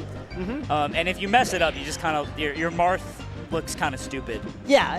It's like about the end of the world. You could probably you're like, I'm above the platform. Maybe I can forward air or something, but it's not what you want. But you're also blowing your double jump, right? That's true. That's a good point. Which so can be really scary, risky. Yeah. Really good point. Well, B barely not going to kill. That probably would have killed on, I don't know, I want to say most other stages. Yeah. But Dreamland's big. Dreamland's big. Oh, there it is. Floating killer. Still works. Dude, I love... That'll work forever. That'll work. Yeah. It kind of, you know, side B up tilt, like what you said earlier about Falco's down tilt, it's kind of reminiscent of that. Because if it's too obvious or go for side B, they'll DI it correctly every day of the week. It's on the table, but it's like, you son of a bitch, you trying to do that again? Yeah, you're trying to do it again. You're crazy. And what I thought was so cool with Zane's flowchart that he brought to the table, I think in Shine, which we were talking about earlier, is he started doing the second hit, where let's say they crouch the first hit, then the second hit will like pop them up. And that was completely new. So he's got layers and layers. So that actually, it says on the bottom right there, which is a cool little fact, is that they played at the last Battle BC. Nice. And Zane won 3-1. Okay. It's looking like a 3-0, unless HBox digs deep. Yeah. Oh, speaking of Here deep. we go. Let's look at these jumps. Zane thought Second about jump, third jump, and the fourth one, air dodge. No jump still. Still It's no two jump. Two more. Okay, gets pounded. Jeez Nice. Louise. Took a lot of damage though. Even like not dying, like, oh my god. Oh my god. He can't keep getting away with it. That left platform is Zane's best friend right now. my Holy god. cannoli. He set up camp there. Yeah, he really did. He like, yeah. That was a statement. That was convincing. Yeah, he did a lot of up tilts off of that platform specifically. Really clean last game, I gotta say. Zane looking really good. HBox, I would love to hear. Everyone refresh F5, see what happened with the controller. Not for salt or anything mean-spirited, but more like. Yeah, I'm actually just curious. What's he gonna say? Like, what happened? Yeah. He's like, I threw up on my controller last night. It's so stupid. I don't know. It could be anything. Could be anything. Yeah, could be anything. Yeah. 1, 3, 4. And at 5. this point, yeah, feels like he's got a pound. Maybe even might have had to pound because it's all the way out there. So yeah, that was awesome stuff. Zane with the rare miss there on the DI did get taken off the top. You always want to die off the side with the rest so you can come back and. Something people don't talk about, Marth, like, arguably one of, like, the best characters at punishing, not a rest that hits you, but if Puff ever misses a rest, Marth just, like, because fully charged neutral beat just kills it 20. Yep. It's insane. And if they like mistime a shield, like it pops it, and then the that was dies. funny. That was funny as hell. Yeah, dude. Oh man. I used to when I just play Marth on unranked or whatever. I would try to. I never really got it, but I'd try to start the neutral B at the exact moment, which is impossible to do. Don't do this. I try to start it at the exact moment where they have just enough time to get their shield up at the end of it. So they wake up and then it pops it. It's the stupidest. Don't do it's this. not stupid. Nothing's impossible. It's badass. That's what separates us from the greats. Right. Because you're like, that's impossible. Zane would do it. Zane would hit it. He would somehow hit the exact figure time. it out. You line it up like an OOT speedrun, I bet. There's some shit you can do. Yeah. L cancel rate 94%. The stats do not lie. That is crazy, yeah. And I don't know if my eyes are being deceived. 782 inputs per minute cannot be right. No. That's such a high number. That's my goat. That's my goat. That's my goat, Okay, baby. yes, I think you're right. I think something's wrong there. But I will say that that doesn't take away from HBox when you do watch his hands. They do go crazy. They do. He plays. You would think he's playing a spacey, and this has always been the case. Even like 2014, I remember as fresh to the scene, and I was like watching HBox play, and I'm like, why is he doing so much? Yeah. Like, why is he doing this? It's true. It doesn't make sense here. He grips the control and the way he hits his buttons. There's a lot of emphasis. Yeah. You know? Dude, oh my god, I was watching Coinbox, and he was talking about, he had Mango on commentary, and badass. He was like, said something about tap jump. Mango was like, you tap jump? And HBox was like, yeah, you didn't know that? Wait, did Mango not know that? Yeah, that's what Mango said. Okay. He's like, oh, I didn't know that. Mango will say that, though. Mango's like, oh, you tap jump, bro? And it's like, okay, you did know that, but, you know, it's like... I feel like it's been long enough that everyone knows it. Right. So Mango should know it. But maybe he didn't. Either way, whatever. It was funny. And Mango also brought up the anecdote of that Full Bloom where he got 3-0'd by Leffen, had a controller he didn't like, asked to use Joey's controller, and then 3-0'd Leffen back in top 8. I was there for that. It was very sick. That is sick. Wow. So, look, controller issues have been a thing since OEMs, guys. Yep. And speaking of people who use controllers, I don't know, good segue. We got Cody Schwab and Leffen. 10 out of 10. Cody Schwab 11. No, it's true. Some people use boxes. Some people use boxes. This is relevant. Leffen's been talking recently on his stream about maybe switching to frame 1. Hasn't done it yet, I don't think. Yeah, but he does talk a lot of mess talk a lot of mess. He's like, I should just do it. I always have bad luck with controllers. Everyone feels like they've got awful luck with the controllers because you remember the bad times. The bad times. You know? The times where Mewtwo King would just shuffle through a box of 20 controllers, testing for dashback, and then pay 3 figures for each one to some random person that brought it from home.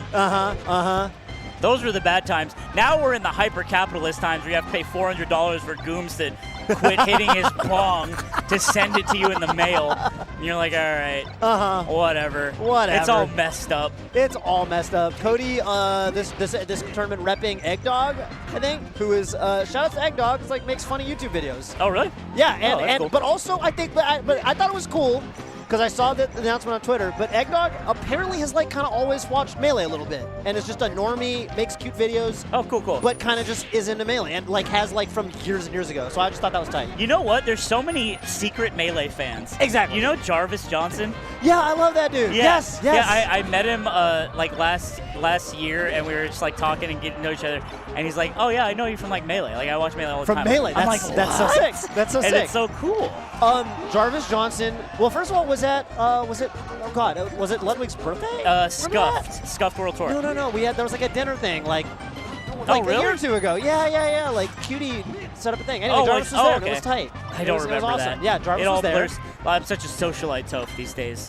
There were a lot of people there, and you were for sure at the other table. There was a yard table, and then there was a table with a bunch of us, and Jarvis was actually there, which was cool. Yeah. Another fun random fact: Jarvis and Stans worked together at Patreon before either of them were content creators, Yes, which they is did. funny. That is funny. Yeah. Isn't it? Isn't that it a wild? small little world? It's a small little world. Small little tiny little world. Yes, they're buds. It's great. Okay. 2 buds on the battlefield, but it's actually a Dreamland. dreamland state. Bars. Cody Schwab is just, he's so hot right now. So hot right now. Cody Schwab's so hot right Dude, now. it looks so hard to beat this guy in Fox Dittos. Cody's an interesting player because he wins so much, you cannot look away from him, right? Cody Schwab is in the conversation all the time, which is the mark of like one of the greats. Yeah. And I think that's really special. You know what I mean? I do. Especially in these online, like Coinbox and stuff. Like, what, he's won how many of them? 5? Has there been 5? Yeah, I think it's he's like 5 won to 6. all of them. Very sick, very sick. And there's a bounty, I think, now for like the first person to beat him, maybe even take a set. I don't, It's a bounty to beat him in Coinbox, I believe. Oh, no. Left's done with game 1. Maybe it's the port. And it was funny because Cody, I think tried to do up throw upward. Certainly didn't mean to do up throw forward air, so he like got the wrong input. And it didn't even matter because Left was like, dude, whatever, dude. Just crashed to earth. Just miss your combos against me. It doesn't matter. I'm just done here. It feels like that some ways. These two they started playing a decent amount online. They don't live in the same continent, but they have a good enough connection that I think they consider each other good friends. Yeah. Interesting. So they've been grinding a little bit on stream lately, actually, like a good bit, and they'll do it on a Discord call, so they talk about what they think the other one's better or worse at. It's really quite fascinating. Do you just eat that up as a Fox player? You're like, yes, sir. Yeah, honestly, yeah, because I'm like, well, I need to get better, and this is one way I'm going to do it. Yeah. Because they're talking about whatever's cutting edge, for sure. But also, it's just cool to see, because they'll go on, Cody probably, I think everyone thinks of Cody as like slightly better right now, but Leffen will also go on periods where he just like wins a bunch of games in a row, Yeah. Leffen, he's still no slouch. It's just that, again, which has always been his issue, we just forget about him because he doesn't play as much. Right. And Cody is someone who's playing literally everything. Every week, because online, he needs to make money to live. Right. So he treats the Fox like a job opportunity. Yeah. Which is respectable. For sure. Ooh, dash attack that. Whoa, that was weird. He bonked his head. Yeah, and he got that green bounce on the stage where you're in hit stun forever. Yeah. For some reason. It's like an ultimate bounce. Yes, it's awful. Oh my god. I feel like, forever. dude, and it was like worse than Smash 4. I feel like you would Smash always, 4 was great. Oh, you'd always see people dying at 10%. And the animation too, it was like this giant crater around your character, and you're just stuck there on the wall like Spider-Man. Like what is going on? It's brutal. Yeah, it's brutal. I remember back before we froze the stadium, it used to happen so much, like off the tree. You bounce them off the tree and they're in hit stun forever. Yeah. They fly in this parabolic arc. You ever hop on a setup and the stage starts changing and it's like an actual earthquake, and you're like, oh god, God. I forgot what this is like. yeah. It's been a while. It's been a while. Oh, dude, Cody's dash attacks have been crazy. He's just trusting it. He's charging all the way in there. It's honestly reminiscent. We were talking earlier about like that level of feel you have to have of your opponent's neutral to where they're giving you the respect to run all the way in and do, like, let's say a short up air. Honestly, dash attack, kind of a similar vibe. If they just do a drill in place or a nair in place, it gets cleanly stuffed. Dash attack is a very beatable move, but when they make it work, you know who was really good at that was also SFAT. Oh, yeah. SFAT's dash attacks were always the right time and the right place, it felt like. But that was a 3-stock. A 3-stock. Cody, he's so hot right now. It's too hot. I think you got to cool this guy down. Got a handle on neutral really well. Got a little egg dog, little poster in the background. Love that. Definitely feels like he's got a handle on neutral with the dash attacks, just kind of picking the spots where Leffen's not expecting him to just charge all the way in. And the ledge interactions, like, Leffen's getting some bad breaks. Bad breaks at the ledge. You got to hit this. Oh, has he? Oh, he almost did it. He almost Cody Schwabbed him. Just those impossible recoveries where you're like, he will never be recovering, and then you spit your cereal out. That was like a double entendre joke because it's also like I thought you were doing an I be doing work thing, so it's just like that was I mixed you up real good. That was awesome. No, that was great. Yes, sir. Well, you still beat me in tournament, so 89. Okay, left. Yeah, you got it. Nice. Clean. And I think for Leffen and for the kind of melee, I think so Cody too. But I think Leffen is that surgeon I discussed earlier, where he wants to walk around set up knowing he played good, clean melee. Yes. And when he hits a clean zero to death, I think that powers him up. And you know, we're seeing kind of he's the kind of guy who's like, this is right. This is right. I'm just right. I'm just correct right now. Exactly. And when he gets to validate that through playing really, really clean and getting rewarded off it, ooh, that was crazy. He did that. He's like, this animation. Whoa. That's it, because Cody's too hot right now. He's like, Cody's too hot right now. Hot potato. And then Leffen, I think you're right. He powers up, because that's the nature of the kind of person he is. It's like, I did the right thing and I got rewarded. Damn right. Damn right. You know? Yep. That's how it should be. And I think that game one where he kind of like left off, he's like, enough of this game. This is disgusting. I think that was like, screw this. He does. That is so right. When Melee is being played poorly by him or otherwise, he says that too. He's like, disgusting. Exactly. And Cody hit him with like what was like an up throw forward air, and like so he didn't even do the right aerial. And Left was like, dude, whatever. And I still lost. It's just, get me out of here. Good back airs. Nice ones even. He did like 7 in a row. So, something that they were talking about on stream. So dude, you know who put me onto this? I got to shout out my boy who I don't think is here, but I'm surprised he's not here, Sheridan Zalewski, who I love, Dr. Z.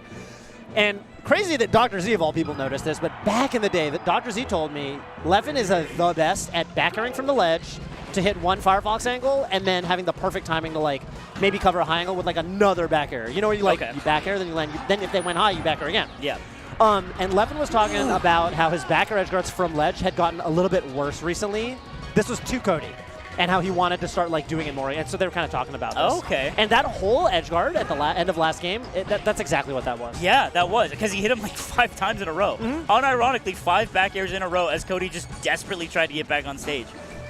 It's cool to see that too. Like if you follow these guys and watch their streams and like how their practicing is going, and they say, "Oh, I want to start hitting this more," and then game day shows up and they hit it. Right. You're like, "Ooh, there that is." You clap like a seal. You're like, "Ooh, I knew that. Yeah. I knew the lore there." That's my guy, and it's cool. I think for a lot of like fans of the game, we're like, you've got your favorite player or whatever. Like if you're a Mango fan, you watch Mango a lot. Everybody knows what. That's why we keep saying things with the Mango. Because there's thousands of Mango fans who see, and they're like, he did that to Gio that one time. That's crazy. I think Gio has been the recipient of every Mango in the book. He's a codex, and he's down. He's down. It makes him. Yeah, Mango hits me with a Mango. I don't know. It's like double SDI from Cody there, by the way. But then Gio would be like, he didn't tell you about the Geo, though? Yeah, and he does. And to Mango's credit, he does. He's like, that's a Geo. He does. He tries to do the upper platforms. He goes, Geo, and then Mango usually misses. It's very hard. He misses it. And then he goes, because I just have this recollection where he'll miss it, and then he'll go, dang, how does Geo do that every time? And he said that exact thing like 5 times. It's like, Geo gets it every time. How does he do that? So, it is what it is. It's just Fox players. I guess Spacey players all communicating in their own language. I'd like to think that at the end of the day, I know Foxes and Falcons talk a lot of smack, but I'd like to think that at the end of the day, we kind of come together, you know? And hate Marth. Yeah, obviously. There is one enemy, and it is Marth. It is Marth. It is Marth. It is Marth. And that's beautiful. Ooh, he did a so beautiful little turnaround grab. Oh, what was that? Crazy angle. Insane. And that's that new stuff too. You know, like even up to 1 year ago, that's a good back air by Leffen, I think. You know, that angle rarely gets hit. Maybe it actually does a year ago. We've been in the controller sauce for a while. But man, Cody's just he plays too strong. He's really, really confident right now. Leffen, okay, that's the Leffen loves to do those repeated up tilts to try to mix you up on the tech. And okay, goes for the read. Wow. What a smart spot to start the Firefox as well. It's unback airable. You can't do anything from that weird little upward angle. Yeah, you just have to make a read. You 50-50 it. Yeah, you 50-50 it. Yeah, and Leffen missed it. Leffen at 19, you know, you really want to I think that ledge dash up smash was awesome. At 114 somehow Cody lived, and now Cody has gotten the knockdown that he needs to potentially rack up a ton of damage. Keeps spot dodging. He's stuck in shield. He spot dodged twice out of shield and then just held that one. Not looking good. Not looking good. Fourth smash almost just ending that stock right there. Nice little drift in back air as well, and then gets that back air, and Cody Schwab beats Leffen 3-1. Yeah. That's top 8. That's top 8. Cody played really well. I definitely do think Leffen picked it up. Like, honestly, like, I don't know. I'm not like a body language expert. Leffen, I mean, the way the set started, I think he was kind of disgusted. I think the way the set ended up, Leffen doesn't even look that mad about it. He's kind of like, he doesn't. Yeah, you know can. Leffen usually wears that on his sleeve, where he's like, you can tell he wore he's pissed. Game 1, he did. Yeah, and then I think I think it was a good point when he picked it up that you said, you know, he likes to play perfect. And when he did play a really smart, clean game, he was like, you know what, everything's fine. Everything's fine. Even if I lose, like, you know, I can do it. Yeah. L cancel rate. Cody clearly the worst player, getting lucked. Luck box. Luck box. Fewer neutral wins. You know, it's funny because we always talk about how I almost kind of like that it's not on here, but just because it's such a centralizing statistic that if it's on the screen, it almost should be the only thing you look at. Neutral wins? Openings per kill. Oh, yeah. Is not on here. Oh, it's not on here, yeah. I guess that is the one you magnetize toward. And I think it for good reason. Like, because it's juicy. Yeah. Shout outs to Da, the Donkey Kong, who posted a Twitter image of getting a 1.0 openings per kill game on a Marth. That's crazy. I've never had that's a perfect game. Yeah, it's not even a JV5, but it's like you know what's funny? That's why we like that stat so much. Is because it has a perfect state. Yeah, it has a win state, and it's 1. And anything that gets close to 1 is super interesting. It's super interesting. And as the opponent, you're like, well, damn, And dude, there is this great recent Armada quote. It's like, you know what? I honestly think it was. Armada, I guess, did like I think it was with Metafire, so it's like a doc, like a... Yeah, he did like a Peach, was it a Peach guy? Yeah, like Peach Fiction guy, yeah. did one, Armada did one. Right. I'm not a Peach player, so I didn't watch the guide, but I did see like the trailer when Armada was kind of like shouting it out, and production value looked pretty high, and Armada had this quote that was, the closer you get to one opening, one stock, the better. But he said it in his Armada way, and I was like, "Oh, that's cold." Where it is cold. And you walked that walk, because that was the Armada. It was. He would touch people and they would die. He would grab Mango's Fox no matter what the tournament, and just it's lights out. Yeah. Venue quiet. Yeah. You know what I'm saying? So people leaving early. And we're just, Kalamazoo with the notebook in the corner. And we're just, but you're, and you know, I think for Armada, like, you know, I don't know, man. Look, people didn't pop off for Armada in those moments because it was so precise or whatever. But, man, I hope I'm speaking for more than just myself. I would watch very frequently in, like, quiet awe. And it's just like, dude, he's just doing it. He's just doing it. I definitely didn't. I didn't watch in awe. I watched in anger. I was like, again. You're the Mango. You are the Mango fan. Again? I am the Mango fan. But I think we look back and it's like, dude, Armada was that good. Even to this day, I think it was like B-Bats talking about it on Twitter, where it was like, yeah, you can still watch Armada videos at VODs. Yeah. Like, they still matter. They still are. Yeah, they do still matter. He hits all his shit. Yeah. It's so clean. Amsa very recently got the wife power up. You can actually see that's Amsa's wife in the background right there. Shout outs, I just met her for the first time yesterday. Awesome, awesome person. And so he does have the wife power up. She's here, she's supporting. And he's about to play Sensei. Sensei, who I don't think is beating him yet. They Look played at at Big this. House, We, but that was a close set. I think Sensei looks like Sensei, even losing the set that he lost in Big House to Amsa, looked like he had a really good handle on the matchup. Yeah. So, like, yeah, I don't even know for this one, man. I think this is actually a pretty good draw for Sensei. You know what pisses me off about Sensei? It's Talk to like me. the joke is hey, like, you know, handsome, like, discount Matt Damon. yeah.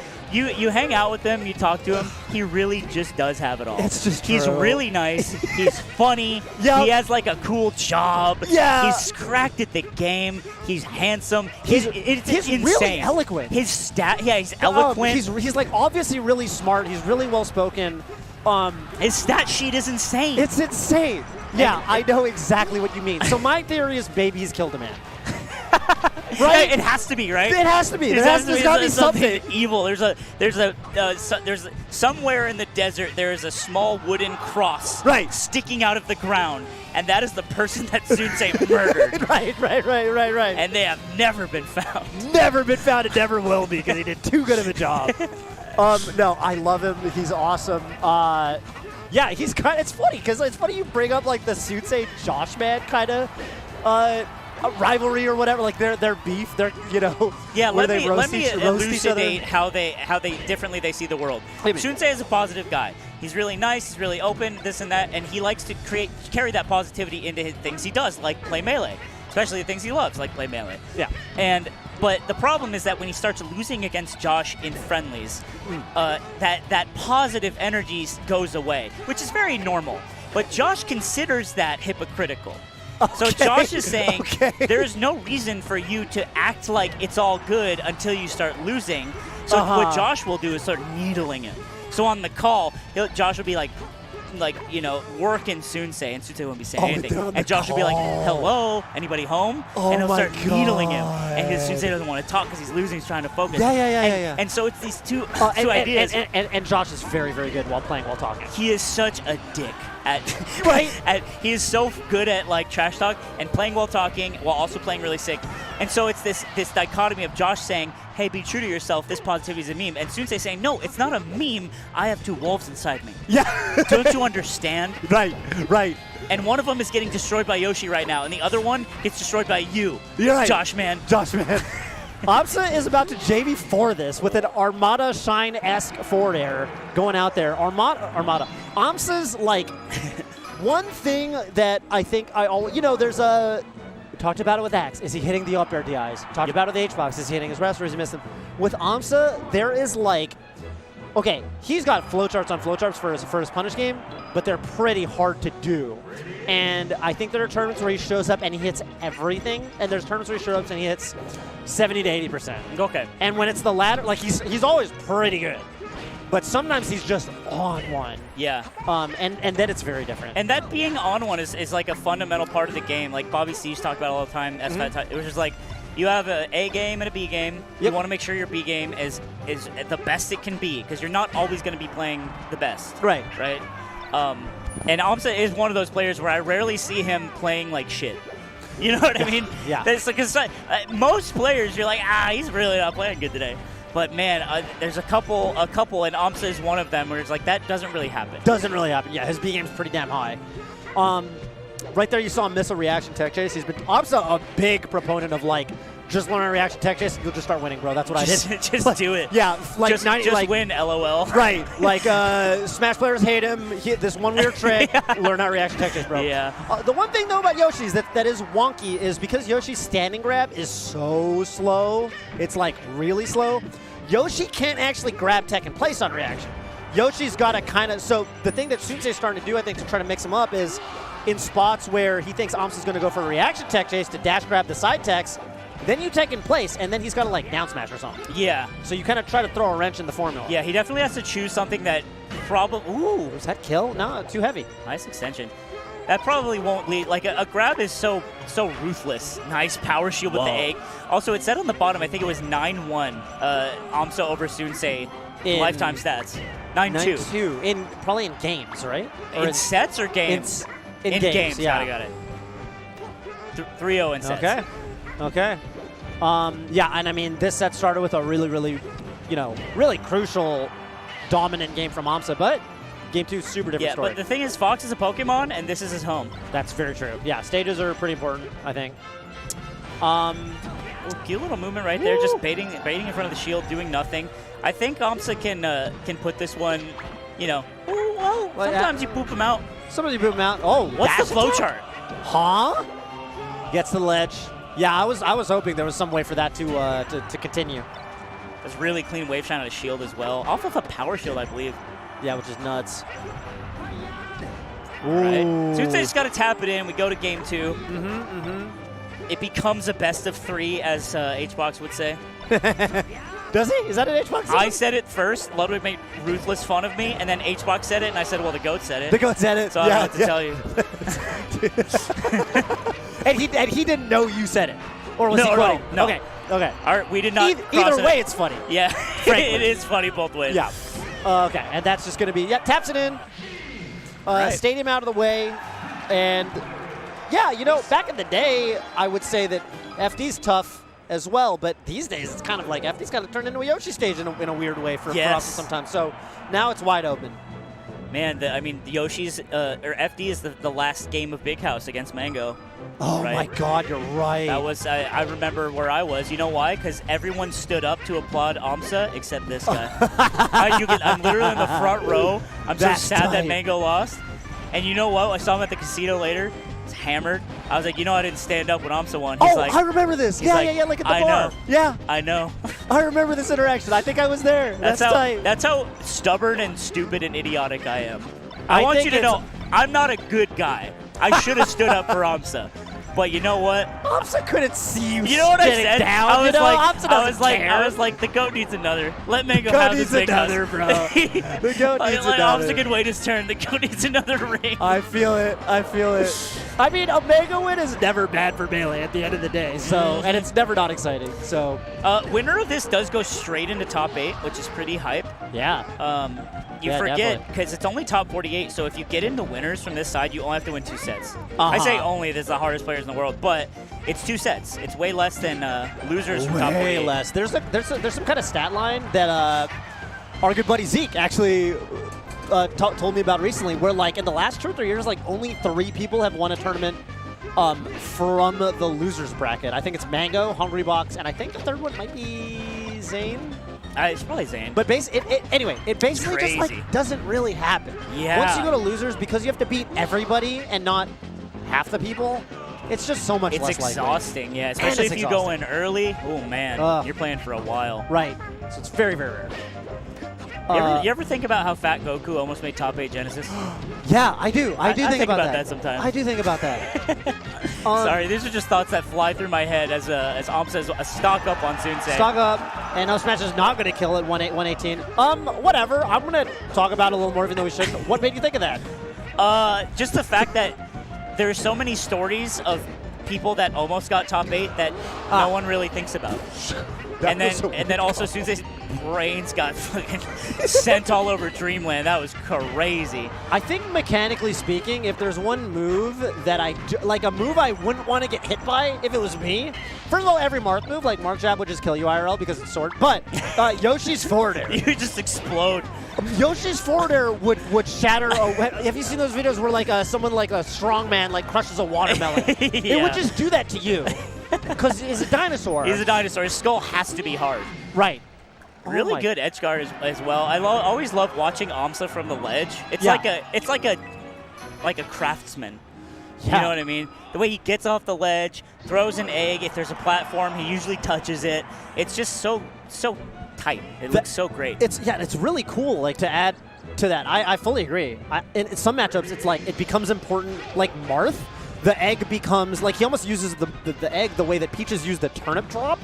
where then it turns into a hitbox that will combo into a nair or something, and then he keeps the edge guard going. It's really cool. Yeah, because it's the mastery of the character in an engine that you are fighting the entire way to be able to convert off of an egg that just randomly hit. Or not randomly, but was placed well. Right, was placed well. It's just really fun to watch. Ooh, crazy trade there. I think, yeah, it's Yoshi is, so that's one of the things, I think for a long time, you know, it was like, okay, well, how does Yoshi like flow chart edge guard? What's the sauce here? And I think something that Yoshi definitely has, jabs there were nuts. Wow. Wow, it barely gets the edge hog. So Yoshi has a really easy way to grab the ledge while facing it.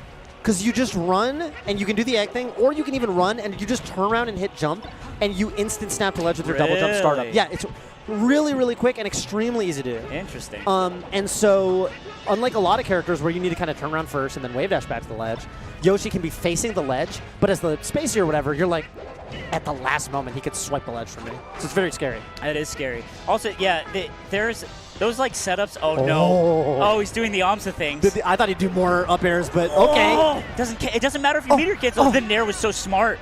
Oh, dash attack up B now, I think, by up B. It's crazy that Sensei got back. I definitely didn't think that was the case. Forward smash goes the wrong way, but maybe it was just the Yomi that we're not seeing. No one's seeing it. Yeah, at that point. I learned a thing from Johnny back when I started checking out Falcon stuff, which is like, probably this got found out way earlier, but it's basically, as Falcon, you roll towards the ledge, and then you short hop, not moving, you will grab ledge. You just short hop, and then you just land, and you grab ledge. So it's like a very easy way. You don't have to wave dash back and like risk your life and stuff like that. Right. So those sort of like miniature setups, I think, they're good for fundamentals. And you're telling me that Yoshi can do weird stuff like that. Yep. And Amsa is just like a demon because of his accessibility to the ledge. Very scary. Exactly. Yeah, and that's why I think, you know, the edge guards will frequently go the way they do, where you start to see the spacey like second-guessing themselves. Oh, barely misses that tech chase. So he's on life support. That up air is not going to do anything besides put a little damage on. Yeah, I guess you have to do, like, you do that up air, and then you read that they're going to down B. It, like, turns into a mix-up. He just tried to wave shine him like it was a 2008 combo video. Oh, no, he got sent way off. Wow. Sensei. Yeah, great stadium game, but, like, Amsa just too solid. Too solid with the wife power-up. Wife power-up will do it. Wife power-up puts you in winner's side top 8. The BC power-up. Yep. Playing home team, technically, which is kind of funny because Sensei's the Canadian national, it is but, funny. You know, is what it is. They're both equally Canadian in all ways. Yeah. But yeah, Sensei, he's going to – let me check out the loser's side. So our top 8 so far, we have one more match, I think, to commentate. It's going to be J-Mook Mango to get into top 8. Oh, that's a fun one. And then there's a ton of losers to play. Yeah, a lot of it happening literally right now. I see Joshman versus Salami is starting up on the side stream. Fiction versus Polo. Polo up a stock on Fiction in Game 3 with Falcon against Polo Fiction. From? I don't know Polo at all. I think, dude, I'm not sure. I want to say like Canadian. I've run into Polo's Falcon on like unranked a couple times. They're just good. Okay. I didn't know they were this good though. That's hype. Yeah. So that's crazy. I've played against Fiction's Falco in tournament as Falcon. Very difficult. It's hard. Yeah, it's extremely difficult. And it seems like the kind of Falco that would just be annoying about it, because like Fiction will just laser you 4 times and be like, haha. You've picked the wrong character, like, sir. Tweet about it. Yeah. and then we'll tweet about like, I love when people pick Falcon and think that they matter in this planet. Yeah, exactly. You're it's like, dude. My fault, OG. My fault, OG. Okay, so Spark versus S2J, Zuppy and Trif. Trif beat Elliott 3-0. Rip. Okay. Rip. But Zuppy's still in if you're looking for Canadian gamers. Aklo versus John Wick. Moki Shroomed. Kadoran versus Max. Max is making a run. Which Max is this? This is the Max from the UK, I believe. The Sheik player. Yeah. Okay. Okay. Because he beat Hagabuga, who is a dog player. I learned about. I commentated earlier with Doby, who's from the region. He's a really nice guy, and he told me all this lore about the Canadians. So now I'm like an expert. Fascinating. So that's cool. Max is the person, or one of the people I have played Melee with, but played the least Melee. Because I went in on Max in a crew battle when Max had 1 stock and I had 4. and we played one stock, and then that was it. And then So technically on it's like, paper, we you played Max. Melee, yeah. And I don't even remember if I took the stock clean or if he took the stock, and then whatever, doesn't matter. We played for 30, 40 seconds. That's so interesting. And that's it. That is the least amount you can play someone. Exactly. Is one stock in a crew battle. It's a weird statistic. Yeah, it's one stock in a crew battle. So I'm like, okay, I've played that guy. Technically, couldn't tell you too much about the playstyle or anything. Well, apparently there's a Max from here as well, from Canada. Right. And they did a tag match. No Yeah, way. and they, also a Sheik player, and they played a best-of-5 Sheik Ditto. Oh, shit. And apparently Max barely won from the UK, and he got to keep his tag, and the other guy had to change his name. And we were talking about this tournament? I think it was like a couple days before. Oh, wow. And we were talking about how that must suck because that's his name. It's your name. It's yeah. like, for one, imagine you're not Toph anymore. You got to change your name. That's right. Or Toph as your tag. You got to be like Dark Force 22 or something. Sounds but then badass, imagine that Toph is your name. Yeah. Yeah. That is a great point. So that's tough. That was a huge. It was all on the line for that. So Max won that. He's gonna be playing Kadoran, and then I'm looking for Sensei's match where he goes into J. I was also wondering because I know there's a SoCal Fox, I think, who's Maxi, but that's different. Maxi is different. Okay. For sure. Maxi's cool. Maxi's like a kid. Okay, I don't think I met Maxi, but we played online a bunch. I like Maxi. Maxi's he is the definition of a Zoomer fox. Awesome. A Zoomer Slippy Fox. I think we have great games. I hope Maxi thinks the same thing. That's nice. I don't know. Yeah, we Are played you a Toph bunch. on that play, or are you Frequently. I'm usually Toph. Okay. I'm usually Toph. I smurf sometimes. I don't know. I've got different. I'll log out and I'll log into a different account to do like Golden Guardians content. Then I'm lazy, so I stay on that account. Oh, okay. You know. So okay, I think J-Mook like won the last time. Yeah, I think we'll get the stat line down there, but this is to get into top 8 winners. Mango versus J-Mook. And it's a barn burner already, I would argue. It is the barn, there are embers, and someone should really look at those and put them out. There's roasted meats everywhere. It's like Zelda when you blow up an animal and it cooks all the meat you can pick up. It's like that. Yeah. Mango's up a stock. But this isn't Fizzwiggle, right? So I think Mango can do it.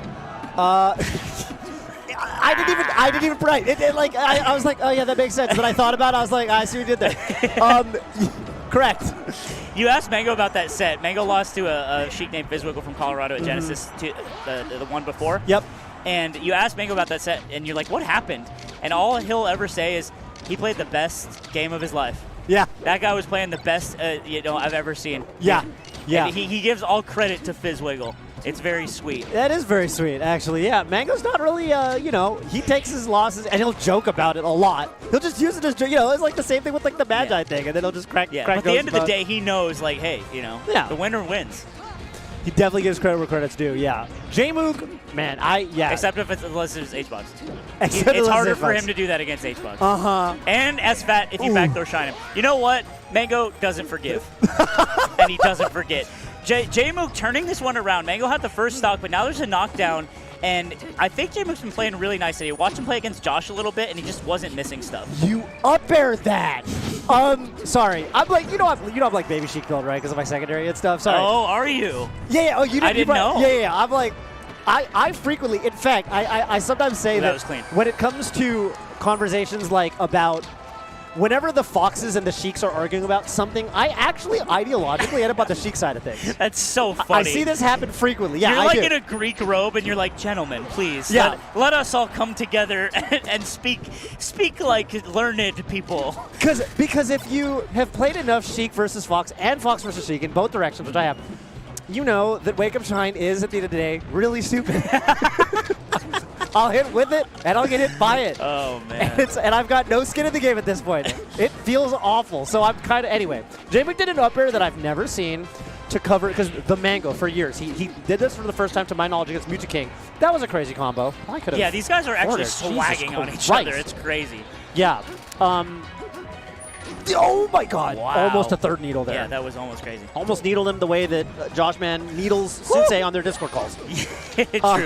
True. Can Mango win this? This is weird for Falcon. Okay, just gets hit in the All right, face. that's a bummer. Mango kind of smiled. That's like a funny way to go out because it's such an egregious Can mistake. Mango win this, and then his head explodes? No, he okay, can't. so what was happening there is, I think, genuinely just a combo gap. It's that Yeah. Mango wasn't finishing food, and Jmook was. Because when Mango had some really cool combos, but he only ever finished one of them. It was that up tilt on the platform. And the rest were just like edge guards from wayward hits, and he's just got to clean it up, and he's got to essentially get a better OPK than Jmook. Yeah, straight up. To really be competitive here. Because Sheik hits really hard when the Sheik is Jmook and doesn't drop tech chases. I've kind of thought for a while now that a lot of Mango did this thing at like back in the day against Marth, where he like figured out how to keep that downer shine going against Marth. You know what I'm talking about, FD, where it's like, oh, you can do another downer. It's a hard timing, too, because you have to fast fall right at the right moment to keep it going, to land properly. Oh, my God. Exactly, and the later down airs are often weak down airs. You don't want a strong downer because then they get to the ground before you do. Yep. It's very nuanced. I think that there might be a way to do a similar type of thing to Sheik, but Sheik is different enough that I don't think any Falco is very good at it. Ooh, that up air was so cool off of the shine. It didn't even hit, but it was like a little style points, like SSX tricky. Oh, no! Tricky! Whoa. Well, the needle's actually lost to the fire. That never happens ever. That does never happen, and then Mango threw it away anyway. Yeah, it's a bummer. Okay, Shino stall for Atrioc. Yeah. Dude, it is interesting that, like, when you laser at Jmook, even Mango can still catch Jmook swinging with an F-tilt and punish him for it, which usually I think there's a certain level where that is too hard to do anymore for Falcos, right? It's like, because it's like the first thing you learn as Sheik is like, okay, just mash the F-tilt, and they'll run in, and they'll get hit, and everything will be great. And then that stops working, but now we're back to where, like, even Mango can make Jmook flinch like that. However, it doesn't matter, because Jmook's just winning. Right? Dude, yeah. Mango's flinging himself off stage, not playing very well, even though he's winning some crucial neutral moments. Yes, the combo diff is just huge. It's a really good point with that interaction in particular. I think that because the Sheiks, the better the Sheiks get, they'll start doing like a delay. They don't do just forward tilt anymore. Because it's like you get into a scramble and the bad Sheiks or whatever, they instantly forward tilt. The good Sheiks will sometimes walk slightly towards you and then forward tilt with the tiniest change in timing. Yeah, it changes everything. Changes everything. Oh my God. What nice wall jump. We're alive. Everything's okay. Oh my God, I'm crazy DIM on that. Okay, Mango does get the bear kill.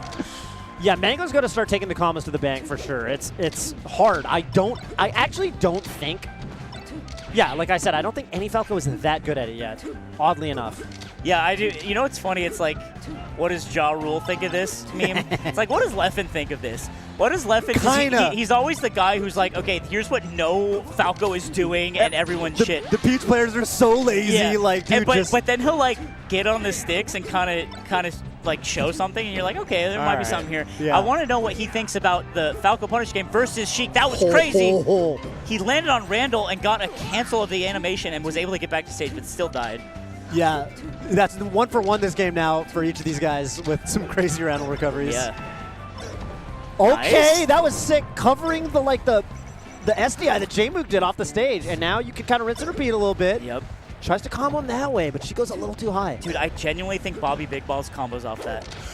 I don't know. Maybe Mango is no slouch at extending combos. Some of his trees are 100% beautiful and nuanced, but something in this set doesn't feel like he's connecting the dots. Yeah, and I think what it is to finish, you're actually correct, I think. Shep made a great tweet that was like, I don't know if you saw this one. Shep was like, at the end of the day, like, I still need to get better, and there are things that, the way he worded it was, there are Falco things that Bobby Big Balls is just flat out better than me at, and I want to get better at those things. But that's kind of a Bobby Big Balls classic. There's certain things that like only he could do. Yeah, I remember playing with him at Big House, and it was just like, yeah, every time this guy touches me, I'm dead. Yeah. Like, that's just it. And sometimes he's also dead. Sometimes he's all, and that's the beauty.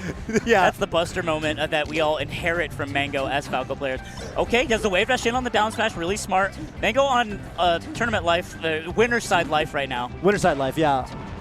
Okay, downer this. Good DI from Jmook to not go off stage. What was that slide off into a downer? That was weird. Yeah, maybe. Nice ledge dash, dude. Ledge dash shield, so smart. Oh, he probably tried to forward tilt or dash tag. Yeah. Some of us, even Jmook does the 8-in sometimes. Accident. Grabs Oh, ledge no. when he's off stage. Oh, he's good. He's good. He's good. God. He's good, but everyone's freaking out. This is so crazy. His shield's getting really small. Doesn't Needle get hit by the hit. needles.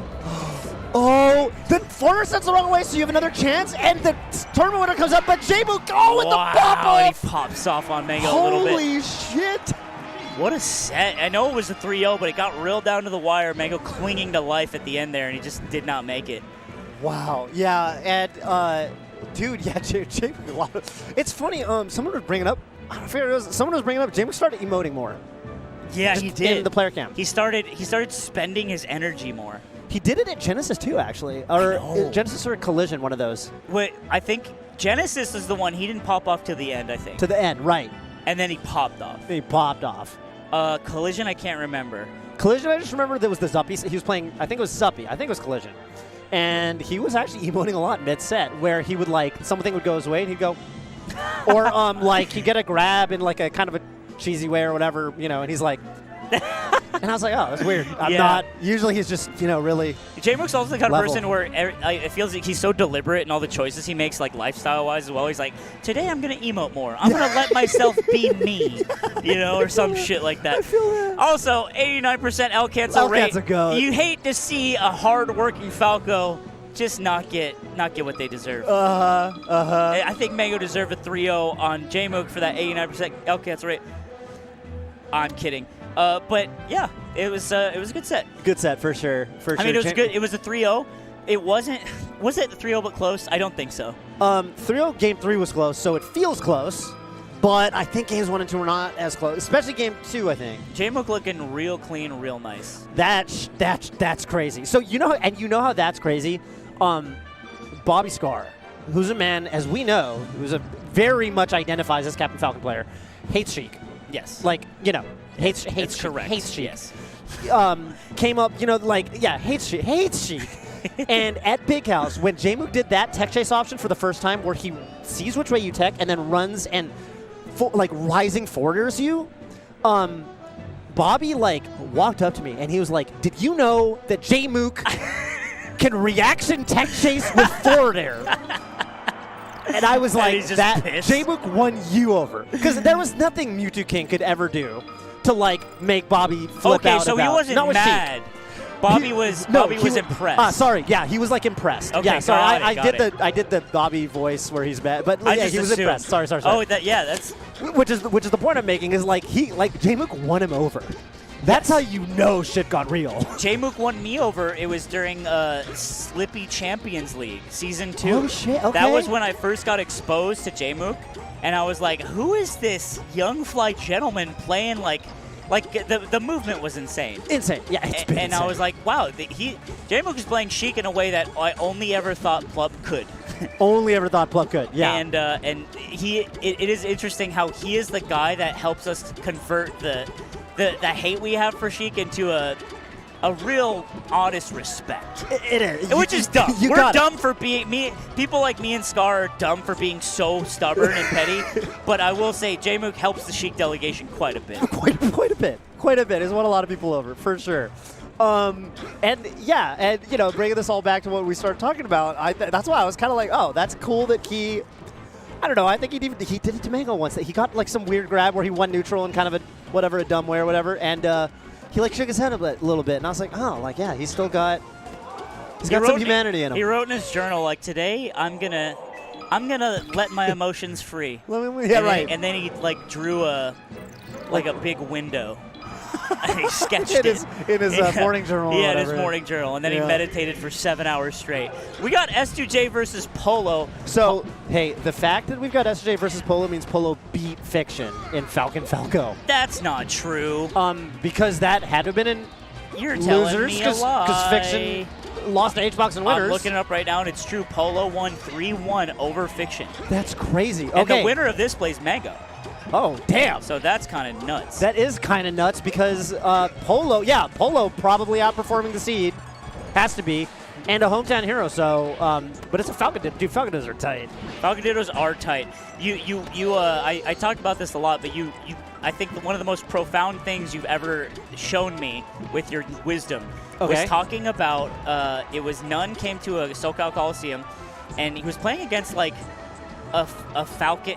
Maybe it was Wizzy? I don't know what Wizzy would have been doing there. But it's basically a cool Falcon versus a textbook Falcon or whatever you would call a lame Falcon. Yeah. And you had said, Oh no, it was S2J versus None, and they were both on the which ledge. makes sense because it's SoCal. They were trying to outswag each other every time on the ledge. Yes, and you had this good point about how when a Falco Ditto for maximum like enjoyment of the set, you need a lame one and a hype one. Yeah. Because otherwise the two hype ones will just try to like they'll just start flying off stage like idiots. And like it looks like they're homing each other. They don't finish their combos. I think you literally said it was too homey. And I'm like, you know what? And I'm an idiot. I love Falcon. I was like, he's right. It is. There's no drama here. I'm really we're just I forgot doing I said crack that. over and over, and it's like, you know, sometimes you need to not do it. Right, because there's so much drama when it's like Wizzy Johnny or Wizzy None, because it's like if Wizzy gets a grab, he's gonna do the Wizzy stuff, and then if there's like that element to it. And then Nune's gonna like do a crazy like wall jump, single hit there. But I'm not sure. We don't know about Polo. The same way, not the same way. We apologize to the Canadian delegation. But S2J is a hard guy to beat. That's all I'll say. S2J is a really hard guy to beat in this matchup. I remember like when Salt was first getting good, and I think it was like some online thing, but she was playing, S2J in a tourney set, and I was thinking to myself going into it, I was like, Salt's been looking really good lately. Salt might like do some real damage here. Maybe Salt wins this. And S2J like just was so cracked and was doing all this really nuanced stuff, and I was like. And like because Salt, she's so fast and like so technical. The speed is crazy. And like Johnny just like shut it down somehow. And don't get me wrong, I think Salt has continued to get better. And if they played now, probably who knows. But at the time, I think Salt was already like very good, and like Johnny just like nothing worked. Yeah, Johnny is interesting because he is the biggest gatekeeper for not just like Falcons, but like if you beat Johnny, it's like. You're good. You're either Mega Christmas and Johnny's hungover, or you have achieved the next level of transcendence. He is so hard to beat. And watching Salt's kind of journey as becoming a faster and faster player, I think Salt is genuinely defined by her speed. Yeah, literally. Like, watching the way she moves Falcon is just like, it's insane. And Johnny, I think, is one of the few Falcons that makes me also feel that way. In addition to, like, decade of tournament experience plus and all these other nuanced things. So it's a good point, right? We forget about Johnny sometimes because he's also kind of quiet. He doesn't tweet. He doesn't get involved in the discourse and this and that. He's not as polarizing in terms of playstyle as Wizzy. It's you're watching Wizzy when it's Wizzy. He does the tech chase. None does the crazy stuff. Johnny, I don't want to bring up the frickin' meme. But yeah, Johnny is balanced, I think, in a way that's like really dope. Like I watch and I'm just like, dude, that was so like there's so many layers to that. Yeah, it's really a treat. And so when you're going up against arguably like the big boss of Falcons. Falcon, yeah. As a Falcon, man, it's tough. I can only imagine how scary it can be. Yeah, Polo looks dialed in. I mean, Polo has definitely had some good strings showing. I would say like even that dash dance, like just showing willingness to try to play really crisp neutral. But yeah, Johnny just getting a little bit more off the hits. Yeah, more off the hits, and like the true equalizer of this video game is that anyone can get grabbed, and when you get grabbed, you're no longer. Nothing you do in that situation besides DI is like. It's like when Mango is like, when I get hit, I'm not Mango anymore. Yeah. And that's where you need to find that explosion. And that's what Salt also, again, is really good at is, any good Falcon is going to be good at getting the grab and then making sure you finish everything off of it. Yeah. And if you can't do that, you're just mathematically not going to beat Johnny. Exactly. Yeah, it's all about, like, your win conditions, honestly. We talked about it a little bit earlier with, like, I think you brought it up when we were commentating Axe versus Leffen earlier in this blog, about how crucial it is to, like, in the context of, like, Fox Pikachu, like, when you're the character that can just, you get to win neutral fewer times. Yes. And that's, basically, you get access to your win condition, right? Have you heard my Donkey Kong theory? No. Okay, so my Donkey Kong theory is that the Donkey Kong, there's, like, this Donkey Kong renaissance. Yes. A little bit. I think in a weird way, it sort of makes sense, because I think the thing that Donkey Kong has is, at the end of the day, Donkey Kong can frickin' wobble like all the top tiers.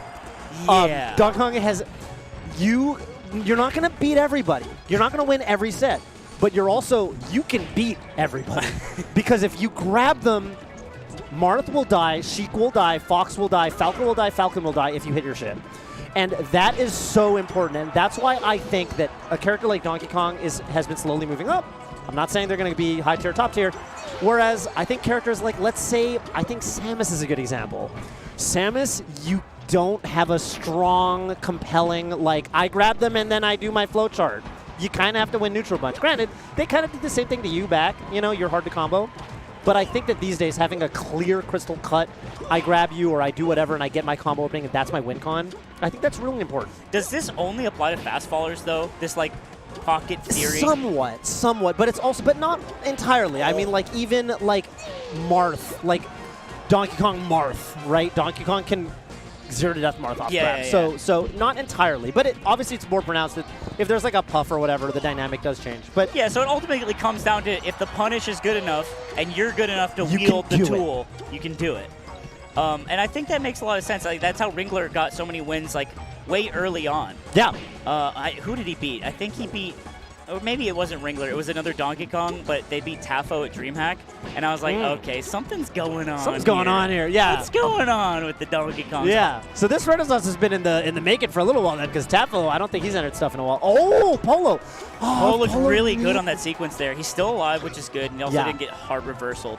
Yeah, this has definitely been Polo's game. Oh, how does Johnny stomp there and it works? That's insane. Yeah. He does die, but it was for a different reason. Right. It was definitely for a different reason. Yeah, it's actually kind of hard to do stomps in place in this matchup because I think Falcon's Nair really cleanly beats Falcon Stomp. Oh, yeah, that's unfortunate. I think it's just too goofy to give it a shot. But I don't know, maybe he just knows something I don't. Got to be careful here. I loved Polo's chances right before that stock got taken, but now I'm not so sure. I feel like he's getting stuck in his movement a lot while Johnny's remaining consistent and scary in the neutral. Yeah. Look, he barely overshoots that Nair and it catches. That's just so rough to deal with. Yeah. Wow, what a recovery. That was crazy. Tries to shield grab this. I think Polo's kind of tearing at the seams here. A little bit. Doesn't fast fall that one, which I think you want to do to be able to get on the ground, start moving more. Okay, that's a huge Nair. Doesn't get the grab off it. That Polo. Okay, nice jab check. Oh my God. God. What a read. You're probably, yeah, you're dead. Good stuff to Johnny. A little baby fist pump. Yeah. The last game was it was pretty strong by Polo. Yeah, that was a game. That was for sure a game. I think if you're Polo, you know, you're not. I'm sure there's an element to this where you're kind of like, dude, you can't be. It's like SJ's. He's the GOAT. Does this jersey say 2SJ? Why Whoa. does it say that? Is it just a typo? Did they mess up his jersey? It's either a joke, but it's probably not a joke. It's probably just a typo. It's probably just a typo. That's funny. 'Cause I was going to stop him and ask him, but it's like, I bet he's heard this before. Yeah, that's true. And I don't like being that guy. You'd be the 4th or 5th time today. Yeah. He wouldn't mind if it was you. Wouldn't care. Yeah, Johnny he wouldn't doesn't care. He's chill about it. Yeah, honestly, well played to Polo, I think, overall. Better played to Johnny. Yeah, wait, when you beat Fiction, you definitely put that in the belt. Damn, who's the Polo beat? Yeah. Polo beat Stiv 3-0. Okay, Stiv's pretty good. Stiv beat Nunn 3-2. Holy cannoli. Wait, Nunn's out. Nunn is out at the, what's the, after 49th. Oh, didn't make it into top 40 yet? Oh. No, he made it one round 65th. What? Oh, sorry, one round in. Yeah, Sorry. Higher. Right, so it'd be 49th and 33rd. We're not TOs. 33rd. Wow, yeah. I guess that's what happens. Yeah, I mean, tough tournament. So hang on, though. You're saying Stiv beats Nunn on top of the world in the Falcon matchup, only to get jump checked by Polo. Yeah, that literally is what happened. As far as what Smash GG says, now maybe there's a Dukes situation where someone is playing and that's not their tag. Yeah, maybe. a Dukes situation. That was probably not at that part of the bracket, bro. Yeah, it's probably just whoever it is whoever it is. Yeah, So it's a good run. It's going to be Mango versus S2J to get into top 8. Oh, damn. Which is like, we know how that goes. Oh, dude, that's real. So Johnny has looked better lately. There was a shine. Look at there's out cancels. My Falcon goats. My Falcon goats. Holy. That's right. That's crazy. 98 That's to 98. right, because we work hard. Dude, no, I'm for it. I'm team Falcon's a hardworking character. I started playing a lot of, so I kind of rounded out my characters because for a long time I could play Fox and Falcon Sheep. And then lately, not even lately, like COVID, I started playing Marth and Falcon. So now I can kind of play every top tier except the floaties. So now, if there's ever like a Falcon moment, I can kind of relate. If it's anything except like, if there's like 3 Peach players that talk about like, oh, I down smashed him and then I down smashed him again. I'm like, you lost me on that one. or if like the Puffs are like, oh, RTC Rest, blah blah blah. I can't.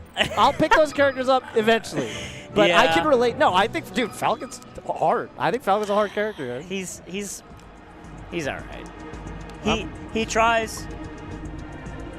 He does try. Well, I think we're going to take a very quick break, but before we do that, just to get our bearings and figure out what the hell's going on with Mango and SJ coming up. We got to get to the bottom of things. We got to get to the bottom of things, and I'd love to get the bottom of this. Just got to give a shout out to. There's no segue here. Hey, Fresh Cut. They're not here to give you a fresh cut, even though you might need one, but they are the home of the freshest Smash content from your favorite players, creators, and TOs. And wow, $1,379 already added to the pot. Looks like one per live download, which is awesome. So just download Fresh Cut, follow Smash Community, and enjoy curated content experience daily without all the other junk. There is a lot of junk. And just so you know, there is a QR code that you can scan with your phone because you're all cracked out Zoomer just walking around. You're doing 5 different things. You're on your phone watching the stream right now. Hey, over here. Yeah, Look, right there, QR code. They're Subway servers, I promise. Pay attention. Yeah, that's right. Anyway, use that or just use code BOBC5 when you download, and you'll add $1 right to the Battle of BC 5 pod. I also got to shout out Intel. Love Intel. Definitely love Intel, actually, because I got a new PC like a week and a half ago, and it's awesome, and I've got an Intel CPU. It's crazy that we have an Intel sponsor. They make so many chips. They get Intel providing us with i9 13900Ks, i7 13700Ks. These are all overclockable, and a set of gaming laptops. Incredibly grateful for their support of the Smash community. If you want to stream, record, and play all at the same time, their processors are exactly what you're looking for. They're hard to make. They're hard to make. They're hard to make. Someone's in there, processing those processors. It's hard. Someone's got to do it. Wait, what was the next one? Oh, Gallant. Gallant. And I got to shout out the team here at Gallant. Gallant. So it's funny with specifically the brand Gallant because, Battle of BC. I went to Battle of BC before it was even under technically the brand Gallant Gaming. So if you're like, oh, Gallant Gaming, yeah, this is this new channel that it's cropped up over COVID, and it brought us the Gallant Melee Open and some tournaments like that. Deer and the gang, incredibly hardworking. They've been doing it for actually a really, really long time, and I think it's dope when there are channels that you can follow, and I can wake up on a Saturday and I look at my following bar and there's a tournament going on and I know about it. So just drop a follow for the Gallant Gaming YouTube channel. It's criminally underfollowed, I think, for the Twitch, and you also got the YouTube. All the follow VODs are gonna be it. there. Stay relevant. You know what I mean? See who's beating who, who's hot, who's not. Who's hot, who's not. Who's playing this video game. MK Lara's at Spargo. I don't know. That's anymore. good stuff, right? Battle of BC, the fruits of the labor of the Gallant team. That's I right. would say. That's right. So that's a thing. Well, I think we got more Melee coming up, but there's just too much going on. We're dying. And we gotta go hot right resuscitate. now. You can see how sweaty and weird I am. Yeah, and Toph's even more sweaty and weird Canadian. We're gonna go to Timmy Hortons where the beans are all gross now because McDonald's got the bean supplier. Everyone knows about this. We're gonna go to a quick break. There's gonna be more Melee. Stick around. We'll be back. See you soon. Hey, you still don't have a Fresh Cut app? What are you waiting for, Nintendo to make one? I mean, you've seen the clips, right? Wrong answer. Show them.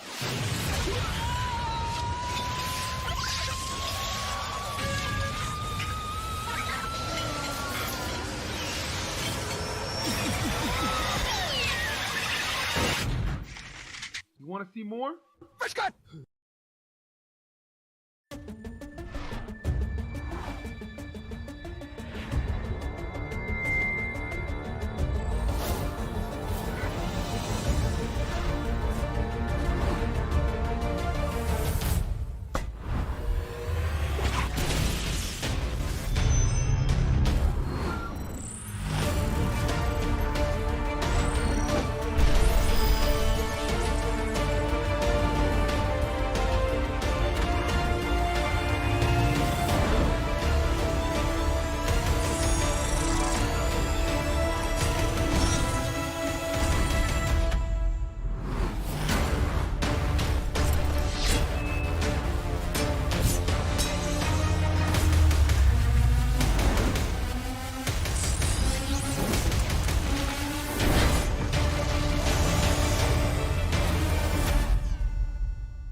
Rush cancel. Parry. Burst. Maybe if Axie's able to get a huge opener. Okay, gets the grab, platform tech chase. Parry baits the burst as well. Axie's in a great position here. Gets the hit, trying to follow up. It does get it! Axie popping off!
has no style, has no grace.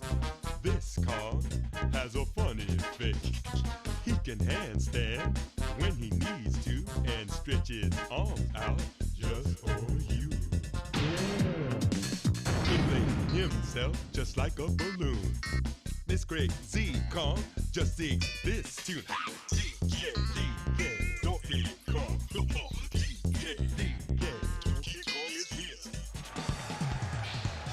Welcome back. Feels good to be back. Feels good to be back. We got more sets. More set, dude. In the last, like, you know, whatever, 2 minutes, like, so much happened. It actually is crazy. Guys, Mango, C9 Mango. C9 Mango. Oh, that guy. Yeah. There's another guy running around. Out of the tournament, went Marth against S2J, got 3-0'd. We watched it over there on the quad stream. You might have seen it as well. So that means S2J is in top 8. Oh, yeah. Wow. Makes it through. And what we're going to be doing, because all the winners of top 8 have been determined already, we're going to be running through the losers bracket. The quals. The qualifications.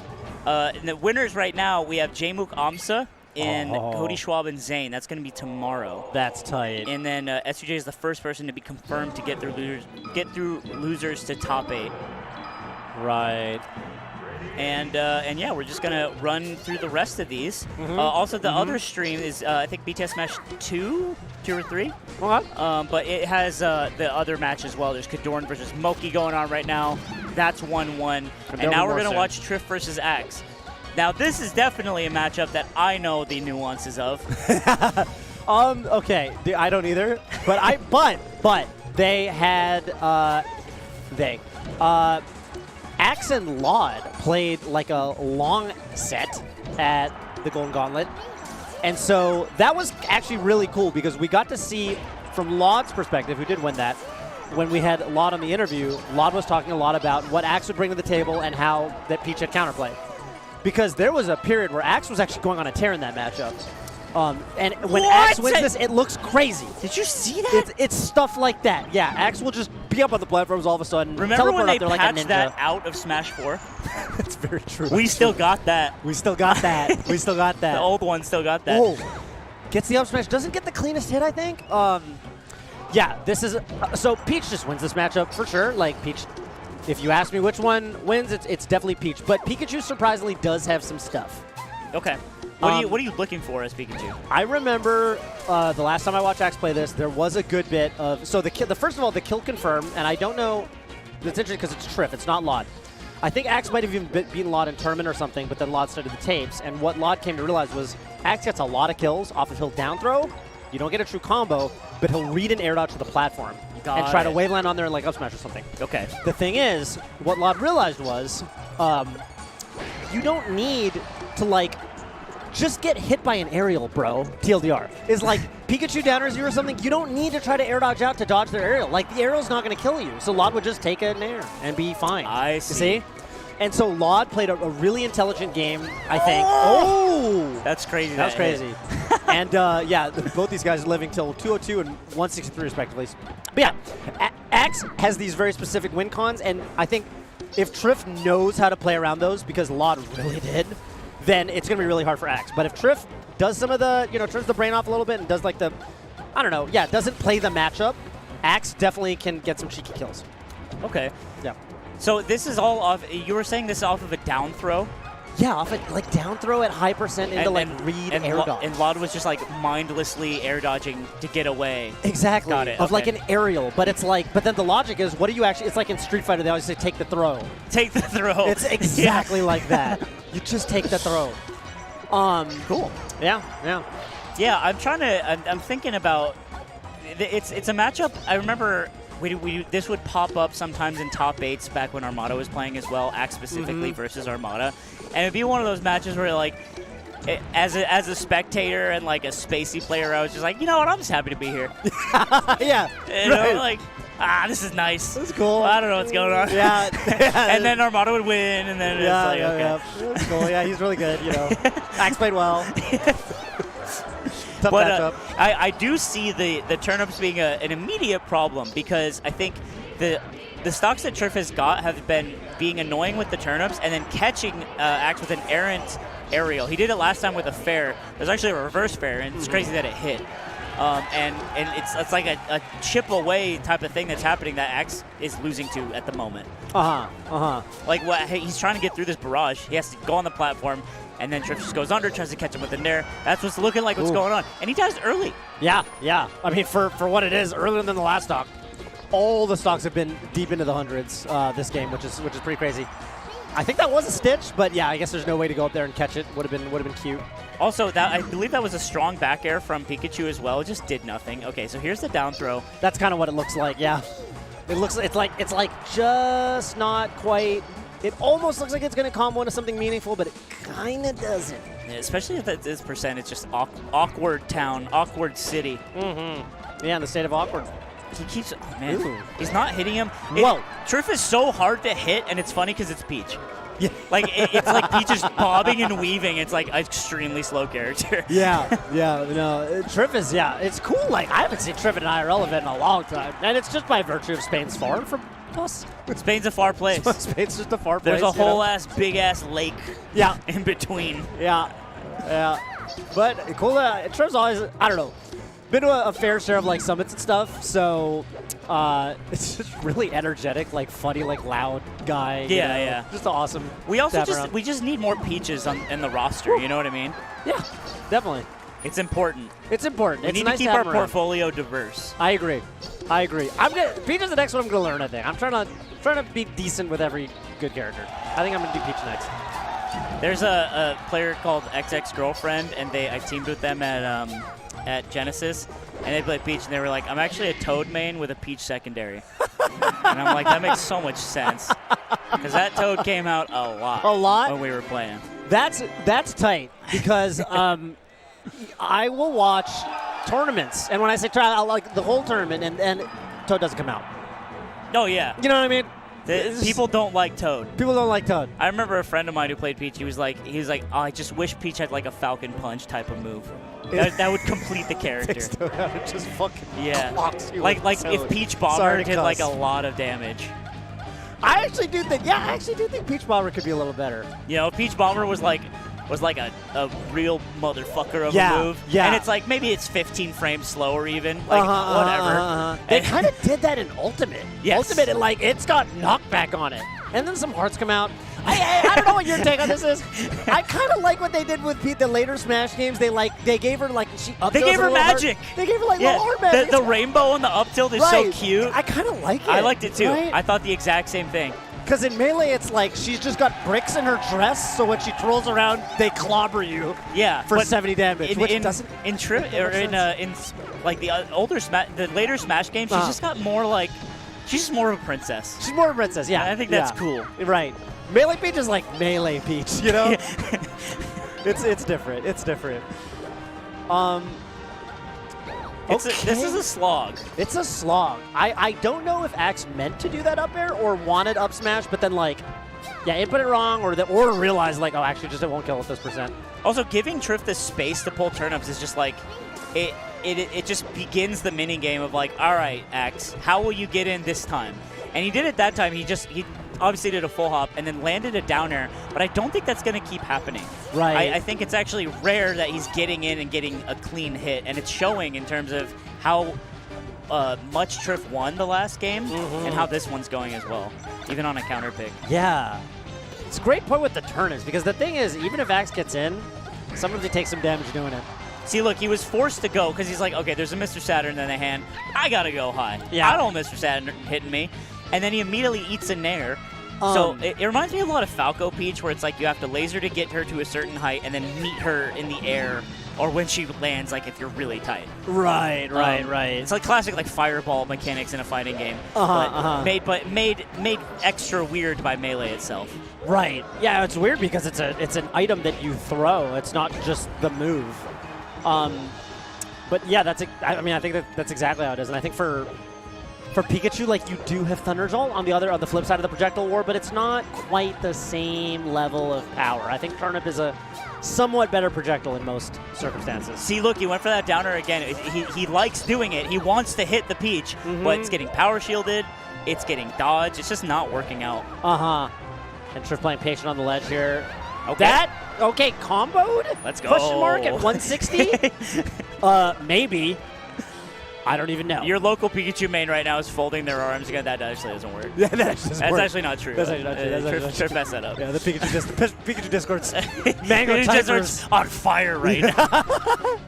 Oh my god, LMAO, he died it in. LMAO. LMAO, he died it in. Trif doesn't know. Omega lol. Yeah, you got to get creative, I feel like, if you're Axe here, because I think it's just, it's the same writing on the wall as Game 1. And I think that we haven't seen any real, you want a juicy 80% up smash. And we haven't, and Axe knows it. That's what that was. Yep. And we haven't had any of those yet. So trying to just get a read in. He's also going for extensions as well, where it's like the classic Pikachu problem. It's like, all right, I hit you 9 times with my up air. Like, does that hurt? Right. Like, no. Yeah, there we go. Oh, nice. Yeah, great spacing around Peach's dash attack, which is impossible to do. Yeah, it is actually. Don't be deceived by the footage you just watched. It's crazy. That will not work at home. Yeah. You will get hit by it. You watch it and you're like, I can do that. That didn't look that hard. Then you try it, you can't do it. Against Peaches, who are way worse than Trif. Yes. How does that make sense? It's like she's got an invisible sword and she shoots it out of her hands. I hate it. Dude, I remember, oh my god, this was either at Scuff World Tour or Golden Gauntlet, but some player, might have been a Peach player, it would make a lot of sense for this to have been a Peach player, said that Peach's dash attack wasn't that great of a move or something. A Peach player said this?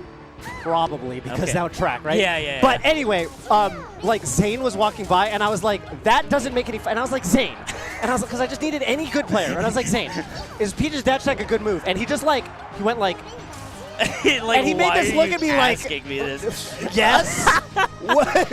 What are you talking about? Yeah, it's such isn't this your job? Yeah, obviously it's a good move, bro. And I was like, bro, case in point. Okay, did you see the face they just made?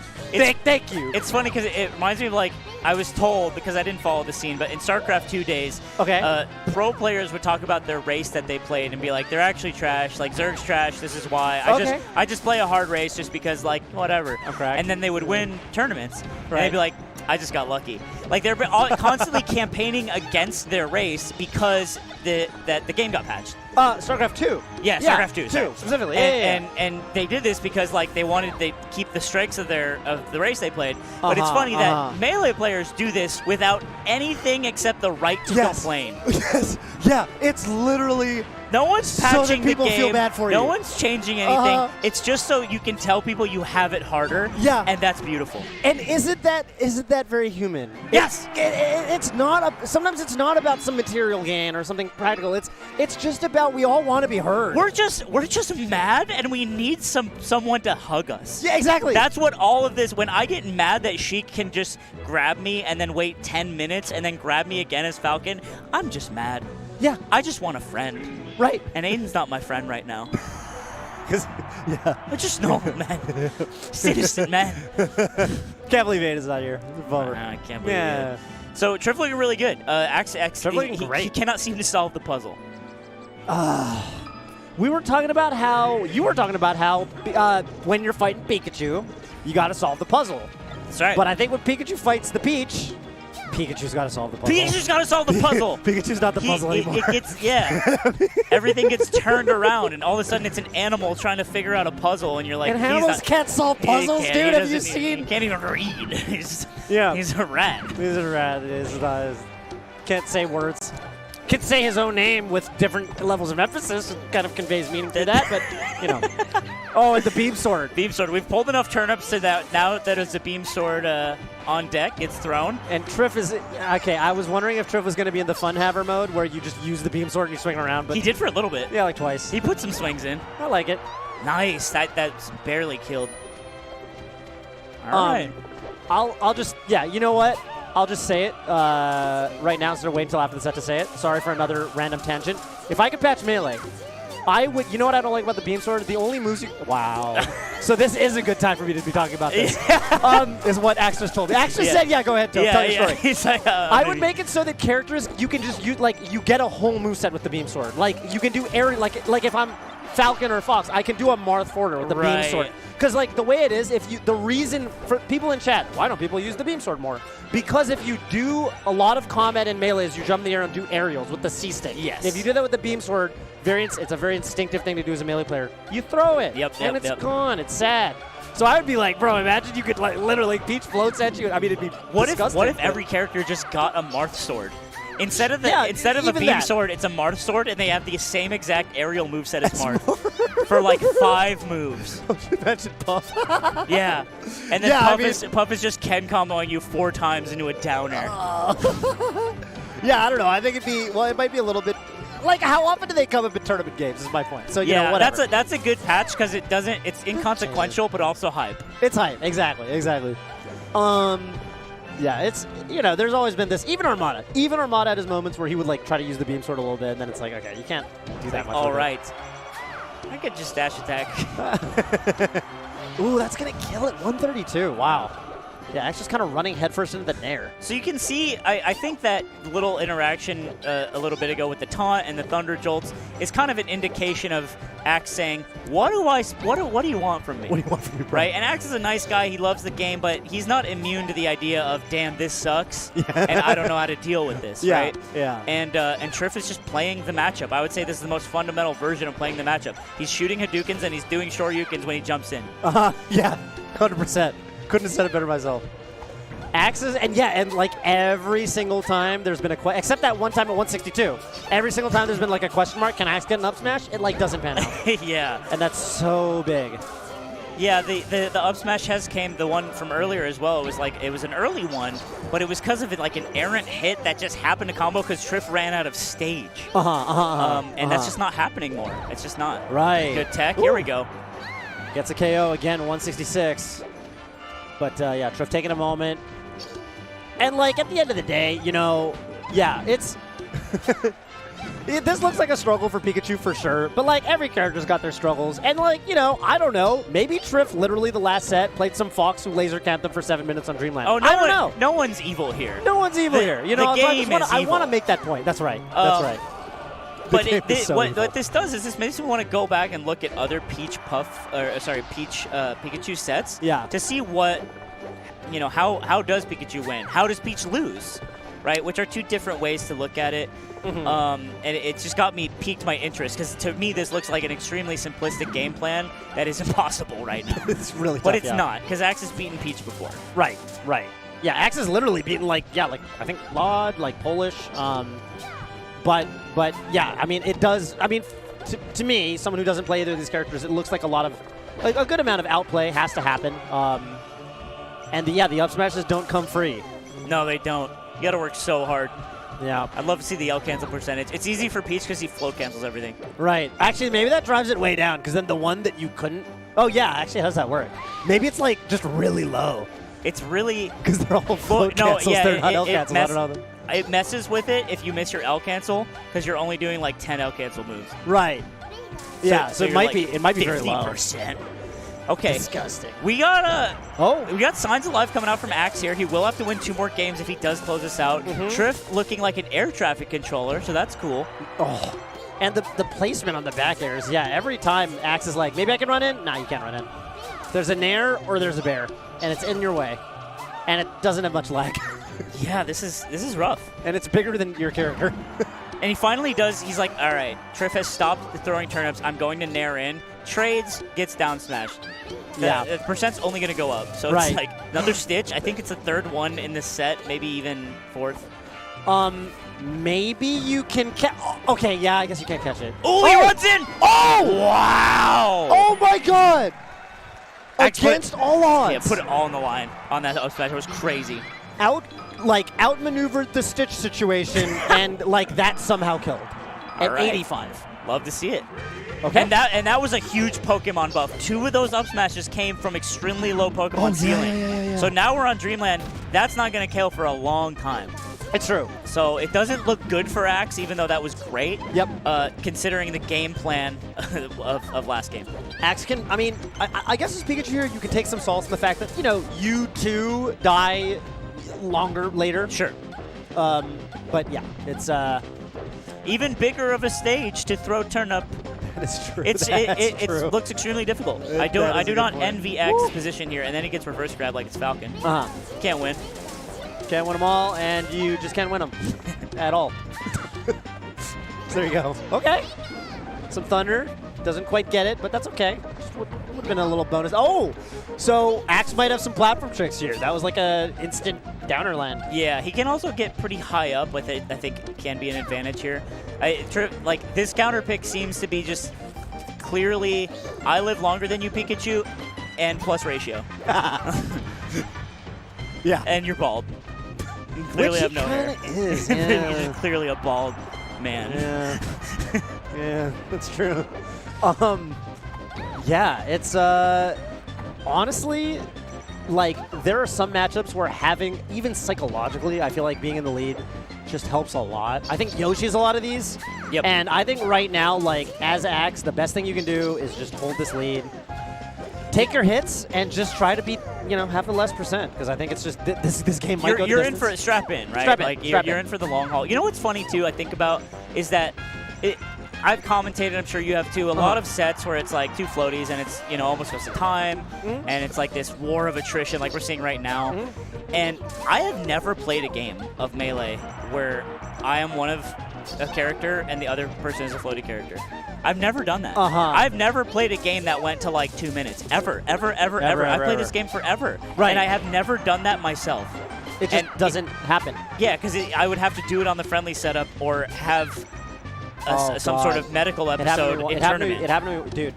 I just had a flashback. It happened to me once. It came down to like 30 seconds, 20 seconds left, and it was Fox Falco. That's insane. In tournament. That doesn't Stadium. make sense. That's disgusting. Guess who On the Stadium, I can see it. Guess who the Falco was? Who? And then it's going to make total sense. Zanguzan. Oh, yep. Yeah, and everyone who's old schooled up on the East Coast is like, oh yeah, that tracks. Yep. God, he was the first person I ever heard Bobby Scar complain about. He's like, it was the first time I ever heard Bobby Scar swear. He's like, but if Zanguzan gets onto the platform and fucking camps me, and I'm like, Bobby! Zanguzan might be the reason Bobby Scar is the way he is. Like, unironic. It's like Zanguzan and Mewtwo King. And, like, that's actually unironically probably the case.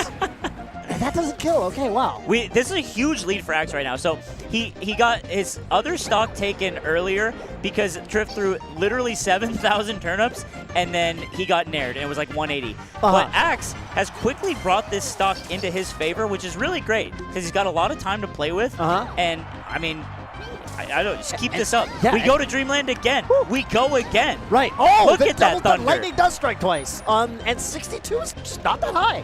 It's just not that high of a percent at the end of the day. Like, this comeback is pure raw grit. You know what I'm saying? Pure raw grit, absolutely. You're just Axe is out here playing neutral. You know what I'm saying? What's the game plan? I don't know. We'll hit him. What do you do after that? I don't know. Hit him again. I guess, yeah. hit him till I can't. Right. How'd I hit him the first time? I'll try that. Ooh, that was good. Yeah, that's some damage. That was really quick, too, because he got the good up air like right after he landed with the nair. Axe is starting to move. Yeah. Okay, back throw doesn't set up for anything direct, but you get stage positioning, and you'll take that. Ooh, good cross up for the shield grab there. Missed the shield grab. Didn't get anything off it. On Trif's end, it's funny because you're like the whole set, you were like kind of coasting. You're like, wait a minute. Right. It's like, what's going happened? on here? Is this going to be? Whoa, that was the coolest looking waveline I've ever seen. Vaughn, explain. Yeah. Explain what that was. That looked so cool. Anyway, yeah, you do want to stop the bleeding here, I think, if you're Trif. You do not want to... Oh! What? That was cool. It didn't kill somehow, but... Unfortunately, it didn't kill. Jeez, and then dash attack sends him to the almost the same exact position up in the sky. There are certain character main types where... I think the Pikachus are not like this, if I had to guess based on the Pikachu players I know. Certain characters, if they had a technique like that down and up smash, they'd have a weird name for it. Oh, yeah. You know what I mean? Like the Mewtwo Discord, they probably got some, you know what I'm saying? Oh, yeah. Well, it's probably named after, like some like obscure player that coined it back in 03. Right, and right. Everyone in the Discord knows this. Like the but impact. No one else does. Right. So this is all to say, if you're a Pikachu Discord guy, let me know, tweet at me or something. Let me know what that is called. Knowledge can only help us. Also, Axe, two things. Up with clean stock. Also did that cool edge cancel, which I feel like it's candy for my brain whenever I see it, is when the up B edge cancel onto a platform into a follow-up. I'm like, oh, yes, sir. Give me more. Give me up more. B's, up B's. Give me more. Everyone's clapping except for Trif, who's Yeah, discombobulated. Trifu is wondering how this set seems to have slipped through his fingers. Right. Yeah, this is an awesome, and I don't know. It's part of it because yeah, you have more room to pull turnips and stuff like that on Dreamland. On the flip side, Axe gets to be a little wily animal that scurries about. Yeah, and he's kind of hard to catch. He's painting a big tunnel on the side of Wispy, and Trif is unfortunately running into it. Yeah. Ooh. Oh, can you up air this? Oh! Wow! Presence of mind. Just holds it. Axe Just takes this to holds game on. 5, and I'm so interested to see if Trif goes back to Dreamland. Yeah, because that was actually like the game that was the least close. Yeah, and it was his counter pick. He was like, okay, on paper, everything is, and he does go back to Dreamland. Without stopping to think about it. We that was hear like the an horns. instant run back. Okay. Wow. Yeah, I don't know. I always like to see players take a moment or something. Okay, gets a stitch. Has that to be helps. the 10th stitch. I think we're in double digits. Must be. Maybe even 3 digits. we're not 3 digits. 100 stitches have been pulled. it is a mathematical anomaly of a game. Yeah. Axe seems a lot more confident too. Momentum is a thing we talk about a lot in terms of like Fox Falco and stuff. Right. But this is that slow match momentum. That's like big diesel truck that has built and built and built to result in Axe forward tilting and catching the turnips that get thrown at him now. Right, yeah. The upward angle forward tilt, something we didn't talk about earlier, but that's also kind of in the set that in the Golden Gauntlet set with Laud, like Axe was doing that a bunch. He'll do it off a ledge dash. So he'll get up. Yeah. So just like that, he basically ledge dashes and then throws out a hitbox. It's kind of like when you're fighting Ganon and you have to shoot the shoot the ball of energy back. That's what it's like. But he'll also mix it up with a shield. So it looks like Axe is more comfortable in the corner despite the turnips because maybe he got the timing down or maybe he's just way more confident and it's cool to see. Yeah, definitely. Whoa, that's what happens. Fuck around and find out. Go to game 5 and see what happens. Because the answer for the turnips, he's been forward tilting the turnips, right? And it's, oh, this is great. I just forward tilt the turnips. What could possibly go wrong? Oh, shit. Answers back immediately, though, which is good. Yeah. And we think back, we open the Bible and we look back to the Wally set versus Zane. And then you look at how many bombs got pulled. And it was actually a little more than usual. And you realize, I see. I see, right. Maybe there's something there. Dude, yeah, bombs are scary. A lot of the time, you will see PH players literally not even use them. Because the thing about the bomb explosion is it's pretty big, and if Peach is anywhere near, she also gets hit and also dies. You know what happened once? It was Yeti at an Arcadian. He was playing against a Fox player, pulled a bomb. He's a Peach player. Yeti? Yeti from from SoCal. And he pulls a bomb. Fox shoots it with the gun in his hand and he dies. Yeah, it's dude. scary. You That's what I'm don't saying. want the bomb. You don't want the bomb. It's like when you pull a bomb, it feels like you pulled a bomb. That's what it is. It's like that. So whenever you're able to convert it into a kill, good stuff. Right. It could have blown up in your hands. It could have been a lot worse. Yeah, and that's why Peaches will usually rather just have a stitch, even though it's way more common to pull a stitch. Yeah.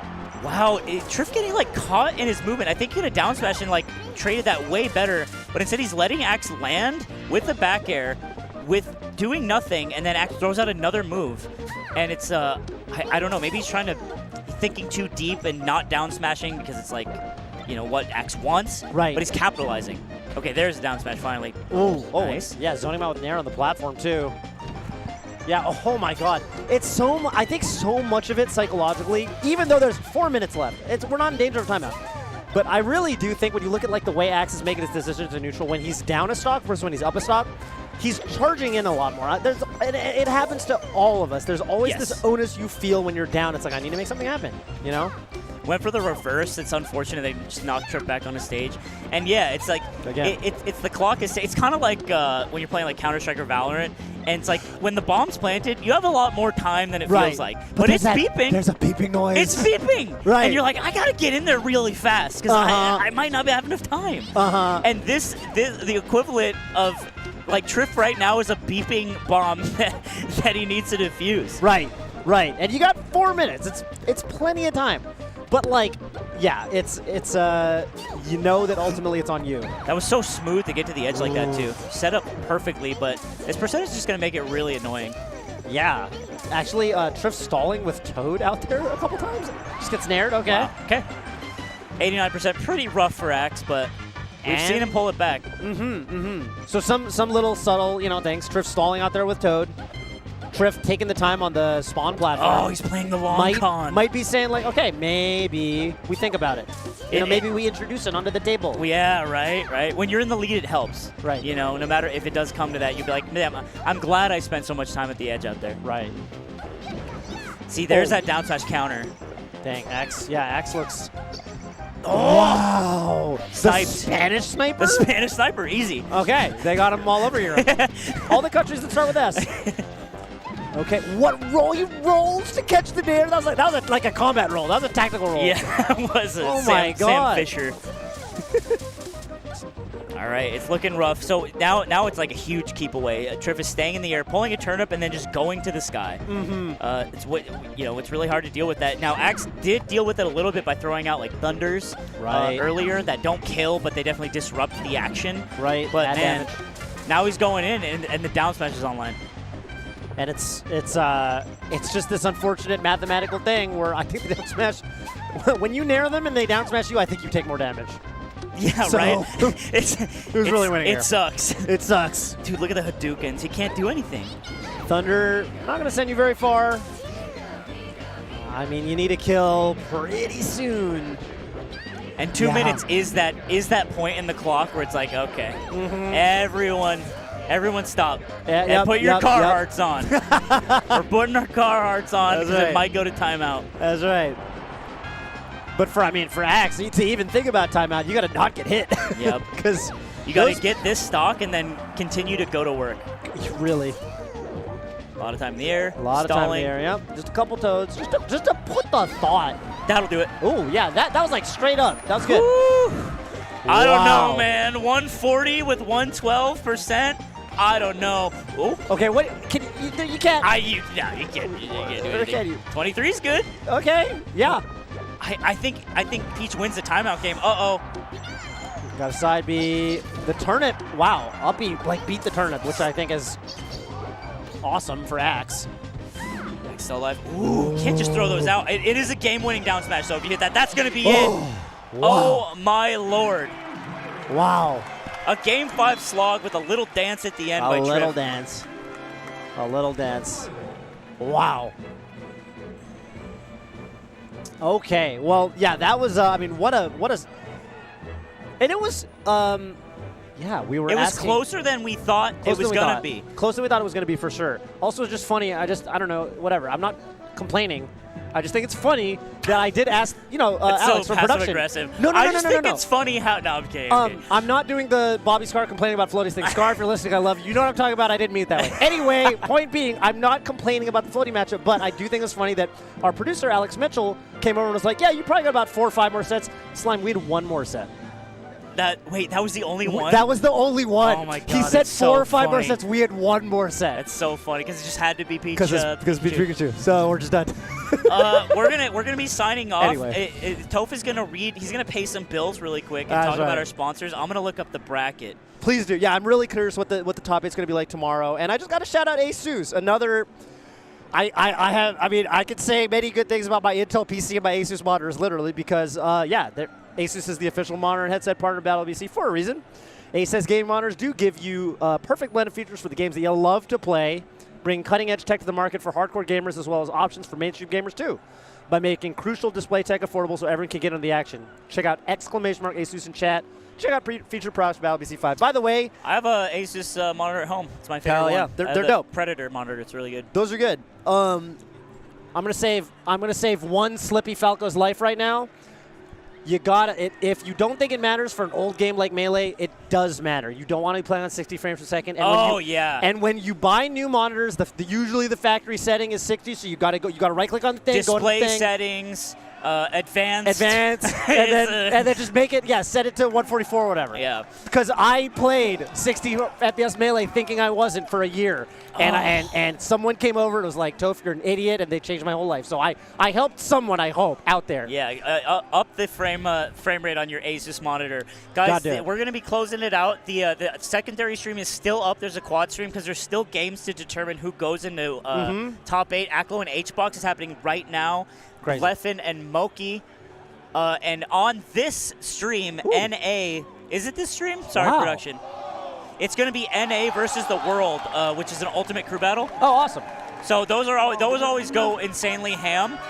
So North America and then the rest of the world, which is kind of how we do see it, don't we, Toph? I guess it is. Well, I think that's how it works because we're in a tournament in NA. But for example, if we were in a tournament in Japan, I've been watching those Japanese ultimate tournaments, like where it's just like, oh damn, DeBuzz lost to who? You know what I'm saying? So if it was over anyway, point is, that's gonna be dope. Aklo HBox, that's crazy. Go watch that. There's a lot of stuff to watch right now, and so we're gonna go on a break. Stay tuned. Check out the other channels, and the what's that? Sorry. Oh, there you go. BTS Smash tomorrow. You're going to see Ultimate Singles Top 24, into Ultimate Singles Top 8, into Melee Singles Top 8. You'll be commentating. I'll be emceeing. I'm going to do a 45-minute stand-up set. That'll be funny. Hell yeah. I saw that on this guy. I saw that on this. I was like, Slime, MC Slime? And I was like, let's go, dude. I'm excited. I was like, it was me and Zoo. We were like, look at the schedule. And we were both like, dude, that's tight. Yeah. So I'm going to rap. It's going to be really bad. All right. Thanks so much. Sick Melee. Keep hanging out. We'll see you later on after the break and also tomorrow. Peace.